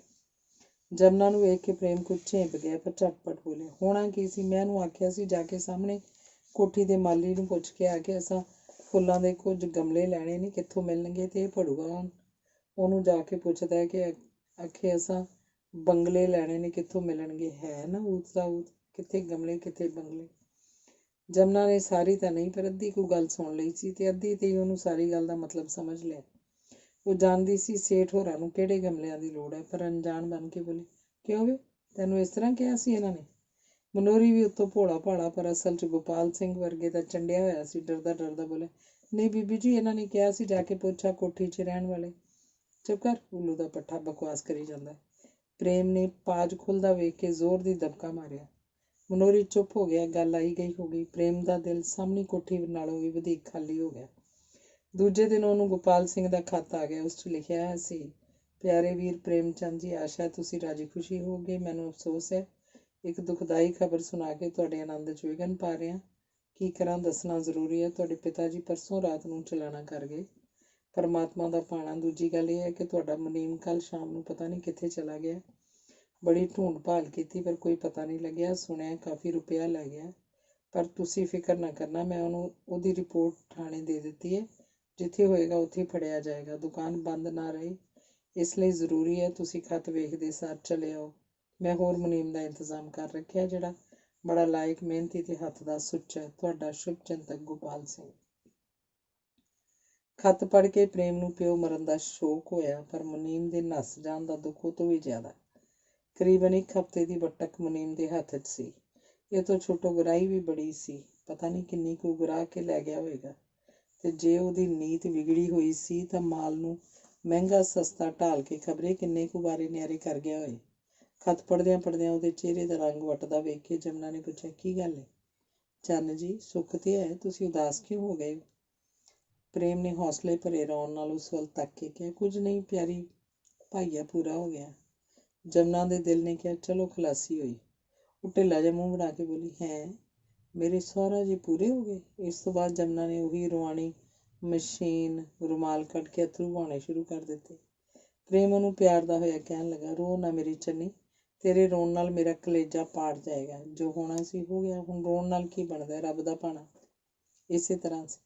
ਚੌਥੇ ਦਿਨ ਇਹ ਜੋੜੀ ਵਾਪਸ ਅੰਮ੍ਰਿਤਸਰ ਜਾਣ ਦੀ ਤਿਆਰੀ ਕਰਨ ਲੱਗੀ। ਖੱਤ ਆਉਣ ਤੋਂ ਬਾਅਦ ਕਈ ਪੱਜ ਪਾ ਕੇ ਪ੍ਰੇਮ ਨੇ 2-3 ਦਿਨ ਹੋਰ ਵੀ ਲਾ ਦਿੱਤੇ, ਪਰ ਜਿਸ ਮਤਲਬ ਲਈ ਅਟਕਿਆ ਸੀ ਉਹ ਪੂਰਾ ਨਾ ਹੋਇਆ। ਦੋਵਾਂ ਮੁਟਿਆਰਾਂ ਦੇ ਮੁੜ ਦਰਸ਼ਨ ਉਹਨੂੰ ਨਾ ਹੋਏ। ਛੇਕੜ ਹਾਰ ਕੇ, ਦਿਲ ਤੇ ਪੱਥਰ ਰੱਖ ਕੇ ਉਹਨੂੰ ਮੁੜਨਾ ਹੀ ਪਿਆ। ਅੰਗ 10ਵਾਂ। ਧਰਮਸ਼ਾਲਾ ਦੇ ਕੋਤਵਾਲੀ ਬਾਜ਼ਾਰ ਤੋਂ ਲਹਿੰਦੇ ਵੱਲ ਕੋਈ 1.5 ਮੀਲ ਦੀ ਵਾਟ ਤੇ ਚੀਲ ਘਾੜੀ ਨਾਮੇ ਚੀਲ ਦੇ ਦਰਖਤਾਂ ਦਾ ਇੱਕ ਸੰਘਣਾ ਜੰਗਲ ਹੈ, ਜਿਹੜਾ ਕੋਈ 1.5 ਮੀਲ ਤੀਕ ਚਲਾ ਜਾਂਦਾ ਹੈ। ਡੀਪੋ ਬਾਜ਼ਾਰ ਦੇ ਚੀਲ ਘਾੜੀ ਦੇ ਵਿਚਾਲੇ ਕਰਕੇ ਇੱਕ ਮੈਦਾਨ ਹੈ, ਜਿੱਥੇ ਵੱਡੇ ਵੱਡੇ ਸਰਕਾਰੀ ਅਫਸਰਾਂ ਦੀਆਂ ਕੋਠੀਆਂ ਹਨ। ਮਨਮੋਹਣੀ ਹਰਿਆਵਲ ਨਾਲ ਤਾਂ ਇਸ ਪਹਾੜ ਦਾ ਚੱਪਾ ਚੱਪਾ ਸ਼ਿੰਗਾਰਿਆ ਹੋਇਆ, ਪਰ ਇਸ ਛੋਟੇ ਜਿਹੇ ਟੁਕੜੇ ਦੀ ਸੁੰਦਰਤਾ ਕਹਿਣ ਸੁਣਨ ਤੋਂ ਬਾਹਰੀ ਹੈ। ਸ਼ਾਇਦ ਇਸੇ ਕਰਕੇ ਜ਼ਿਲ੍ਹੇ ਦੇ ਬੜੇ ਵੱਡੇ ਵੱਡੇ ਅਫਸਰਾਂ ਲਈ ਹਕੂਮਤ ਨੇ ਇਸ ਥਾਂ ਨੂੰ ਪਸੰਦ ਕੀਤਾ। ਇਹਨਾਂ ਹੀ ਕੋਠੀਆਂ 'ਚੋਂ ਇੱਕ ਕੋਠੀ ਜੋ ਹੋਰਨਾਂ ਨਾਲੋਂ ਕੁਝ ਉਚੇਰੇ ਥਾਂ ਹੈ, ਹੈਲਥ ਅਫਸਰ ਦੀ ਹੈ। ਕੋਠੀ ਦੇ ਖੁੱਲ੍ਹੇ ਤੇ ਵੇਲਾਂ ਬੂਟਿਆਂ ਨਾਲ ਸਜੇ ਵਿਹੜੇ ਵਿੱਚ ਇੱਕ ਪੱਥਰ ਦਾ ਚਬੂਤਰਾ ਹੈ, ਜਿਸ ਉੱਤੇ ਛਤਰੀ ਨੁਮਾ ਲੱਕੜ ਦੀ ਗੋਲ ਛੱਤ ਬਣੀ ਹੋਈ ਹੈ। ਇਸ਼ਕ ਪੇਚੇ ਤੇ ਗਿਲੋਹ ਦੀਆਂ ਵੇਲਾਂ ਇਸ ਉੱਤੇ ਇਉਂ ਵਿਛੀਆਂ ਹੋਈਆਂ ਹਨ ਕਿ ਦੂਰੋਂ ਵੇਖਿਆ ਸੱਚਮੁੱਚ ਇਹ ਹਰੇ ਰੰਗ ਦੀ ਇੱਕ ਵੱਡੀ ਸਾਰੀ ਛਤਰੀ ਜਾਪਦੀ ਹੈ। ਇਹਨੂੰ ਚਾਈਂ ਪਾਸੇ 4 ਰਸਤੇ ਹਨ, ਜਿਨ੍ਹਾਂ ਨੂੰ ਛੱਤ ਉੱਤੋਂ ਲਮਕਾ ਰਹੀਆਂ ਵੇਲਾਂ ਨੇ ਅੱਧਿਓਂ ਬਾਹਲਾ ਲੁਕਾ ਰੱਖਿਆ। ਵਿਚਕਾਰ 2 ਗੱਦੇਦਾਰ ਕੁਰਸੀਆਂ ਹਨ, ਜਿਨ੍ਹਾਂ ਉੱਤੇ ਇੱਕ ਨੌਜਵਾਨ ਤੇ ਇੱਕ ਅਧਖੜ ਉਮਰ ਦੀ ਤੀਵੀਂ, ਦੋਵੇਂ ਆਮੋ ਸਾਹਮਣੇ ਬੈਠੇ ਮੀਂਹ ਦਾ ਨਜ਼ਾਰਾ ਲੈਂਦੇ ਹੌਲੀ ਹੌਲੀ ਗੱਲਾਂ ਕਰ ਰਹੇ। ਨੌਜਵਾਨ ਦਾ ਰੰਗ ਰੂਪ ਅਤ ਸੁੰਦਰ, ਸੁਭਾਅ ਸ਼ਰਮਾਊ ਜਿਹਾ ਹੈ। ਉਹਦੇ ਚਿਹਰੇ ਦੀ ਲੁਭਾਣੀ ਚਮਕ ਉਹਦੇ ਪਵਿੱਤਰ ਹਿਰਦੇ ਦੀ ਸਾਖੀ ਭਰਦੀ ਹੈ। ਪਿਆਰ ਛਲਕਦੇ ਦਿਲ ਨੂੰ ਵੇਖਣ ਲਈ ਉਹਦੇ ਸੀਨੇ ਨਾਲ ਕੰਨ ਲਾ ਕੇ ਧੜਕਣ ਸੁਣਨ ਦੀ ਲੋੜ ਨਹੀਂ ਪੈਂਦੀ। ਉਹਦੇ ਮੱਥੇ ਹੇਠ ਚਮਕਦੇ 2 ਸ਼ੀਸ਼ਿਆਂ ਥਾਣੀ ਦਿਸ ਪੈਂਦਾ ਕਿ ਉਹਦੇ ਹਿਰਦੇ ਸਾਗਰ 'ਚ ਕੋਈ ਲਹਿਰਾਂ ਜਿਹੀਆਂ ਉੱਠਦੀਆਂ ਹਨ, ਪਰ ਜਵਾਰ ਭਾਟਾ ਨਹੀਂ ਆਉਂਦਾ, ਕਿਉਂਕਿ ਅਜੇ ਉਹਦੇ ਆਕਾਸ਼ ਮੰਡਲ ਵਿੱਚ ਕਈ 16 ਕਲਾ ਸੰਪੂਰਨ ਚੰਦਰਮਾ ਨਹੀਂ ਚੜ੍ਹਿਆ। ਸ਼ਾਇਦ ਚੜ੍ਹਨ ਹੀ ਵਾਲਾ, ਜਿਸ ਕਰਕੇ ਮਤਵਾਲੀਆਂ ਲਹਿਰਾਂ ਅੰਦਰੋਂ ਉੱਠ ਰਹੀਆਂ ਹਨ।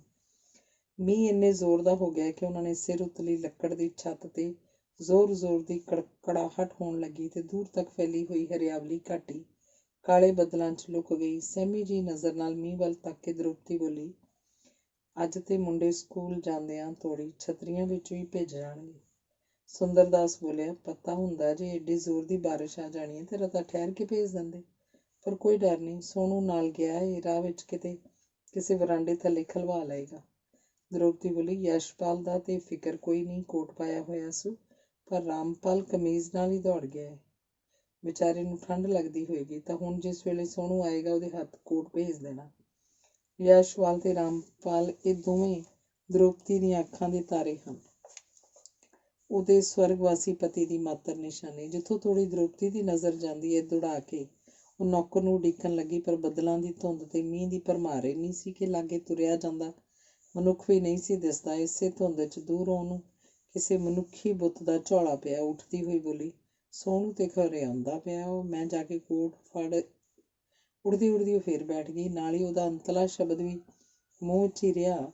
ਸਾਫ਼ ਦਿਸਣ ਤੇ ਪਤਾ ਲੱਗਾ ਕਿ ਉਹਨਾਂ ਦਾ ਨੌਕਰ ਨਹੀਂ, ਕੋਈ ਹੋਰ ਸੀ। ਦੋਵਾਂ ਦਾ ਖਿਆਲ ਉੱਧਰੇ ਹੀ ਸੀ। ਹੋਰ ਨੇੜੇ ਆ ਜਾਣ ਤੇ ਪਤਾ ਲੱਗਾ ਕਿ ਆਉਣ ਵਾਲਾ ਇਕੱਲਾ ਨਹੀਂ, ਦੋ ਵੀ ਨਹੀਂ, ਸਗੋਂ ਤਿੰਨ ਹਨ। ਇੱਕ ਮਰਦ ਤੇ ਉਹਦੇ ਪਿੱਛੇ ਦੋ ਮੁਟਿਆਰਾਂ, ਜਿਨ੍ਹਾਂ 'ਚੋਂ ਇੱਕ ਦੇ ਕੁੱਛੜ 2 ਕੁ ਵਰ੍ਹਿਆਂ ਦਾ ਬਾਲ ਸੀ। ਉਹਨਾਂ ਦੇ ਮਗਰ ਮਗਰ ਕੁਝ ਦੁਰਾਡੇ ਦੋ ਮਜ਼ਦੂਰ ਉਹਨਾਂ ਦਾ ਅਸਬਾਬ ਚੁੱਕੀ ਆਉਂਦੇ ਸਨ। ਤਿੰਨਾਂ ਆਉਣ ਵਾਲਿਆਂ ਦੀਆਂ ਛਤਰੀਆਂ ਤੋਂ ਪਰਨਾਲੇ ਵਗ ਰਹੇ ਸਨ। ਕੱਪੜੇ ਸਭਨਾਂ ਦੇ ਭਿੱਜੇ ਸਨ। ਏਡੇ ਜ਼ੋਰ ਦਾ ਮੀਂਹ ਭਲਾ ਕੀ ਜਾਣਦਾ ਸੀ ਛਤਰੀਆਂ ਨੂੰ। ਦੋਵੇਂ ਮੁਟਿਆਰਾਂ ਠੰਡ ਨਾਲ ਗੁੱਛਾ ਮੁੱਛਾਂ ਹੋਈਆਂ ਸਨ। ਬਾਲ ਵਾਲੀ ਦਾ ਤਾਂ ਬੁਰਾ ਹਾਲ ਸੀ। ਇੱਕ ਹੱਥ 'ਚ ਛਤਰੀ, ਦੂਜੇ 'ਚ ਬਾਲ ਜਿਹੜਾ ਠੰਡ 'ਚ ਕੁਰਲਾ ਰਿਹਾ ਸੀ। ਨਾਲ ਦੇ ਗੱਭਰੂ ਨੇ ਉਹਨੂੰ ਚੁੱਕਣ ਲਈ ਬਾਂਹ ਪਸਾਰੀ, ਪਰ ਬੱਚਾ ਮਾਂ ਦਾ ਮੋਢਾ ਨਹੀਂ ਸੀ ਛੱਡਣਾ ਚਾਹੁੰਦਾ। ਸੁੰਦਰ ਦਾਸ ਦਾ ਦਇਆਵਾਨ ਦਿਲ ਮੁਸਾਫਰਾਂ ਦੀ ਤਕਲੀਫ ਨਾ ਵੇਖ ਸਕਿਆ। ਵਿਚਾਰੇ ਕਿੰਨੇ ਭਿੱਜ ਰਹੇ ਨੇ, ਕਹਿੰਦਾ ਹੋਇਆ ਉਹ ਛਤਰੀ ਲੈ ਕੇ ਕੋਠੀ ਦੇ ਵੱਡੇ ਦਰਵਾਜ਼ੇ ਤੀਕ ਜਾ ਪੁੱਜਾ। ਉਹ ਜਾਣਦੀ ਸੀ ਕਿ ਮੁਸਾਫਰਾਂ ਨੇ ਇਸੇ ਕੋਠੀ ਦੇ ਬੂਹੇ ਅੱਗੋਂ ਲੰਘਣਾ। ਜਿਸ ਡੰਡੀ ਉੱਤੇ ਤੁਰੇ ਆ ਰਹੇ ਸਨ ਉਹ ਬੂਹੇ ਅੱਗੋਂ ਹੀ ਲੰਘ ਕੇ ਜਾਂਦੀ ਸੀ। ਉਹਨੇ ਬਾਹਰ ਨਿਕਲਦਿਆਂ ਹੀ ਤੇ ਇੱਕ ਮੁਸਾਫਰ ਵੀ ਨੇੜੇ ਆ ਪੁੱਜੇ। ਸੁੰਦਰ ਦਾਸ ਨੇ ਅੱਗੇ ਆ ਰਹੇ ਗੱਭਰੂ ਨੂੰ ਥੋੜ੍ਹਾ ਜਿਹਾ ਸਿਰ ਨਵਾ ਕੇ ਨਮਸਤੇ ਬੁਲਾਈ ਤੇ ਕਿਹਾ, ਆਓ 2 ਘੜੀਆਂ ਠਹਿਰ ਜਾਓ, ਬਾਰਿਸ਼ ਬੜੀ ਜ਼ੋਰ ਦੀ ਹੋ ਰਹੀ ਹੈ, ਬੱਚਾ ਵਿਚਾਰਾ ਤਕਲੀਫ 'ਚ ਹੈ। ਸ਼ੁਕਰੀਆ ਕਹਿਣ ਤੋਂ ਬਾਅਦ ਗੱਭਰੂ ਨੇ ਪਿਛਾਂਹ ਕਰਕੇ ਸਤਨਾਂ ਵੱਲ ਤੱਕਿਆ। ਦੋਵੇਂ ਕੁਝ ਤਾਂ ਚੜ੍ਹਾਈ ਚੜ੍ਹ ਕੇ ਹਫੀਆਂ ਪਈਆਂ ਸਨ ਤੇ ਰਹਿੰਦਾ ਮੀਂਹ ਨੇ ਉਹਨਾਂ ਨੂੰ ਬੇਹਾਲ ਕਰ ਰੱਖਿਆ ਸੀ। ਬੱਚਾ ਅਜੇ ਤੀਕ ਰੋ ਰਿਹਾ ਸੀ। ਸਤਨਾਂ ਨੂੰ ਆਓ ਫਿਰ 2 ਮਿੰਟ ਠਹਿਰ ਜਾਓ ਕਹਿ ਕੇ ਨੌਜਵਾਨ ਮੁਸਾਫਰ ਨੇ ਕਿਰਤੱਗਤਾ ਭਰੀ ਨਜ਼ਰ ਨਾਲ ਮੇਜ਼ਬਾਨ ਵੱਲ ਤੱਕਿਆ। ਸੁੰਦਰ ਦਾਸ ਨੇ ਆ ਚੁੱਕੀਆਂ ਦੋਵਾਂ ਤੀਵੀਆਂ ਵੱਲ ਤੱਕ ਸੰਗਦਾ ਬੋਲਿਆ, ਆਓ ਬੀਬੀ ਜੀ, ਰਤਾ ਆਰਾਮ ਕਰ ਲਓ, ਤਕੱਲਫ ਨਾ ਕਰੋ। ਉਹ ਬੋਲੀਆਂ ਨਾ, ਪਰ ਅੱਖਾਂ ਦੁਆਰਾ ਦੋਵਾਂ ਨੇ ਸੁੰਦਰ ਦਾਸ ਨੂੰ ਧੰਨਵਾਦ ਕੀਤਾ। ਖਾਸ ਕਰਕੇ ਅਗਲੀ ਜੀ ਦੇ ਕੁੱਛੜ ਬਾਲ ਨਹੀਂ ਸੀ। ਇਸ ਦਇਆਵਾਨ ਦੇਵਤੇ ਵੱਲ ਸ਼ਰਧਾ ਭਰੀ ਨਜ਼ਰਾਂ ਨਾਲ ਤੱਕੀ।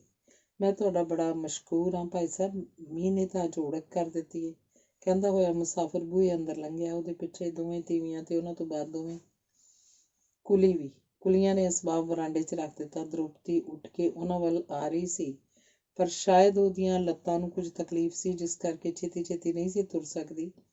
ਅਗੇਤਰਾ ਹੀ ਸੁੰਦਰ ਦਾਸ ਉਸ ਪਾਸ ਪਹੁੰਚ ਕੇ ਕਹਿਣ ਲੱਗਾ, ਭੈਣ ਜੀ, ਦੋਵਾਂ ਬੀਬੀਆਂ ਨੂੰ ਅੰਦਰ ਲੈ ਜਾਓ ਤੇ ਅਸਬਾਬ ਵੀ ਹਾਲੇ ਅੰਦਰ ਹੀ ਰਖਵਾ ਦਿਓ, ਬਾਹਰ ਵੀ ਵਾਛੜ ਪੈ ਰਹੀ। ਆਏ ਗੱਭਰੂ ਨੇ ਬਥੇਰਾ ਕਿਹਾ ਕਿ ਖੇਚਲ ਨਾ ਕਰੋ, ਸਾਡੀ ਕੋਠੀ ਬਿਲਕੁਲ ਨੇੜੇ ਹੈ, ਪਰ ਸੁੰਦਰ ਦਾਸ ਦੇ ਅਤਿਥੀ ਸਤਕਾਰ ਨੂੰ ਵੇਖ ਕੇ ਪ੍ਰਾਹੁਣਿਆਂ ਨੂੰ ਆਪਣਾ ਆਪ ਉਹਦੇ ਹਵਾਲੇ ਕਰਨਾ ਹੀ ਪਿਆ। ਅਸਬਾਬ ਖਾਨੇ 'ਚ ਅਸਬਾਬ ਪਹੁੰਚਾਇਆ ਗਿਆ। ਦੋਵਾਂ ਬੀਬੀਆਂ ਨੇ ਟਰੰਕ ਖੋਲ੍ਹ ਕੇ ਕੱਪੜੇ ਬਦਲਾਏ ਤੇ ਆਪਣੇ ਸਾਥੀ ਦੇ ਕੱਪੜੇ ਵੀ ਉਹਨਾਂ ਬਾਹਰ ਭੇਜ ਦਿੱਤੇ। ਇਸ ਤੋਂ ਬਾਅਦ ਦ੍ਰੋਪਦੀ ਤੋਂ ਛੁੱਟ ਸਭੇ ਇੱਕ ਸਜੇ ਹੋਏ ਕਮਰੇ 'ਚ ਜਾ ਬੈਠੇ।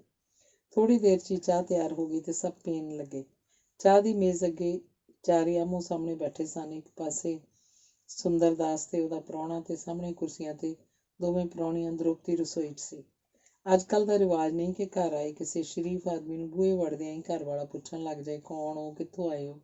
ਕਿਸੇ ਦੇ ਘਰ ਆਏ ਤਾਂ ਪਤਾ ਟਿਕਾਣਾ ਪੁੱਛਣ ਲਈ ਸਭ ਤੋਂ ਚੰਗਾ ਸੌਖਾ ਚਾਹ ਪੀਣ ਵੇਲੇ ਜਾਂ ਰੋਟੀ ਖਾਣ ਵੇਲੇ ਸਮਝਿਆ ਜਾਂਦਾ।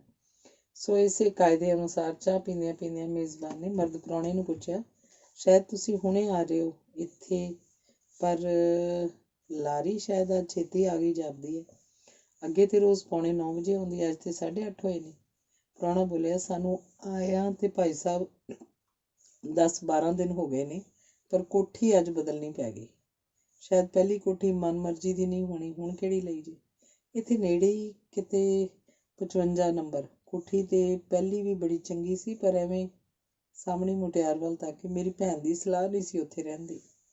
55 ਨੰਬਰ, ਉਹ ਤੇ ਇਹ ਵੇਖਾਂ ਬਿਲਕੁਲ ਸਾਡੀ ਕੋਠੀ ਦੀ ਬੈਕ ਸਾਈਡ ਤੇ ਹੈ। ਤਾਂ ਬੀਬੀ ਹੋਰਾਂ ਨੂੰ ਪਹਿਲੀ ਕੋਠੀ ਪਸੰਦ ਨਹੀਂ ਆਈ ਹੋਣੀ। ਉਹ ਤਾਂ ਪਸੰਦ ਨਾ ਪਸੰਦ ਦਾ ਤੇ ਸਵਾਲ ਨਹੀਂ, ਵਿੱਚੋਂ ਹੀ ਉਹਦੀ ਭੈਣ ਬੋਲੀ, ਕੋਠੀ ਬੜੀ ਚੰਗੀ ਸੀ, ਉੱਥੋਂ ਆਉਣ ਨੂੰ ਦਿਲ ਵੀ ਨਹੀਂ ਸੀ ਕਰਦਾ, ਪਰ ਗੁਆਂਢ ਬੜਾ ਚੰਦਰਾ ਵਸਿਆ। ਉਹਦੀ ਕੋਇਲ ਵਰਗੀ ਆਵਾਜ਼ ਨੇ ਸੁੰਦਰਦਾਸ ਦੇ ਕੰਨਾਂ 'ਚ ਅੰਮ੍ਰਿਤ ਭਰ ਦਿੱਤਾ। ਇਹ ਆਵਾਜ਼ ਉਹਦੇ ਹਿਰਦੇ ਨੂੰ ਟੁੰਬ ਗਈ। ਅੱਛਾ ਕਹਿ ਕੇ ਉਹਨੇ ਇਸ ਗੱਲ ਨੂੰ ਹੋਰ ਫੋਲਣਾ ਚੰਗਾ ਨਾ ਸਮਝਿਆ ਤੇ ਗੱਭਰੂ ਨੂੰ ਪੁੱਛਣ ਲੱਗਾ, ਤੇ ਆਪ ਦਾ ਦੌਲਤ ਖਾਨਾ? ਜੀ ਰਹਿਣ ਵਾਲਾ ਤੇ ਮੈਂ ਬਟਾਲੇ ਦਾ ਹਾਂ, ਪਰ ਹੁਣ ਲਾਹੌਰ ਹੀ ਕਾਫੀ ਅਰਸਾ ਹੋ ਗਿਆ ਰਹਿੰਦੇ ਆ। ਕੀ ਸ਼ੁਗਲ ਹੈ ਆਪਦਾ? ਜੀ ਮੈਂ ਇੱਕ ਫਿਲਮ ਐਕਟਰ ਹਾਂ। ਅੱਜ ਕੱਲ੍ਹ ਦੇ ਜ਼ਮਾਨੇ 'ਚ ਕਿਹੜਾ ਸ਼ਹਿਰੀ ਹੈ ਜਿਹਨੂੰ ਫਿਲਮੀ ਦੁਨੀਆ ਨਾਲ ਦਿਲਚਸਪੀ ਨਾ ਹੋਵੇ। ਬਾਊ ਸੁੰਦਰਦਾਸ ਵਰਗੇ ਇਕੱਲੇ ਆਦਮੀ ਲਈ ਤਾਂ ਫਿਲਮ ਐਕਟਰ ਸ਼ਬਦ ਹੋਰ ਵੀ ਮਨ ਖਿੱਚਵਾਂ ਸੀ। ਉਹਨੇ ਅਦਬ ਭਰੀ ਨਜ਼ਰ ਨਾਲ ਉਸ ਵੱਲ ਤੱਕ ਕੇ ਕਿਹਾ, ਫਿਲਮ ਐਕਟਰ? ਆਪਦਾ ਸ਼ੁਭ ਨਾਮ? ਜੀ ਮੇਰਾ ਨਾਮ ਮੋਹਨ ਹੈ।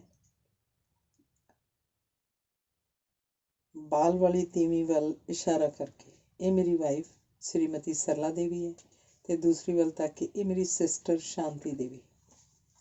ਸੁੰਦਰਦਾਸ ਚਮਕਦੀਆਂ ਅੱਖਾਂ ਨਾਲ ਮੋਹਨ ਦੀਆਂ ਅੱਖਾਂ 'ਚ ਤੱਕ ਕੇ ਉਸ ਦੀਆਂ ਸਾਥਣਾਂ ਨੂੰ ਸਿਰ ਨਿਭਾ ਕੇ ਤੇ ਫਿਰ ਪ੍ਰਾਹੁਣੇ ਦੇ ਦੋਵਾਂ ਮੋਢਿਆਂ 'ਤੇ ਹੱਥ ਰੱਖ ਕੇ ਬੋਲਿਆ, ਓਹੋ ਤੁਸੀਂ ਮਿਸਟਰ ਮੋਹਨ ਹੋ, ਫੌਲਾਦੀ ਫੁੱਲ ਫਿਲਮ ਦੇ ਹੀਰੋ। ਤੇ ਇਹੋ ਬੀਬੀ ਜੀ ਨੇ ਪੰਜਾਬ ਦੀ ਲਾਜਵਾਬ ਫਿਲਮ ਸਟਾਰ ਸਰਲਾ ਦੇਵੀ। ਸਰਲਾ ਨੇ ਹੱਥ ਜੋੜ ਕੇ ਅੱਖਾਂ ਨੀਵਾਂ ਕਰ ਲਈਆਂ। ਧੰਨਵਾਦ, ਮੋਹਨ ਨੇ ਵੀ ਇਹੋ ਕਿਹਾ। ਆਪਣੀ ਗੱਲ ਨੂੰ ਜਾਰੀ ਰੱਖਦਿਆਂ ਹੋਇਆਂ ਸੁੰਦਰਦਾਸ ਬੋਲਿਆ, ਤਾਂ ਤੇ ਮੈਂ ਬੜਾ ਖੁਸ਼ ਨਸੀਬ ਹਾਂ ਜਿਹਦੇ ਘਰ ਨੂੰ ਅੱਜ ਏਡੀਆਂ ਉੱਚ ਹਸਤੀਆਂ ਨੇ ਚਰਨ ਪਾ ਕੇ ਪਵਿੱਤਰ ਕੀਤਾ। ਉਹਦੇ ਮੂੰਹੋਂ ਨਿਕਲੇ ਹੋਏ ਇਹਨਾਂ ਵਾਕਾਂ ਨੂੰ ਸ਼ਾਂਤੀ ਪੂਰੇ ਸੁਆਦ ਨਾਲ ਸੁਣ ਰਹੀ ਸੀ। ਕਿਸੇ ਦੇਵਤੇ ਦੇ ਆਸ਼ੀਰਵਾਦ ਵਾਂਗ ਸੁੰਦਰਦਾਸ ਦਿਲ 'ਚ ਸੋਚ ਕੇ ਕਿ ਦੋ ਪ੍ਰਾਹੁਣਿਆਂ ਦੀ ਉਪਮਾ ਕਰਕੇ ਤੀਜੇ ਬਾਬਤ ਕੁਝ ਨਾ ਕਹਿਣਾ ਸਭਿਅਤਾ ਵਿਰੁੱਧ ਹੋਏਗਾ, ਸ਼ਾਂਤੀ ਨੂੰ ਸੰਬੋਧਨ ਕਰਕੇ ਬੋਲਿਆ, ਤੇ ਬੀਬੀ ਜੀ ਸਭ ਤੋਂ ਵੱਡੇ ਭਾਗਸ਼ਾਲੀ ਤੁਸੀਂ ਹੋ ਜਿਨ੍ਹਾਂ ਨੂੰ ਏਡੀ ਮਹਾਨ ਵਿਅਕਤੀ ਦੀ ਹਮਸ਼ੀਰਾ ਹੋਣ ਦਾ ਮਾਣ ਪ੍ਰਾਪਤ ਹੈ। ਮੈਂ ਖਿਆਲ ਕਰਦਾ ਤੁਸੀਂ ਆਪਣੇ ਭਾਗਾਂ ਨੂੰ ਹਰ ਘੜੀ ਸਲਾਹੁੰਦੇ ਹੋਵੋਗੇ।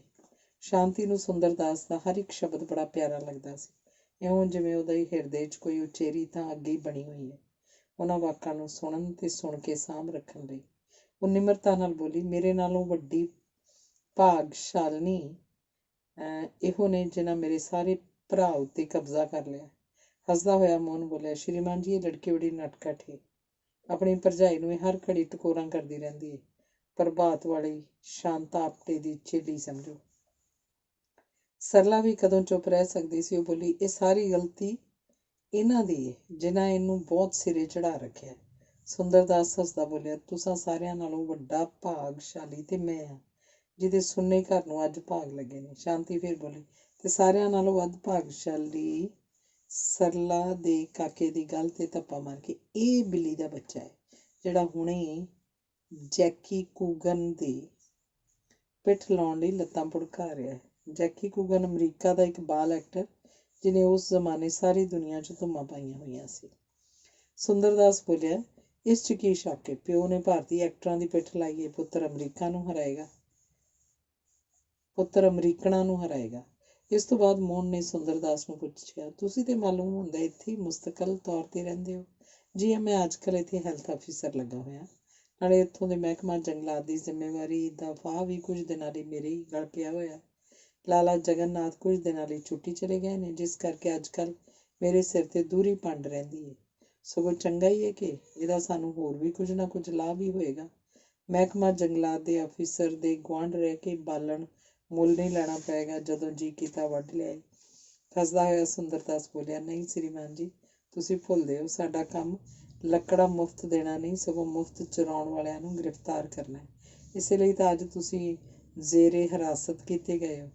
ਪਰ ਕਿਸ ਜੁਰਮ ਬਦਲੇ? ਅਸਾਂ ਤਾਂ ਅਜੇ ਤੱਕ ਤੁਹਾਡੇ ਜੰਗਲ ਦਾ ਇੱਕ ਸੱਕ ਵੀ ਨਹੀਂ ਚੁਰਾਇਆ ਨਹੀਂ, ਪਰ ਚੁਰਾਉਣ ਦਾ ਇਰਾਦਾ ਤਾਂ ਰੱਖਦੇ ਹੋ ਨਾ? ਜੇ ਕਿ ਤੁਹਾਡੀ ਆਪਣੀ ਜ਼ਬਾਨੀ ਸਾਬਤ ਹੋ ਚੁੱਕਿਆ, ਚੋਰੀ ਦਾ ਇਰਾਦਾ ਕਰਨਾ ਵੀ ਤਾਂ ਜੁਰਮ ਹੈ। ਤਾਂ ਇਸ ਜੁਰਮ ਬਦਲੇ ਸਾਨੂੰ ਕੀ ਸਜ਼ਾ ਭੁਗਤਣੀ ਪਏਗੀ? ਸਿਰਫ 24 ਘੰਟਿਆਂ ਦੀ ਕੈਦ ਇਹਨਾਂ ਦੀਵਾਰਾਂ ਅੰਦਰ।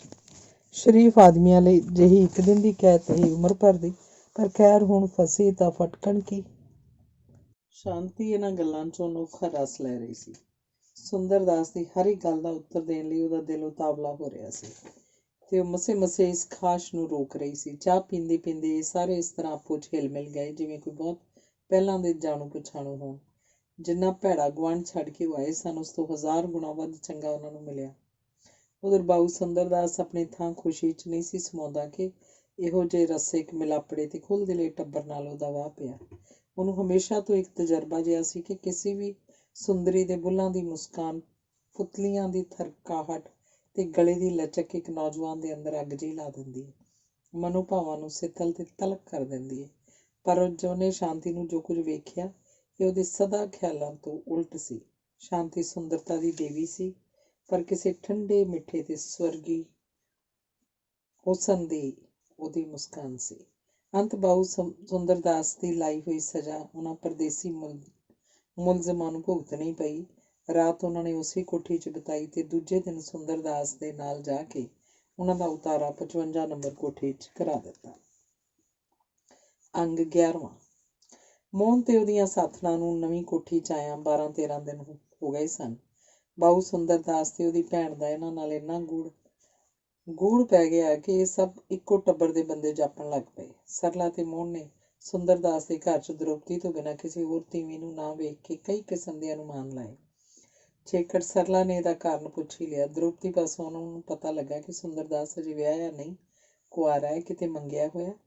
ਇਹਨਾਂ ਗੱਲਾਂ ਦੀ ਘੋਖ ਕਰਨੀ ਉਹਨੇ ਮੁਨਾਸਬ ਨਾ ਸਮਝੀ, ਜਦਕਿ ਇੱਕ ਕੁਆਰੀ ਕੰਨਿਆ ਉਹਨਾਂ ਦੇ ਨਾਲ ਸੀ। ਇਹਨੂੰ ਉਹਨੇ ਆਪਣੇ ਲਈ ਹੌਲਾਪਨ ਖਿਆਲ ਕੀਤਾ। ਸ਼ਾਂਤੀ ਤੇ ਸੁੰਦਰਦਾਸ ਦੇ ਦਿਲ ਜਿਸ ਤਰ੍ਹਾਂ ਦਿਨੋਂ ਦਿਨ ਨੇੜੇ ਹੁੰਦੇ ਜਾਂਦੇ ਸਨ, ਇਸ ਤੋਂ ਮੋਹਨ ਤੇ ਸਰਲਾ ਅਣਜਾਣ ਨਹੀਂ ਸਨ। ਜੇ ਅਣਜਾਣ ਸੀ ਤਾਂ ਦ੍ਰੋਪਦੀ, ਜੋ ਲੱਤਾਂ ਦੀ ਰੋਗਣ ਹੋਣ ਕਰਕੇ ਉਹਨਾਂ ਨਾਲ ਸੈਰ ਕਰਨ ਨਹੀਂ ਸੀ ਜਾਂਦੀ। ਰੋਗਣ ਨਾ ਹੁੰਦੀ ਤਾਂ ਵੀ ਸ਼ਾਇਦ ਉਸ ਲਈ ਘਰ ਦੇ ਝਮੇਲਿਆਂ ਤੋਂ ਛੁੱਟੀ ਪਾਉਣੀ ਔਖੀ ਹੁੰਦੀ। ਖਾਸ ਕਰਕੇ ਸਵੇਰੇ ਉਹਨੂੰ ਦੋਵਾਂ ਮੁੰਡਿਆਂ ਲਈ ਰੋਟੀ ਪਕਾਉਣੀ ਪੈਂਦੀ, ਨੁਹਾ ਕੇ ਕੱਪੜੇ ਬਦਲਾ ਕੇ ਉਹਨਾਂ ਨੂੰ ਸਕੂਲ ਤੋਰਨਾ ਪੈਂਦਾ ਸੀ। ਇਹੋ ਵੇਲਾ ਸੀ ਜਦ ਸਾਰੇ ਰਲ ਕੇ ਸੈਰ ਜਾਂਦੇ। ਮੋਹਨ ਤੇ ਸਰਲਾ ਦੇ ਦਿਲਾਂ 'ਚ ਇੱਕ ਨਵੀਂ ਰੀਝ ਉਛਾਲੇ ਮਾਰ ਰਹੀ ਸੀ। ਉਹ ਚਿਰਾਂ ਤੋਂ ਸ਼ਾਂਤੀ ਲਈ ਕਿਸੇ ਚੰਗੇ ਵਰ ਦੀ ਭਾਲ 'ਚ ਸਨ, ਪਰ ਅੱਜ ਤੀਕ ਉਹਨਾਂ ਨੂੰ ਇਸ ਕੰਮ 'ਚ ਸਫਲਤਾ ਨਹੀਂ ਸੀ ਹੋਈ। ਉਹ ਚਾਹੁੰਦੇ ਸਨ ਸ਼ਾਂਤੀ ਵਰਗਾ ਹੀ ਕੋਈ ਸੁੰਦਰ ਹਿਰਦਾ, ਕਵੀ ਤੇ ਰਸਿਕ ਹਿਰਦਾ ਕੇਵਲ ਇਹੋ ਹੀ ਨਹੀਂ, ਸ਼ਾਂਤੀ ਦੇ ਕੋਮਲ ਮਨ ਨੂੰ ਜਿੱਤਣ ਵਾਲਾ ਵੀ ਹੋਵੇ। ਸ਼ਾਂਤੀ ਦੀ ਉਮਰ ਇਸ ਵੇਲੇ 17 ਵਰ੍ਹਿਆਂ ਦੀ ਸੀ। ਉਹਦੇ ਅੰਗ ਅੰਗ 'ਚੋਂ ਸੁੰਦਰਤਾ ਫੁੱਟ ਰਹੀ ਸੀ। ਉਹਦੇ ਸੀਨੇ 'ਚ ਇੱਕ ਕਵਿੱਤਰੀ ਦਾ ਦਿਲ ਸੀ। ਉਹਦੀਆਂ ਉਮੰਗਾਂ 'ਚ ਮਧੁਰ ਪ੍ਰੇਮ ਦਾ ਵਿਕਾਸ ਸੀ। ਉਹਦੇ ਫੁਰਨਿਆਂ 'ਚ ਕੋਮਲਤਾ, ਉਹਦੀਆਂ ਰੀਝਾਂ 'ਚ ਕੋਈ ਉੱਚਾ ਆਦਰਸ਼ ਲੁਕਿਆ ਸੀ। ਸ਼ਾਂਤੀ ਇੱਕ ਸੰਸਾਰਕ ਜੀਵ ਹੁੰਦੀ ਹੋਈ ਵੀ ਅਸਲ 'ਚ ਕੋਈ ਰਿਸ਼ੀ ਕੰਨਿਆ ਸੀ। ਆਪਣੇ ਵਿਆਹ ਦੀ ਅੰਤਲੀ ਮੰਜ਼ਿਲ ਤੇ ਪਹੁੰਚਣ ਲਈ ਮੋਹਨ ਤੇ ਸਰਲਾ ਜਿਨ੍ਹਾਂ ਔਖੇ ਪੜਾਵਾਂ ਥਾਣੀ ਲੰਘੇ ਸਨ, ਉਹਨਾਂ ਨੂੰ ਦੋਵੇਂ ਭੁੱਲੇ ਨਹੀਂ ਸਨ, ਨਾ ਹੀ ਕਦੀ ਭੁੱਲ ਸਕਦੇ ਸਨ। ਦੋਹਾਂ ਨੂੰ ਇੱਕ ਦੂਜੇ ਦੀ ਪ੍ਰਾਪਤੀ ਲਈ ਕਿਹਨਾਂ ਕਸ਼ਟਾਂ ਦਾ ਸਾਹਮਣਾ ਕਰਨਾ ਪਿਆ ਤੇ ਅਖੀਰ ਕਿਸ ਤਰ੍ਹਾਂ ਉਹਨਾਂ ਨੂੰ ਮਾਨੋ ਮੌਤ ਤੋਂ ਬਾਅਦ ਨਵਾਂ ਜੀਵਨ ਮਿਲਿਆ ਸੀ। ਇਹ ਸਭ ਕੁਝ ਉਹਨਾਂ ਦੇ ਧਿਆਨ ਵਿੱਚ ਸੀ ਤੇ ਇਹੋ ਕਾਰਨ ਸੀ ਕਿ ਆਪਣੀ ਸ਼ਾਂਤੀ ਲਈ ਸਦਾ ਚਿੰਤਾਤੁਰ ਰਹਿੰਦੇ ਸਨ ਕਿ ਮਤਾ ਇਸ ਵਿਚਾਰੀ ਨੂੰ ਵੀ ਆਪਣਾ ਜੀਵਨ ਕਿਸੇ ਦੁੱਖ ਵੇਦੀ ਤੇ ਬਲੀਦਾਨ ਕਰਨਾ ਪਵੇ। ਮਨੋਹਰੇ ਵੀ ਸਮਝਦਾ ਸੀ ਕਿ ਸ਼ਾਂਤੀ ਆਖਰ ਉਸੇ ਦੀ ਹਮ ਸ਼ਿਕਮ ਹੈ। ਸ਼ਾਂਤੀ ਦਾ ਦਿਲ ਵੀ ਉਸੇ ਲਹੂ ਮਾਸ ਦਾ ਬਣਿਆ ਜਿਹਦਾ ਕਿ ਉਹਦਾ ਆਪਣਾ, ਤਾਂ ਕਿ ਜਿਹੜਾ ਜਜ਼ਬਾ ਮੋਹਨ ਲੈ ਕੇ ਮਾਂ ਦੀ ਕੁੱਖੋਂ ਜੰਮਿਆ ਸੀ, ਉਹ ਸ਼ਾਂਤੀ ਦੇ ਹਿੱਸੇ ਨਹੀਂ ਆਇਆ ਹੋਵੇਗਾ। ਇਹ ਸਭ ਸੋਚ ਕੇ ਉਹ ਸ਼ਾਂਤੀ ਨੂੰ ਉਹਨਾਂ ਸਮਾਜਿਕ ਤੇ ਸੰਸਾਰਕ ਔਕੜਾਂ 'ਚ ਨਹੀਂ ਸੀ ਫਸਣ ਦੇਣਾ ਚਾਹੁੰਦਾ ਜਿਨ੍ਹਾਂ 'ਚ ਕਦੇ ਉਹ ਫਸਿਆ ਸੀ, ਅਥਵਾ ਸਰਲਾ ਜਿਨ੍ਹਾਂ ਦਾ ਸ਼ਿਕਾਰ ਹੋਈ ਸੀ। ਸਾਥੀ ਚੁਣਨ ਦੇ ਸਬੰਧ 'ਚ ਉਹ ਸ਼ਾਂਤੀ ਦੇ ਰਾਹ 'ਚ ਕਿਸੇ ਕਿਸਮ ਦਾ ਰੋੜਾ ਬਣ ਕੇ ਨਹੀਂ ਸੀ ਆਉਣਾ ਚਾਹੁੰਦਾ, ਸਗੋਂ ਲੱਗਦੀ ਵਾਹ ਉਹ ਸ਼ਾਂਤੀ ਦੇ ਇਸ ਕੰਮ 'ਚ ਸਹਾਇਤਾ ਹੀ ਕਰਨੀ ਚਾਹੁੰਦਾ ਸੀ। ਉਹਨੇ ਸੁੰਦਰਦਾਸ ਨੂੰ ਪੂਰਾ ਪਾਤਰ ਤੇ ਸ਼ਾਂਤੀ ਦੇ ਯੋਗ ਵੇਖਿਆ, ਪਰ ਸ਼ਾਂਤੀ ਦੀ ਮਰਜ਼ੀ ਤੋਂ ਬਿਨਾਂ ਉਹ ਸੁੰਦਰਦਾਸ ਨੂੰ ਝਟਪਟ ਦਰਖਾਸਤ ਨਹੀਂ ਸੀ ਕਰਨਾ ਚਾਹੁੰਦਾ, ਨਾ ਹੀ ਇਸ ਬਾਬਤ ਕੁਝ ਪੁੱਛ-ਗਿੱਛ ਕਰਨੀ ਚਾਹੁੰਦਾ ਸੀ। ਹਰ ਰੋਜ਼ ਸਵੇਰੇ 5 ਵਜੇ 4 ਬੰਦੇ ਸੈਰ ਕਰਨ ਜਾਂਦੇ ਤੇ 9 ਵਜੇ ਮੁੜ ਆਉਂਦੇ ਸਨ। ਕਦੇ-ਕਦੇ ਜਦ ਸੁੰਦਰਦਾਸ ਨੂੰ ਸਰਕਾਰੀ ਕੰਮ ਖਾਤਰ ਇੱਕ ਅੱਧੇ ਦਿਨ ਲਈ ਕਾਂਗੜੇ ਜਾਣਾ ਪੈਂਦਾ ਤਾਂ ਉਸ ਦਿਨ ਸ਼ਾਂਤੀ ਨੂੰ ਸੈਰ ਦਾ ਸੁਆਦ ਨਹੀਂ ਸੀ ਆਉਂਦਾ। ਐਤਵਾਰ ਦਾ ਦਿਨ ਡਾਢਾ ਹੀ ਸੁਹਾਵਣਾ ਸੀ। ਕਾਲੀਆਂ ਘਟਾਂ ਛਾਈਆਂ ਸਨ, ਪਰ ਮੀਂਹ ਬਹੁਤਾ ਨਹੀਂ ਸੀ। ਮਹੀਨ ਜੀ ਭੂਰ ਪੈ ਰਹੀ ਸੀ। ਇਹਨਾਂ ਦੀ ਐਤਵਾਰ ਦੀ ਸੈਰ ਬਹੁਤ ਲੰਮੀ ਹੁੰਦੀ ਸੀ। ਸੁੰਦਰਦਾਸ ਦੀ ਤਾਂ ਮੁੱਢ ਤੋਂ ਹੀ ਆਦਤ ਸੀ। ਸਵੇਰ ਦੀ ਰੋਟੀ ਖਾ ਕੇ ਤੇ ਦੁਪਹਿਰਾਂ ਦੀ ਨਾਲ ਲੈ ਕੇ ਸਵੇਰੇ 6 ਵਜੇ ਸੈਰ ਦੀ ਤਿਆਰੀ ਹੋਈ। ਮਠਿਆਈ ਦਾ ਇੱਕ ਥੈਲਾ ਸੁੰਦਰਦਾਸ ਨੇ ਵੱਖਰਾ ਵੀ ਨਾਲ ਲੈ ਲਿਆ ਸੀ।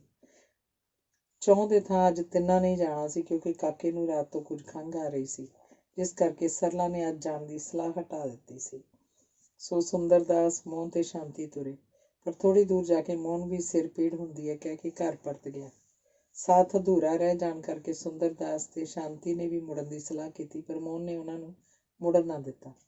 ਅੱਜ ਦੀ ਸੈਰ ਦਾ ਪ੍ਰੋਗਰਾਮ ਜ਼ਰਾ ਲੰਮੇਰਾ ਸੀ। ਝੀਲ ਘਾੜੀ ਦੇ ਜੰਗਲਾਂ 'ਚੋਂ ਨਿਕਲ ਕੇ ਕੈਂਚੀ ਮੋੜ ਤੱਕ ਤੇ ਇਹ ਤੋਂ ਅੱਗੇ ਪਗਡੰਡੀਆਂ ਰਾਹੀਂ ਚਾਹ ਦੇ ਬਾਗਾਂ ਤੀਕ ਤੁਰੇ ਜਾਣਾ, ਫਿਰ ਅੱਗੋਂ ਉੱਥੋਂ ਅੱਗੇ 7-8 ਮੀਲ ਪੈਂਡਾ ਮੁਕਾ ਕੇ ਪੱਕੀ ਸੜਕੇ ਪੁੱਜਣਾ, ਉੱਥੋਂ ਬੱਸ 'ਤੇ ਸਵਾਰ ਹੋ ਕੇ ਵਾਪਸੀ। ਮਦਨ ਦੇਵਤਾ, ਜਿਹੜਾ ਕਈਆਂ ਦਿਨਾਂ ਤੋਂ ਦੋ ਦਿਲਾਂ ਨੂੰ ਆਪਣੀ ਪੁਸ਼ਪ ਤੀਰਾਂ ਨਾਲ ਸਹਿਜੇ ਸਹਿਜੇ ਵਿੰਧਾ ਆ ਰਿਹਾ ਸੀ, ਅੱਜ ਦਾ ਇਕਾਂਤ ਸਮਾਂ ਤਾੜ ਕੇ ਪੂਰਨ ਰੂਪ 'ਚ ਪ੍ਰਗਟ ਹੋ ਗਿਆ। ਦੋਹਾਂ ਦਿਲਾਂ ਦੀਆਂ ਤਾਰਾਂ ਇੱਕ ਸੁਰ ਹੋ ਕੇ ਕੋਈ ਅਨੂਠਾ ਰਾਗ ਲਾਪਣ ਲੱਗੀਆਂ। ਦੋਵੇਂ ਤੁਰੇ ਜਾ ਰਹੇ ਸਨ, ਖਾਮੋਸ਼ੀ ਤੇ ਮਦਹੋਸ਼ੀ ਦੀ ਹਾਲਤ ਵਿੱਚ। ਦੋ ਦਿਲਾਂ 'ਚ ਪਿਆਰ ਦਾ ਤੂਫਾਨ ਉੱਠ ਰਿਹਾ ਸੀ, ਬੜਾ ਸਖਤ ਤੇ ਪਹਾੜ ਢਾਊ ਤੂਫਾਨ, ਜਿਹਦੀ ਗਗਨ ਸਪਰਸ਼ੀ ਲਹਿਰਾਂ ਉੱਠ ਉੱਠ ਕੇ ਉਹਨਾਂ ਦੇ ਸੀਨਿਓਂ ਬਾਹਰ ਨਿਕਲਣ ਲਈ ਉਥਲ ਪੁਥਲ ਹੋ ਰਹੀਆਂ ਸਨ। ਕਣੀਆਂ ਵਰਨ ਲੱਗੀਆਂ। ਸੁੰਦਰਦਾਸ ਛਤਰੀ ਨੂੰ ਬਾਂਹ ਹੇਠੋਂ ਕੱਢ ਕੇ ਜਾਂ ਖੋਲ੍ਹਣ ਲੱਗਾ ਤਾਂ ਸ਼ਾਂਤੀ ਨੇ ਉਹਦੇ ਛਤਰੀ ਵਾਲੇ ਹੱਥ ਨੂੰ ਫੜਦਿਆਂ ਕਿਹਾ, ਇਹਨੂੰ ਨਾ ਖੋਲ੍ਹੋ, ਕਣੀਆਂ ਚੰਗੀਆਂ ਲੱਗਦੀਆਂ ਨੇ, ਠੰਡ ਪੈਂਦੀ ਹੈ। ਸ਼ਾਂਤੀ ਦੀਆਂ ਕੋਮਲ ਉਂਗਲਾਂ ਦੀ ਇਸ ਸਭ ਤੋਂ ਪਹਿਲੀ ਛੂਹ ਨੇ ਤੇ ਇਸ ਅਨੋਖੇ ਜਿਹੇ ਸੰਬੋਧਨ ਨੇ ਸੁੰਦਰਦਾਸ ਦੇ ਸਰੀਰ 'ਚ ਇੱਕ ਬੇਮਲੂਮ ਜਿਹੀ ਥਰਥਰਾਹਟ ਪੈਦਾ ਕਰ ਦਿੱਤੀ, ਇੱਕ ਵਿਗਾਸ ਤੇ ਠੰਡਕ ਭਰੀ ਥਰਨਾਹਟ। ਉਹਨੇ ਛਤਰੀ ਮੁੜ ਉਵੇਂ ਕੱਛੇ ਮਾਰ ਲਈ ਤੇ ਸ਼ਾਂਤੀ ਦੇ ਉਜਲੇ ਚਿਹਰੇ ਉੱਤੇ, ਜਿਸ ਉੱਤੇ ਸਾਹਮਣੀ ਹਵਾ 'ਚ ਰਲੀਆਂ ਕਣੀਆਂ ਪੈ ਕੇ ਮੋਤੀਆਂ ਵਾਂਗ ਡਲਕ ਰਹੀਆਂ ਸਨ, ਇੱਕ ਨਿਗਾਹ ਸੁੱਟੀ, ਜਿਹਨੂੰ ਸ਼ਾਂਤੀ ਦੀਆਂ ਅੱਖਾਂ ਨੇ ਮਾਨੋ ਇੱਕੋ ਡੀਕ ਲਾ ਕੇ ਪੀ ਲਿਆ। ਚੌਹਾਂ ਅੱਖਾਂ ਦੀ ਨਜ਼ਰ ਇੱਕ ਮਿਕ ਹੋ ਕੇ ਦੋਹਾਂ ਸੀਨਿਆਂ 'ਚ ਉਤਰ ਗਈ। ਦੋਵੇਂ ਹਿਰਦੇ ਠਰਨ ਲੱਗੇ ਕਿਸੇ ਸਵਰਗੀ ਪਿਆਰ ਦੀ ਸ਼ੀਤਲਤਾ ਨਾਲ। ਸੁੰਦਰਦਾਸ ਦਾ ਦਿਲ, ਜਿਹੜਾ ਗਲ ਤੋੜੀ ਅੰਮ੍ਰਿਤ ਪੂਰਤ ਹੋ ਰਿਹਾ ਸੀ, ਉਸ ਵਿੱਚ ਇੱਕ ਸੁਬਕ ਜਿਹੀ ਲਹਿਰ ਉੱਠੀ। ਇਹ ਆਵਾਜ਼ ਬਣ ਕੇ, ਸ਼ਾਂਤੀ ਜੀ, ਤੁਸੀਂ ਭਿੱਜ ਰਹੇ ਹੋ, ਠੰਡ ਲੱਗੇਗੀ। ਤੇ ਪ੍ਰੇਮ ਸਾਗਰ ਦੇ ਇੱਕ ਕੰਢਿਓਂ ਉੱਠੀ ਲਹਿਰ ਦੂਜੇ ਕੰਢੇ ਨਾਲ ਇਹ ਆਵਾਜ਼ ਬਣ ਕੇ ਟਕਰਾਈ, ਮੈਂ ਭਿੱਜਣਾ ਚਾਹੁੰਦੀ ਹਾਂ। ਸੁੰਦਰਦਾਸ ਦੀ ਨਜ਼ਰ ਫੇਰ ਉੱਠੀ। ਸ਼ਾਂਤੀ ਦੀਆਂ ਅੱਖਾਂ ਦਾ ਅੱਧ ਤੋਂ ਵਧੇਕ ਹਿੱਸਾ ਝਿਮਣੀਆਂ ਨੇ ਲੁਕਾ ਲਿਆ ਸੀ ਤੇ ਇਹਨਾਂ ਅੱਧ ਕੱਜੀਆਂ ਅੱਖਾਂ ਵਿੱਚੋਂ ਪਿਆਰ ਦੀਆਂ ਰਿਸ਼ਮਾਂ ਨਿਕਲ ਕੇ ਚੌਤਰਫੀ ਫੈਲ ਗਈਆਂ ਸਨ। ਸ਼ਾਂਤੀ ਤੁਰੀ ਜਾ ਰਹੀ ਸੀ। ਪਹਾੜੀ ਰਸਤਾ, ਜਿਹੜਾ ਅੱਖਾਂ ਖੋਲ੍ਹ ਕੇ ਤੁਰਿਆਂ ਵੀ ਠੇਡੇ ਲਾਣੋਂ ਫਰਕ ਨਹੀਂ ਕਰਦਾ, ਇਹਦਾ ਸ਼ਾਂਤੀ ਨੂੰ ਕੁਝ ਵੀ ਖਿਆਲ ਨਹੀਂ ਸੀ। ਸੁੰਦਰਦਾਸ ਨੇ ਉਹਦੀ ਇਹ ਹਾਲਤ ਵੇਖੀ ਤੇ ਬੇਬਸ ਉਹਦਾ ਮੋਢਾ ਫੜ ਕੇ ਬੋਲਿਆ, ਸ਼ਾਂਤੀ ਜੀ, ਤੁਸੀਂ ਡਿੱਗ ਪਾਓਗੇ, ਵੇਖੋ ਰਸਤਾ ਕਿੰਨਾ ਖਰਾਬ ਹੈ। ਉਸੇ ਤਰ੍ਹਾਂ ਅੱਖਾਂ ਮੀਟੀ, ਸ਼ਾਂਤੀ ਦੇ ਬੁੱਲ੍ਹ ਖੁੱਲ੍ਹੇ ਤੇ ਉਹਨਾਂ 'ਚੋਂ ਬਹੁਤ ਧੀਮੀ ਆਵਾਜ਼ ਨਿਕਲੀ, ਇਸੇ ਤਰ੍ਹਾਂ ਤੁਸੀਂ ਮੈਨੂੰ ਫੜੀ ਚੱਲੋ, ਮੈਂ ਨਹੀਂ ਡਿੱਗਾਂਗੀ। ਇਸ ਵੇਲੇ ਰਸਤੇ 'ਚ ਇੱਕ ਬੈਂਚ ਆ ਗਈ। ਇਹੋ ਜਿਹੇ ਕੱਚੇ ਪਹਾੜੀ ਰਸਤਿਆਂ 'ਤੇ ਹਰ ਮੀਲ 1.5 ਮੀਲ ਬਾਅਦ ਇੱਕ ਬੈਂਚ ਪਈ ਹੁੰਦੀ ਹੈ, ਜਿਹੜੀ ਥੱਕੇ ਸੈਲਾਨੀਆਂ ਦੀ ਥਕਾਵਟ ਦੂਰ ਕਰਨ ਲਈ ਸਰਕਾਰੀ ਤੌਰ 'ਤੇ ਰੱਖੀਆਂ ਹੁੰਦੀਆਂ ਹਨ। ਤੁਸੀਂ ਥੱਕ ਗਏ ਹੋਗੇ, ਕਹਿੰਦਿਆਂ ਸੁੰਦਰਦਾਸ ਨੇ ਉਹਨੂੰ ਬੈਂਚ 'ਤੇ ਬਿਠਾ ਦਿੱਤਾ ਤੇ ਆਪ ਵੀ ਬੈਠ ਗਿਆ।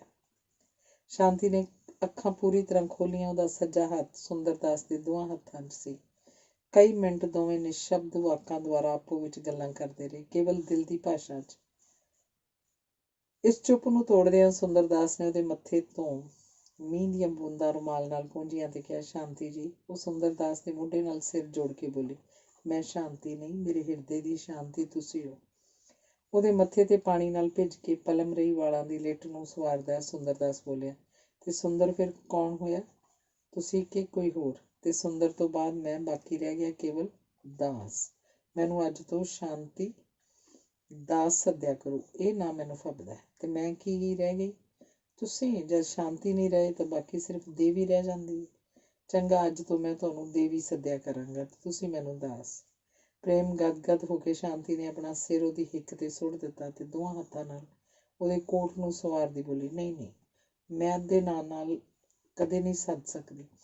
ਤਾਂ ਫਿਰ ਪੂਰਾ ਸੱਦਿਆ ਕਰੋ, ਦੇਵੀ ਦਾਸ, ਆਪਣੀ ਦੇਵੀ ਦਾ ਦਾਸ। ਇਹਦਾ ਉੱਤਰ ਨਾ ਦੇ ਕੇ ਸ਼ਾਂਤੀ ਬੋਲੀ, ਸੁੰਦਰ ਜੀ, ਤੁਹਾਡਾ ਹਿਰਦਾ ਕਿੱਡਾ ਸੁੰਦਰ ਹੈ।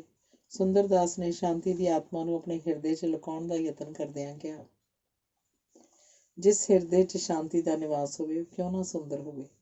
ਧੜਕਣ ਭਾਸ਼ਾ 'ਚ ਇੱਕ ਦੂਜੇ ਦੀਆਂ ਗੱਲਾਂ ਸੁਣਾਉਣ ਲਈ ਦੋਵੇਂ ਦਿਲ ਪਾਸ-ਪਾਸ ਪਹੁੰਚਣ ਹੀ ਵਾਲੇ ਸਨ ਕਿ ਇਸ ਵੇਲੇ ਸੁੰਦਰਦਾਸ ਨੂੰ ਆਪਣੇ ਅੰਦਰ ਕੁਝ ਖੋਖਲਾਪਣ, ਕੁਝ ਬੇਸੁਰਾਪਣ ਜਾਪਣ ਲੱਗਾ। ਕਿਸੇ ਅਣਖਿਆਲੇ ਖਿਆਲ ਨੇ ਆ ਕੇ ਉਹਨੂੰ ਬੇਚੈਨ ਕਰ ਦਿੱਤਾ, ਉਹਦੇ ਪ੍ਰੇਮ ਰੰਗ 'ਚ ਭੰਗ ਪਾ ਦਿੱਤਾ। ਪ੍ਰੇਮ ਦੇ ਹੜ 'ਚ ਰੁੜਦੇ ਨੂੰ ਜਿਵੇਂ ਫਰਜ਼ ਦੇ ਕੰਡਿਆਲੇ ਚਾਪੇ ਨੇ ਆਪਣੇ ਨਾਲ ਚੰਬੇੜ ਕੇ ਰੋਕ ਲਿਆ। ਸੁੰਦਰਦਾਸ ਦਾ ਚਿਹਰਾ ਮਲੀਨ ਹੋ ਗਿਆ। ਸ਼ਾਂਤੀ ਨੇ ਉਹਦੇ ਚਿਹਰੇ ਤੇ ਅੱਖਾਂ ਵੱਲ ਗੌਰ ਨਾਲ ਤੱਕਿਆ। ਇਸ ਤੋਂ ਬਾਅਦ ਉਹ ਪਿਛਾਂਹ ਹੋ ਕੇ ਬੈਠੀ ਤੇ ਆਪਣੇ ਆਪ ਨੂੰ ਸੰਭਾਲਦੀ ਬੋਲੀ, ਸੁੰਦਰ ਜੀ, ਤੁਸੀਂ ਜੋ ਕੁਝ ਦਿਸਦੇ ਹੋ, ਇਹ ਤੋਂ ਬਿਨਾਂ ਕੁਝ ਹੋਰ ਵੀ ਹੋ ਥੋੜੇ। ਮੈਨੂੰ ਭਰਮ ਪੈਂਦਾ ਹੈ, ਖਿਮਾ ਕਰਨਾ। ਤੇ ਉਹ ਪ੍ਰਸ਼ਨ ਸੂਚਕ ਅੱਖਾਂ ਨਾਲ ਉਹਦੇ ਚਿਹਰੇ ਵੱਲ ਤੱਕਣ ਲੱਗੀ। ਪ੍ਰੇਮ ਖੁਮਾਰੀ 'ਚ ਜਿਸ ਗੱਲ ਦਾ ਸੁੰਦਰ ਨੂੰ ਚੇਤਾ ਭੁੱਲ ਗਿਆ ਸੀ, ਉਹਦਾ ਖਿਆਲ ਕਰਕੇ ਬੋਲਿਆ, ਸ਼ਾਂਤੀ ਜੀ, ਤੁਹਾਨੂੰ ਇਹ ਭਰਮ ਕਿਵੇਂ ਹੋਇਆ? ਕਹਿ ਨਹੀਂ ਸਕਦੀ, ਪਰ ਹੋਇਆ ਜ਼ਰੂਰ ਹੈ। ਰੱਬ ਦੇ ਵਾਸਤੇ ਮੈਨੂੰ ਸੱਚ ਦੱਸੋ, ਧੋਖੇ 'ਚ ਨਾ ਰੱਖਣਾ। ਕੁਝ ਸ਼ਰਮਿੰਦਾ ਜਿਹਾ ਹੋ ਕੇ ਬੋਲਿਆ, ਪਰ ਤੁਹਾਨੂੰ ਇਹ ਖਿਆਲ ਕਿੱਕਣ ਆ ਗਿਆ? ਆ ਗਿਆ, ਭਾਵੇਂ ਕਿਸੇ ਤਰ੍ਹਾਂ ਆ ਗਿਆ। ਖਿਆਲ ਆਉਣ ਦਾ ਕੋਈ ਖਾਸ ਕਾਰਨ ਨਹੀਂ। ਸਿਰ ਨੀਵਾਂ ਕਰਕੇ ਮਾਨੋ ਉਹਨੇ ਕੋਈ ਬੜਾ ਵੱਡਾ ਜੁਰਮ ਕੀਤਾ ਹੋਵੇ, ਉਹ ਬੋਲਿਆ, ਤੁਹਾਡਾ ਖਿਆਲ ਬਹੁਤ ਗਲਤ ਨਹੀਂ ਸ਼ਾਂਤੀ ਜੀ। ਮੈਂ 16 ਨੇ ਉਹ ਕੁਝ ਨਹੀਂ ਜੋ ਤੁਹਾਨੂੰ ਦਿਸ ਰਿਹਾ ਹਾਂ, ਪਰ ਮੈਂ ਤੁਹਾਡੇ ਪਿਆਰ ਦੀ ਸਹੁੰ ਖਾ ਕੇ ਕਹਿੰਦਾ ਕਿ ਮੈਂ ਪਿਆਰ ਦੇ ਬੰਧਨ 'ਚ ਅੱਜ ਤੋਂ ਪਹਿਲਾਂ ਕਦੀ ਨਹੀਂ ਬੱਝਾ। ਸਿਰਫ ਸਮਾਜ ਦੀ ਇੱਕ ਕੱਚੀ ਜਿਹੀ ਤੰਦ ਮੇਰੇ ਦੁਆਲੇ ਜ਼ਰੂਰ ਵਲੀ ਹੋਈ ਹੈ, ਜਿਹਨੂੰ ਮੈਂ ਤੋੜ ਸਕਦਾ ਕੇਵਲ ਇੱਕੋ ਮਾੜੇ ਜਿਹੇ ਝਟਕੇ ਨਾਲ। ਸਾਰੀ ਗੱਲ ਸੁਣਦਿਆਂ ਤੱਕ ਸ਼ਾਂਤੀ ਸੁੱਕੜਦੀ ਬੈਂਚ ਦੇ ਪਰਲੇ ਪਾਸੇ ਨਾਲ ਜਾ ਲੱਗੀ। ਉਹਦੇ ਚਿਹਰੇ 'ਤੇ ਮੀਂਹ ਦੀਆਂ ਕਣੀਆਂ ਦੇ ਨਾਲ ਨਾਲ ਹੀ ਮੁੜਕੇ ਦੇ ਤੁਪਕੇ ਵੀ ਉੱਭਰ ਆਏ। ਘਬਰਾਹਟ ਨੇ ਉਹਦੇ ਗੁਲਾਬੀ ਚਿਹਰੇ ਨੂੰ ਪਲੱਤਣ 'ਚ ਬਦਲਣਾ ਸ਼ੁਰੂ ਕਰਤਾ। ਉਹਦੇ ਸੀਨੇ 'ਚ ਗਰਮ ਹਵਾ ਦਾ ਇੱਕ ਬੁੱਲਾ ਨਿਕਲ ਕੇ ਠੰਡੀ ਹਵਾ 'ਚ ਰਲ ਗਿਆ। ਆਪਣੇ ਧੜਕਦੇ ਸੀਨੇ ਦੇ ਹੱਥ ਰੱਖ ਕੇ ਬੋਲੀ, ਖੋਲ ਕੇ ਦੱਸੋ, ਬੁਝਾਰਤਾ ਨਾ ਪਾਓ। ਕੀ ਤੁਸੀਂ ਵਿਆਹੇ ਹੋਏ ਹੋ? ਨਹੀਂ ਦੇਵੀ, ਮੈਂ ਕੁਆਰਾ, ਪਰ ਮੇਰਾ ਨਾਤਾ ਅਜੇ ਥੋੜ੍ਹੇ ਦਿਨ ਹੋਏ ਨੇ। ਇੱਕ ਥਾਂ ਹੋ ਚੁੱਕਾ ਅੰਮ੍ਰਿਤਸਰ 'ਚ। ਸ਼ਾਂਤੀ ਨੇ ਇਸ ਸਮਾਜਿਕ ਬੰਧਨ ਦੀ ਗੱਲ ਨੂੰ ਸੁਣਿਆ ਤੇ ਸੁਣ ਕੇ ਸਹਾਰਿਆ, ਪਰ ਇਸ ਤਰ੍ਹਾਂ ਜਿਵੇਂ ਕੋਈ ਮਾੜਾ ਆਦਮੀ ਆਪਣੇ ਡਾਢੇ ਭਾਈਵਾਲ ਦਾ ਗਬਨ ਸਹਾਰਦਾ ਹੈ। ਉਹਦੇ ਮੂੰਹੋਂ ਕੁਝ ਨਾ ਨਿਕਲਿਆ। ਉਹ ਬੈਂਚ ਤੋਂ ਉੱਠ ਕੇ ਖੜੀ ਹੋ ਗਈ ਤੇ ਬੋਲੀ, ਚਲੋ ਹੁਣ ਪਿਛਾਂਹ ਮੁੜੀਏ। ਉਹਦੀ ਬਾਂਹ ਫੜ ਕੇ ਬਿਠਾਲਦਾ ਹੋਇਆ ਸੁੰਦਰਦਾਸ ਬੋਲਿਆ, ਪਰ ਇਸ 'ਚ ਘਬਰਾਉਣ ਵਾਲੀ ਤਾਂ ਕੋਈ ਗੱਲ ਨਹੀਂ। ਮੈਂ ਇਸ ਕੱਚੇ ਬੰਧਨ ਨੂੰ ਰਾਤ ਤੋਂ ਉਰੇ ਤੋੜ ਸਕਦਾ ਵਾਂ। ਨਿਰਾਸ਼ ਨਜ਼ਰ ਨਾਲ ਉਸ ਵੱਲ ਤੱਕ ਕੇ ਮਾਨੋ ਉਹਨੂੰ ਕੋਈ ਹੀਰਿਆਂ ਦਾ ਖਜ਼ਾਨਾ ਲੱਭ ਕੇ ਗੁਆਚ ਗਿਆ ਹੋਵੇ, ਉਹ ਬੋਲੀ, ਨਹੀਂ ਸੁੰਦਰ ਜੀ, ਇਹ ਨਹੀਂ ਹੋ ਸਕੇਗਾ। ਮੇਰਾ ਦਿਲ ਏਡਾ ਪੱਥਰ ਨਹੀਂ ਕਿ ਕਿਸੇ ਸੁਭਾਗੀ ਨਾਜ਼ੁਕ ਹਿੱਕ ਉੱਤੇ ਆਪਣੀਆਂ ਰੀਝਾਂ ਦਾ ਮਹਿਲ ਉਸਾਰਾਂ। ਸੁੰਦਰ ਜੀ, ਮੇਰੇ ਸੀਨੇ ਵਿੱਚ ਵੀ ਜਨਾਨਾ ਦਿਲ ਹੈ। ਸੁੰਦਰਦਾਸ ਨੇ ਜਿਹੜੀ ਗੱਲ ਬੜੇ ਫਖਰ ਨਾਲ ਉਹਦੇ ਸਾਹਮਣੇ ਕਹੀ ਸੀ, ਸ਼ਾਂਤੀ ਦਾ ਉੱਤਰ ਸੁਣ ਕੇ ਉਹ ਇਸ ਉੱਤੇ ਇੰਨਾ ਸ਼ਰਮਸਾਰ ਹੋਇਆ ਕਿ ਉਹਦੀਆਂ ਅੱਖਾਂ ਧਰਤੀ 'ਤੇ ਗੱਡੀਆਂ ਗਈਆਂ। ਉਹ ਸੋਚਣ ਲੱਗਾ, ਸ਼ਾਂਤੀ ਆਪਣੇ ਦਿਲ 'ਚ ਮੈਨੂੰ ਕਿੱਡਾ ਕਠੋਰ, ਨਿਰਦਈ ਤੇ ਲੰਪੜ ਸਮਝਦੀ ਹੋਏਗੀ। ਸਮਝਦੀ ਕੀ ਹੋਏਗੀ? ਮੈਂ ਜੋ ਕੁਝ ਕੀਤਾ ਹੈ ਉਹ ਹੈ ਹੀ ਨਿਰਦਈ ਤੇ ਲਾਲਚੀ ਆਦਮੀ ਦਾ ਕੰਮ। ਸੁੰਦਰਦਾਸ ਕੋਈ ਕਠੋਰ ਚਿੱਤ ਬੰਦਾ ਨਹੀਂ ਸੀ। ਸ਼ਾਇਦ ਇਹ ਖਿਆਲ ਉਹਨੂੰ ਸਾਰੇ ਜੀਵਨ 'ਚ ਅੱਜ ਪਹਿਲੀ ਵਾਰ ਆਇਆ ਕਿ ਸੁੰਦਰੀ ਦੇ ਪ੍ਰੇਮ ਬੰਧਨ 'ਚ ਬੱਝਦਿਆਂ ਉਹਨੇ ਆਪਣੇ ਫਰਜ਼ ਦੇ ਰੱਸੇ ਢਿੱਲੇ ਕਰ ਦਿੱਤੇ ਸਨ। ਇਹ ਸੋਚ ਕੇ ਭਾਵੇਂ ਪਛਤਾਵਾ ਉਹਨੂੰ ਘੱਟ ਨਹੀਂ ਸੀ ਹੋ ਰਿਹਾ, ਪਰ ਉਹਦਾ ਸੀਨਾ ਪਾੜਦਾ ਜਾਂਦਾ ਸੀ ਜਦ ਖਿਆਲ ਕਰਦਾ ਕਿ ਉਹਦੇ ਸਾਹਮਣੇ ਬੈਠੀ ਇੱਕ ਦੇਵੀ ਉਹਨੂੰ ਕਿੰਨਾ ਜਲੀਲ, ਕਿੰਨਾ ਨੀਚ ਸਮਝ ਰਹੀ ਹੋਏਗੀ। ਉਹ ਤੜਪ ਉੱਠਿਆ, ਬਿਲਬਿਲਾ ਉੱਠਿਆ। ਸੋਚਣ ਲੱਗਾ, ਕਿਸ ਤਰ੍ਹਾਂ ਸ਼ਾਂਤੀ ਦੇ ਦਿਲੋਂ ਇਹ ਖਿਆਲ ਨਿਕਲ ਜਾਏ। ਸ਼ਾਂਤੀ ਬੈਠ ਗਈ, ਪਰ ਸੁੰਦਰਦਾਸ ਉੱਠ ਖੜੋਤਾ। ਉਹਨੇ ਭੁੰਜੇ ਬੈਠ ਕੇ ਸ਼ਾਂਤੀ ਦੇ ਪੈਰ ਫੜ ਲਏ ਤੇ ਬੋਲਿਆ, ਦੇਵੀ, ਮੈਨੂੰ ਨਹੀਂ ਸੀ ਪਤਾ ਕਿ ਸੱਚਮੁੱਚ ਤੂੰ ਮਾਤ ਲੋਕ 'ਚ ਦੇਵਲੋਕ ਦੀ ਅਮਾਨ ਹੈ। ਮੈਂ ਸੰਸਾਰੀ ਜੀਵ ਹਾਂ ਤੇ ਤੈਨੂੰ ਵੀ ਸੰਸਾਰੀ ਸਮਝਿਆ ਸੀ। ਮੈਨੂੰ ਮਾਫ਼ ਕਰਨਾ। ਆਪਣੇ ਦੋਹਾਂ ਹੱਥਾਂ ਨਾਲ ਸੁੰਦਰਦਾਸ ਦੇ ਹੱਥ ਫੜ ਕੇ ਸ਼ਾਂਤੀ ਨੇ ਉਹਨੂੰ ਉਠਾਇਆ ਤੇ ਪਾਸ ਬਿਠਾ ਲਿਆ। ਕਿੰਨਾ ਪਵਿੱਤਰ ਹਿਰਦਾ ਹੈ ਇਸ ਮਨੁੱਖ ਦਾ, ਕਿੱਡੇ ਕੋਮਲ ਖਿਆਲ ਹਨ ਇਹਦੇ। ਕੀ ਸੰਸਾਰ 'ਚ ਇਸ ਵਰਗਾ ਕੋਈ ਹੋਰ ਵੀ ਹੋਏਗਾ? ਕਾਸ਼ ਇਹੋ ਜਿਹਾ ਕੁਦਰਤ ਨੇ ਇੱਕ ਹੋਰ ਬਣਾਇਆ ਹੁੰਦਾ। ਸੋਚਦਿਆਂ ਸ਼ਾਂਤੀ ਬੋਲੀ, ਸੁੰਦਰ ਜੀ, ਬਸ ਹੋ ਗਿਆ ਤੁਹਾਡਾ ਪ੍ਰਾਸ਼ਚਿਤ। ਪਰ ਮੁੜ ਕੇ ਜੇ ਐਸੇ ਖਿਆਲ ਦਿਲ 'ਚ ਲਿਆਂਦਾ ਤਾਂ ਉਹ ਚੁੱਪ ਹੋ ਗਈ। ਪਰ ਸੁੰਦਰਦਾਸ ਨੇ ਮਤਲਬ ਸਮਝ ਲਿਆ ਕਿ ਕਦੇ ਖਿਮਾ ਨਹੀਂ ਕਰੇਗੀ। ਉਹਦੇ ਮਨ ਨੂੰ ਖਿਡਾਉਣ ਲਈ ਸ਼ਾਂਤੀ ਉਹਦੀਆਂ ਅੱਖਾਂ, ਜਿਨ੍ਹਾਂ ਵਿੱਚ ਪਛਤਾਵੇ ਦੇ ਹੰਝੂ ਡਲਕ ਰਹੇ ਸਨ, ਉੱਤੇ ਆਪਣੀਆਂ ਉਂਗਲਾਂ ਫੇਰਦਿਆਂ ਬੋਲੀ, ਤੁਹਾਡੇ ਖਿਆਲ 'ਚ ਸੁੰਦਰ ਜੀ, ਵਿਆਹ ਤੋਂ ਬਿਨਾਂ ਇਸਤਰੀ ਨਾਲ ਕੋਈ ਰਿਸ਼ਤਾ ਨਹੀਂ ਨਿਭ ਸਕਦਾ? ਉਹ ਕਿੰਨਾ ਵਿਸ਼ਾਲ ਹਿਰਦਾ ਇਸ ਲੜਕੀ ਦਾ, ਜਿਹੜੀ ਅਜੇ ਹੁਣੇ ਕੁਝ ਮਿੰਟ ਪਹਿਲਾਂ ਪ੍ਰੇਮ ਦੇ ਸਮੁੰਦਰ 'ਚ ਗੋਤੇ ਖਾ ਰਹੀ ਸੀ। ਇਹਨੇ ਇੰਨੀ ਤੇਜ਼ੀ ਨਾਲ ਰੁੜਨ ਨੂੰ ਵੇਖ ਕੇ ਇਹ ਹੁਣ ਕੀ ਕਹਿ ਰਹੀ ਹੈ? ਉਸ ਪਾਸੋਂ ਜਿਸ ਨੂੰ ਕਿਸੇ ਦੇਵੀ ਦਾ ਵਰਦਾਨ ਪ੍ਰਾਪਤ ਹੋਵੇ, ਸੁੰਦਰ ਜੀ, ਤੁਹਾਡਾ ਨਿਵਾਸ ਮੇਰੇ ਹਿਰਦੇ 'ਚ ਹੋ ਚੁੱਕਾ ਹੈ। ਇਹ ਕਦੇ ਨਿਕਲ ਨਹੀਂ ਸਕੇਗਾ ਤੇ ਮੈਂ ਜਾਣਦੀ ਹਾਂ ਤੁਹਾਡਾ ਦਿਲ ਵੀ ਮੇਰੇ ਪ੍ਰੇਮ 'ਚ ਰੰਗਿਆ ਜਾ ਚੁੱਕਾ ਹੈ। ਪਰ ਕੀ ਇਹ ਕੁਝ ਹੁੰਦਿਆਂ ਵੀ ਤੁਸੀਂ ਕੁਰਬਾਨੀ ਨਹੀਂ ਕਰ ਸਕਦੇ? ਕੁਰਬਾਨੀ? ਹਾਂ, ਸਮਾਜ ਨੇ ਜਿਸ ਲੜਕੀ ਦੀ ਬਾਂਹ ਤੁਹਾਡੇ ਹੱਥ ਫੜਾਈ, ਉਹਨੂੰ ਸਦਾ ਸੁਖੀ ਰੱਖਣ ਦੀ ਕੁਰਬਾਨੀ। ਦੇਵੀ, ਮੈਨੂੰ ਹੋਰ ਸ਼ਰਮਿੰਦਾ ਨਾ ਕਰ, ਮੈਂ ਬੜਾ ਪਾਪੀ ਹਾਂ। ਨਹੀਂ ਸੁੰਦਰ ਜੀ, ਤੁਸੀਂ ਆਦਰਸ਼ਕ ਹੋ ਤੇ ਆਦਰਸ਼ਕ ਪਤੀ ਬਣੋਗੇ, ਪਰ ਇੱਕ ਗੱਲ ਕਹਿਣੀ ਹੈ, ਇਹ ਕੰਮ ਹੈ ਜੇ ਬੜਾ ਔਖਾ। ਜੇ ਤੁਸੀਂ ਆਪਣੀ ਹੋਣ ਵਾਲੀ ਪਤਨੀ ਦਾ ਰਤਾ ਜਿੰਨਾ ਹੱਕ ਖੋਹ ਕੇ ਵੀ ਮੈਨੂੰ ਜਾਂ ਕਿਸੇ ਹੋਰ ਨੂੰ ਦੇਣ ਦੀ ਕੋਸ਼ਿਸ਼ ਕੀਤੀ ਤਾਂ ਤੁਹਾਡੀ ਸਾਰੀ ਕਮਾਈ ਨਿਸਫਲ ਜਾਏਗੀ। ਮੈਨੂੰ ਦੇਵੀ ਸਿਰਫ ਤੇਰੇ ਵਰਦਾਨ ਦੀ ਲੋੜ ਹੈ। ਮੈਂ ਉਹਨੂੰ ਸੁਖੀ ਬਣਾ ਸਕਾਂਗਾ ਜਾਂ ਨਹੀਂ, ਇਹ ਤਾਂ ਕੁਦਰਤ ਜਾਂ ਸਮੇਂ ਦੇ ਹੱਥ ਹੈ। ਪਰ ਲੱਗਦੀ ਵਾਹ, ਮੈਂ ਤੇਰੇ ਹੁਕਮ ਦੀ ਪਾਲਣਾ ਤੋਂ ਸਿਰ ਨਹੀਂ ਫੇਰਾਂਗਾ। ਕੇਵਲ ਇਹੋ ਚਾਹੁੰਦਾ ਕਿ ਤੇਰੀ ਯਾਦ 'ਚ ਰਹਾਂ। ਕਾਸ਼ ਮੈਂ ਤੁਹਾਨੂੰ ਭੁਲਾ ਸਕਦੀ, ਪਰ ਇਹਦੀ ਮੈਨੂੰ ਇਸ ਜਨਮ 'ਚ ਆਸ ਨਹੀਂ। ਇੱਕ ਗੱਲ ਹੋਰ ਕਹਾਂ, ਜੇ ਤੁਸੀਂ ਇਸ ਕਠਿਨ ਤਪੱਸਿਆ ਦੇ ਯੋਗ ਆਪਣੇ ਆਪ ਨੂੰ ਨਹੀਂ ਦੇਖਦੇ ਤਾਂ ਮੈਂ ਤੁਹਾਨੂੰ ਇਸ ਵਿਖੜੇ ਰਾਹ ਦਾ ਰਾਹੀ ਨਹੀਂ ਬਣਾਉਂਦੀ। ਉਹ ਜਾਣੇ ਮੈਂ ਤੁਹਾਨੂੰ ਖੋਲ ਦਿੰਦੀ ਹਾਂ ਕਿ ਉਸ ਨਾਤੇ ਨੂੰ ਤੋੜ ਕੇ ਮੇਰੇ ਨਾਲ ਵਿਆਹ ਕਰਾ ਲਓ। ਸੁੰਦਰਦਾਸ ਸਮਝ ਗਿਆ ਕਿ ਇਹ ਗੱਲ ਸ਼ਾਂਤੀ ਨੇ ਉਹਦੀ ਪ੍ਰੀਖਿਆ ਲਈ ਕਹੀ ਹੈ। ਨਾਲ ਹੀ ਉਹ ਇਹ ਵੀ ਜਾਣਦਾ ਸੀ ਕਿ ਜੇ ਮੈਂ ਕਿਹਾ ਕਿ ਮੈਂ ਪਿਛਲਾ ਨਾਤਾ ਤੋੜਨ ਨੂੰ ਤਿਆਰ ਹਾਂ ਤਾਂ ਸ਼ਾਂਤੀ ਭਾਵੇਂ ਉਹਦਾ ਦਿਲ ਕੁਝ ਵੀ ਕਹੇ ਜ਼ਰੂਰ ਮੇਰੀ ਪਤਨੀ ਬਣਨ ਨੂੰ ਤਿਆਰ ਹੋ ਜਾਏਗੀ, ਬਣ ਵੀ ਜਾਏਗੀ। ਪਰ ਇਹਦਾ ਫਲ ਕੀ ਹੋਏਗਾ?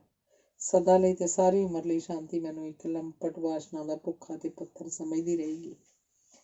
ਤਾਂ ਕੀ ਮੈਂ ਇੱਕ ਸੱਚੇ ਸਵਰਗ ਨੂੰ ਛੱਡ ਕੇ ਇੱਕ ਭਿਆਨਕ ਨਰਕ 'ਚ ਜਾ ਪਵਾਂ? ਇਕੱਲਾ ਆਪ ਹੀ ਨਹੀਂ ਬਲਕਿ ਇਸ ਦੇਵੀ ਨੂੰ ਵੀ ਜਿਹੜੀ ਕੁਦਰਤ ਨੇ ਕਿਸੇ ਹੋਰ ਕੰਮ ਲਈ ਘੜੀਸ ਲੈ ਜਾਵਾਂ। ਨਹੀਂ, ਐਸਾ ਕਦੇ ਨਹੀਂ ਹੋ ਸਕਦਾ। ਕੁਝ ਸ਼ਾਂਤੀ ਦੇ ਤੇਜਸਵੀ ਪ੍ਰਭਾਵ ਨੇ ਤੇ ਕੁਝ ਪਛਤਾਵੇ ਦੀ ਸੇਕ ਨੇ ਸੁੰਦਰ ਦਾਸ ਦੇ ਹਿਰਦੇ ਦੀ ਮੈਲ ਸਾੜ ਘੱਤੀ ਤੇ ਉਹ ਇਸ ਵੇਲੇ 12 ਵੰਨੀ ਦਾ ਸੋਨਾ ਸੀ। ਉਹਦੇ ਅੰਦਰ ਪੂਰਨ ਸ਼ਾਂਤੀ ਸੀ। ਉਹਦੇ ਰੋਮ ਰੋਮ 'ਚ ਕਿਸੇ ਮੁੱਖ ਪਿਆਰ ਦੀਆਂ ਤਰੰਗਾਂ ਨੱਚ ਰਹੀਆਂ ਸੀ।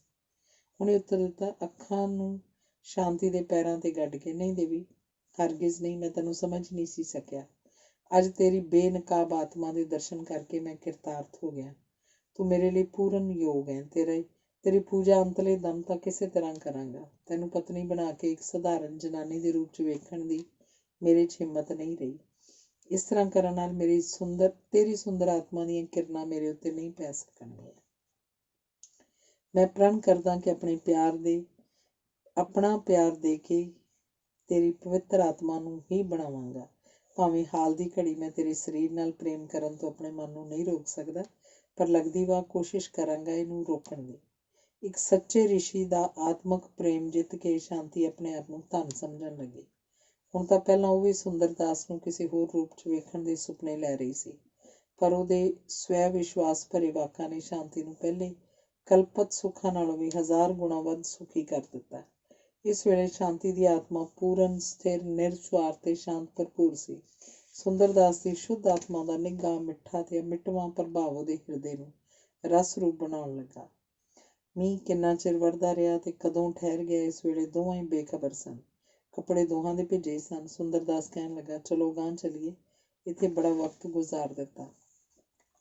ਚਲੋ, ਕਹਿੰਦੀ ਹੋਈ ਸ਼ਾਂਤੀ ਉਹਦਾ ਹੱਥ ਦਾ ਸਹਾਰਾ ਲੈ ਕੇ ਉੱਠੀ। ਦੁਪਹਿਰਾਂ ਦੀ ਰੋਟੀ ਖਾ ਕੇ ਦੋਵੇਂ ਫਿਰਦੇ ਫਰਾਉਂਦੇ ਪਿੰਡਾਂ ਦੀ ਆਬਾਦੀ 'ਚ ਜਾ ਪੁੱਜੇ, ਜਿੱਥੇ ਪਹਾੜੀ ਮੁੰਡਿਆਂ ਕੁੜੀਆਂ ਦੀ ਇੱਕ ਤਗੜੀ ਫੌਜ ਇਹਨਾਂ ਦੀ ਉਡੀਕ 'ਚ ਖੜੀ ਸੀ। ਸਦਾ ਵਾਂਗ ਸੁੰਦਰ ਦਾਸ ਨੇ ਉਹਨਾਂ ਨੂੰ ਵਾਰੋ ਵਾਰੀ ਪਿਆਰ ਕੀਤਾ। ਹਫ਼ਤੇ ਭਰ ਦੀਆਂ ਗੱਲਾਂ ਕਥਾਂ ਪੁੱਛੀਆਂ ਤੇ ਪਿਆਰ ਨਾਲ ਕਹਾਣੀਆਂ ਸੁਣਾ ਕੇ ਸਭ ਨੂੰ ਪ੍ਰਸੰਨ ਕੀਤਾ। ਇਸ ਨਜ਼ਾਰੇ ਨੂੰ ਵੇਖ ਕੇ ਸ਼ਾਂਤੀ ਦਾ ਦਿਲ ਖੁਸ਼ੀ ਨਾਲ ਫੁੱਲਿਆ ਨਹੀਂ ਸੀ ਸਮਾਉਂਦਾ। ਇਸ ਤੋਂ ਬਾਅਦ ਕਈ ਤਰ੍ਹਾਂ ਦੀਆਂ ਖੇਡਾਂ ਕਰਾਈਆਂ ਗਈਆਂ ਤੇ ਅੰਤ ਮਠਿਆਈ ਵੰਡ ਕੇ ਸਭ ਨੂੰ ਛੁੱਟੀ ਦਿੱਤੀ ਗਈ। ਮਠਿਆਈ ਦੀ ਅਜੀਬ ਵੰਡ ਨੇ ਤਾਂ ਸ਼ਾਂਤੀ ਨੂੰ ਅਚਰਜ 'ਚ ਪਾ ਦਿੱਤਾ। ਜੰਗਲੀ ਬਾਲਾਂ ਵਿੱਚ ਇੰਨੀ ਸੱਭਿਅਤਾ